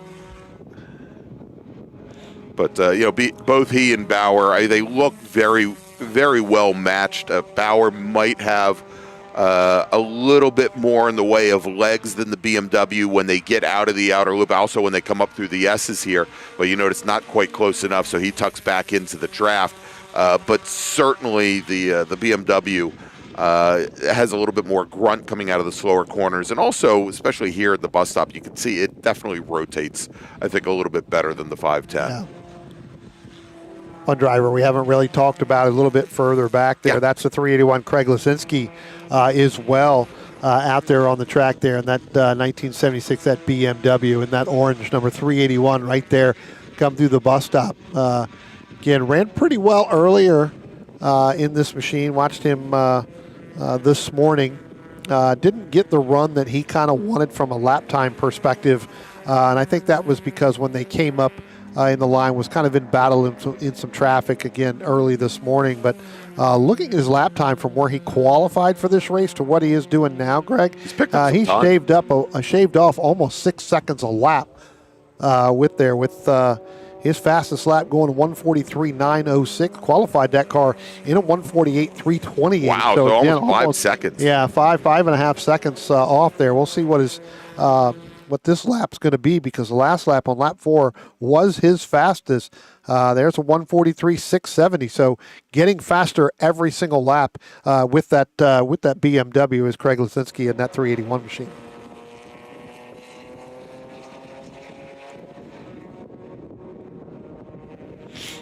Taking a look a little bit forward there, getting ready to go into the inner loop there. I think Peter Bauer is going to get by Jeff Downing in that 511 machine.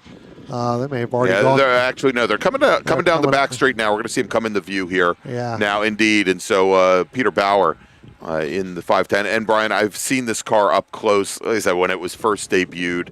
It is. And now coming down underneath them is Bradley Price. Nice little move. No, that's Downing. That's Downing, pardon me, as they come down and go through the outer loop. But that 510, it is a piece of work. Yeah. It is absolutely gorgeous. Well, not only are they battling, but now, Greg, if we go down into turn number 1, you can watch this coming out of here, but down into turn 1 here, you've got Dylan Ryder right on the back bumper. You can just see the tops of the cars as they go through. We'll catch him coming up the hill here. You can see Dylan Ryder right on the back bumper of Bradley Price. This is going to be a great battle down to the end here. Again, not sure the times that Dylan Ryder is turning in. Bradley Price last time went 1:35.5. Dylan Ryder's picking up about half a second, so I would assume he's in that mid to 1:34 ranges as they're going to come up the hill there. And again, they're going to go side by side into the inner loop there, getting ready to come in. We'll see who's got the preferred line, but I think Dylan Ryder's going to be able to propel himself by through there. So Dylan Ryder, your new leader here in that number 29 machine. Yeah, and he runs as he came in there, Brian. He ran a little bit on the wide side through the first half of the bus stop, but was able to gather the car back up and carry a decent amount of speed out through the inner loop. Now, you'll see here as drivers leave the bus stop, leave the inner loop, they do track out a little bit more to drivers right than we saw them doing yesterday, and that is primarily so that they can lay apex that area there and get into the short chute. And it really, that line that he made through the bus stop really allowed him to accentuate that speed. Yeah. Again, Dylan Ryder looking really, really good for someone who hasn't raced, as far as a competition race other than just, track days. So obviously, as you said, has done them here because he knows the track well. He's definitely online for this racetrack and is able to power his way through. Although Bradley Price not going away. No. Through there. Again, Bradley Price last time by was 136 flat. So I would assume Dylan Ryder is probably in that 135.8, 135.9 range that they from a lap time. Again, transponder not picking up for Dylan. So, yeah, and interesting here, Brian, as they came out of the S's, and I think this is very telling, is that the white Alpha of Price there did drop back. And kind of fell out of the draft going up through the S's, that area, and we've seen it all day. where the trailing car has a tendency to make up ground. And Dylan Ryder was actually able to stretch out that advantage. I thought that perhaps Price might have the opportunity to make a play going into the bus stop. Here, I think he carried a little bit more speed through the outer loop and into turn 10, so he made up maybe 2 car lengths. But it'll be interesting to see when they come out, and the rear end stepping out quite a bit there on Bradley Price, and that might be part of the reason is he's just not getting a good jump onto the front straight. And look at that. Just that little miscue going into the final corner, Brian, is allowed Dylan Ryder to open up, almost 5 car lengths maybe? Yeah, that's about almost 0.3 of a second right there between those two. So looking down again, Dylan Ryder a lot faster right now as this race goes on. And again, a lot, that car, Bradley Price car, Greg, that looks like that car is getting really, really loose. It is. Coming up through the S's there when you really want to have some additional grip. The right rear tire just looked like it had given up the ghost for a moment there. And that is not a place where you want to have to be dialing in some opposite lock to keep the car straight. So yeah, it looks like he's having the rear end of the car starting to go away. Makes for great rotation. The problem is that the car's rotating in places like right there that you don't necessarily want it to. Yeah, and you're actually having to wait to get back on the throttle in certain spots, right? I mean, loose is fast. We'll say that, right? I mean, that's the the telltale that you want. You want to be loose. You don't want the car to be tight, but while loose is fast, it can get a little out of control, right? And then you're having to wait on the throttle just that much longer, and that's going to help your competitor either in front of you or behind you either catch you or stretch that lead out. All right, Brian, let's jump back, if you don't mind. I'm going to go back over to the outer loop with Peter Bauer and the Price car, the Price BMW that started on the pole. That'd be Downing. That'd be Jeff Downing. Jeff Downing, yeah, sorry. Did I say Price? Yep. Yeah, I'm sorry. That started off on the pole. I'll get it right eventually here. And Bauer continues now to open up that advantage over Downing in the 466 2002. Well, the good thing is you only got 5 minutes left to get it right. I thought they had an hour and a half. Oh, that's right. We're going the Enduro. I forgot we were going the Enduro.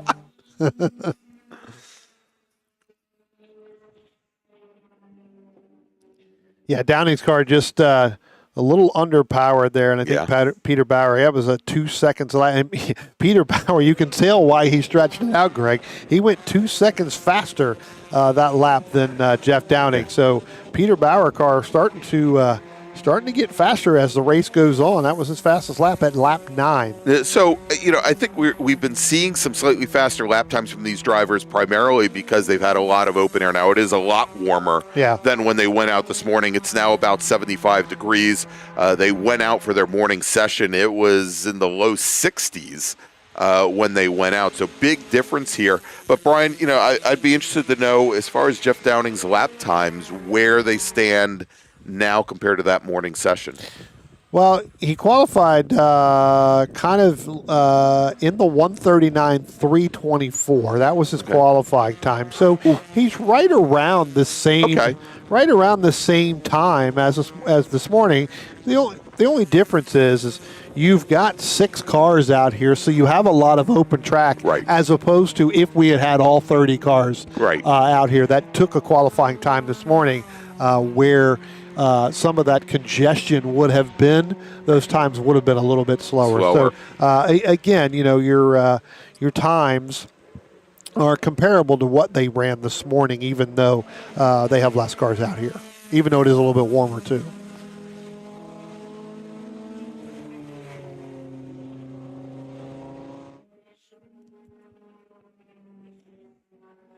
All right, let's check back in with Steve Hirschenrider in our not ours. From looking at it, Brian, I'd like to make a claim on it if I can.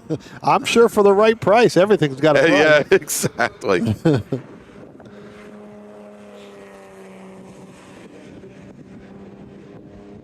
I don't know how we would get it home, but this weekend I don't know either. Well, We've got the truck to tow it. I just don't know if we would true. be able to get it, I don't know if we could be able to tow it back there. I don't know if we'd be able to find a U-Haul to get a tow dolly or anything here on the on a Sunday afternoon. I'll tell you what, if he makes you the right price, you can drive that thing all the way home. Yeah. Because I'm sure it has brake lights. I could see that it has headlights. They may not work, but we can figure that out. That's right. Gets through that corner really well there. I kind of like the way that car just kind of settles around that kind of up the uphill S's there. Same thing with Craig Lazinski. Both of those cars really getting right there into that center of that apex of that turn, really to take that car and make it as straight as possible through there. All right, Brian, getting word now that next time our leader comes by, and as we've talked, that is likely Dylan, I think still Dylan Ryder, he will get the 1 to go message. Let me see if I can track him down. I think he's coming, actually, I think, is that him coming into the bus stop now? That it is. That is Dylan Ryder right there coming through the bus stop. We'll check back in with Mr. Ryder and our couple of Alfas here, both Mr. Ryder as well as Bradley Price. Got up on that curb. Bradley Price getting up on that curb right there. Almost a two-wheel exit on that turn coming through there. Well, we did say that the car was getting a little loose in the rear, Brian. Yeah, so, well, he's trying to tighten it up by hitting those curbs. I would say, for sure. I mean, that's actually a good strategy in a front-wheel drive car to get the rear end to rotate, but but he's already got the rear end rotating. Yeah. And the nose, it looks like the nose it turns in exactly where you want it. It just keeps rotating.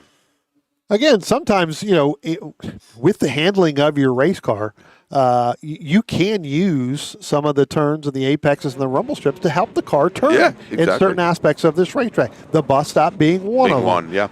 But, when you have a loose car like that, hitting that bus stop as he goes really wide there, kind of on the driver's left of the rumble strips right there, you can upset the car even worse and make the handling even worse. Which is, I think, what we saw at turn 1. Well, yeah, I think so. I think he really tried to get in there hot, knowing it's the last lap, really trying to do everything he can to try to catch up to Dylan Ryder, who's coming up onto Craig Lazinski in that 381. So if he doesn't pass him, which we hope he doesn't, we hope Craig gets another lap here because everybody is working their last lap that has gone by the start-finish line. Craig Lazinski would be the last one as Downing just now goes by. And then we're going to have Steve Hirschenreiter, getting ready to come by the start-finish line, and he will get it. So hopefully Dylan Ryder backs it up just a little bit, but not enough to let Bradley Price I was going to say, it's a little tough when you got somebody trailing you, but he's got about 25 car lengths back to him at this point. I don't think there's any harm in laying out, maybe shaving off a mile an hour or two. Yeah, well, Bradley Price just went his fastest lap of this race at a 1:34.993, Greg, and that was actually almost 7 seconds faster than what he did in qualifying. So can't lay back too much. Well, and he didn't, Brian, as he beat the 2002 to the line by about 3 feet. So that's going to not only end the race for Dylan Ryder, it's also going to end the race for Craig Lazinski. Well, Craig Lazinski just shaved off, Greg, 7.5 seconds. Wow. From his qualifying time this morning until right now on that last lap. Oh, my. That is wonderful. All right. So taking the win here today in our final race of the weekend, it is Dylan Ryder in his Alfa Romeo GTV. That's a 1984 chassis. In the slightly older 81 chassis, Bradley Price will finish second. Peter Bauer will come home in third. Bauer, as he crossed the line, Brian, turned in his fastest lap of the race at a 1:36.9 in his 1971 Datsun 510. Actually, let me double check that. Did we just...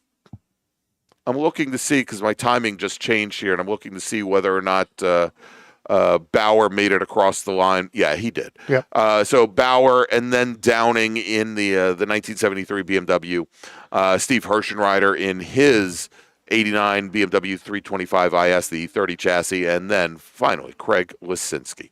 All right, that's going to wrap things up, Brian, here for racing at Watkins Glen this weekend for the Vintage Races at the Glen, along with Alfas at the Glen, presented by the Vintage Racer Group, as well as the BMW Car Club of America's Can-Am Challenge.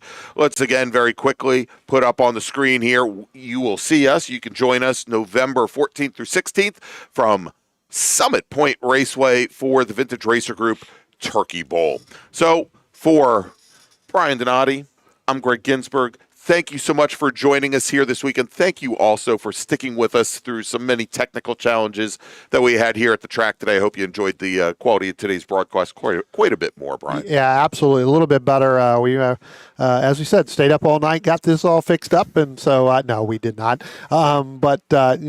Glad that we were able to fix what we had to get fixed so that everybody can enjoy today. So, again, apologize for yesterday, but we were able to figure it out. And, look, Greg, we had some great racing all across the board, from the BMW all the way through all of this vintage. And good to see some of the guys that we haven't seen in a very long time, really since last year, out here running. And we look forward to seeing everybody hopefully come down to Summit Point in November.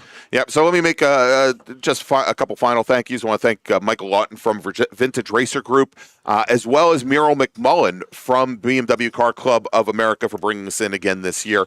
And I want to thank you all so much for watching. So please stay safe, and we'll see you in November.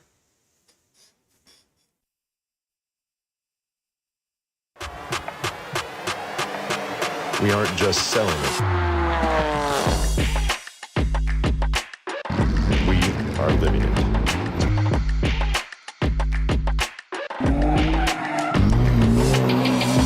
Your BMW solution providers.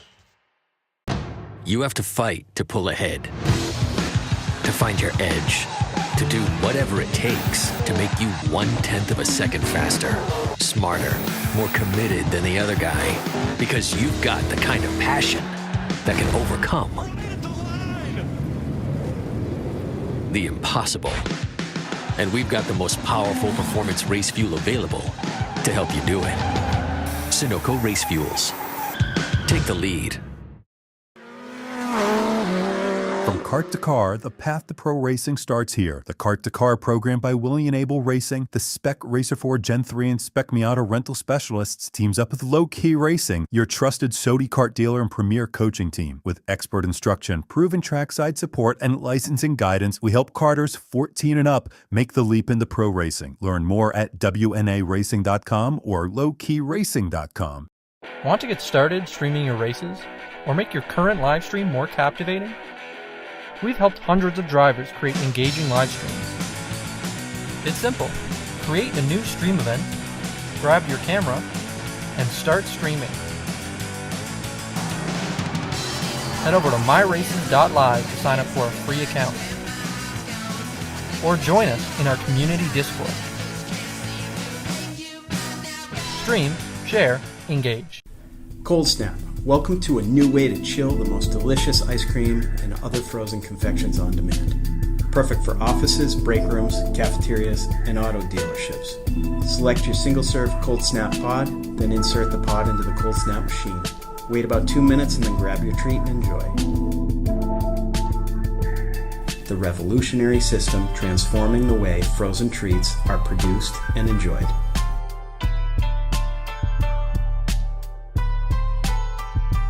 Cold Snap, always chill. We're Tire Rack. We test tires to provide you with truth, transparency, and unbiased recommendations. We're Tire Rack. We stock over 1 million tires to ensure we have what you need. We're Tire Rack. We work hard to ship your tires fast and free. We're Tire Rack. We offer convenient installation options to keep you moving forward. We do all this for one reason. Tires matter. TireRack.com. the way tire buying should be. Combining the art and science of going fast, Peter Krause provides professional, private coaching and analysis for sports car drivers at many East Coast tracks, including Virginia International Raceway, as well as remotely via Zoom. A multi-time championship-winning race car driver, award-winning mechanic, and automotive historian, Krause can communicate effectively both the psychology and methodology of going fast, pioneering the use of GPS data and video logging technology to advance driver performance in club-level, historic, and entry-level professional series since 2001. Peter relies on data-driven objective measures, creating successful strategies to make his drivers faster. An expert in AIM, VBox, Motec, and Garmin, as well as other systems. If you have questions on how to get more out of your data, schedule a consultation either in person or remotely to leverage the power of your tools to improve your driving. For more information, call 919-740-1871 or visit www.peterkrause.net today. Redline Oil, formulated to win, proven by me. Redline Oil, formulated to win. Formulated to win. Formulated to win, proven by me.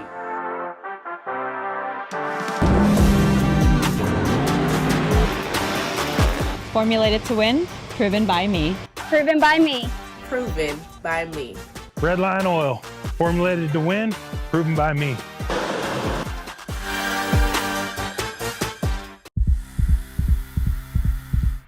You live for the ride, the road, and the track. Engineered precision fit batteries that are track tested and driver trusted. Optima, the ultimate power source.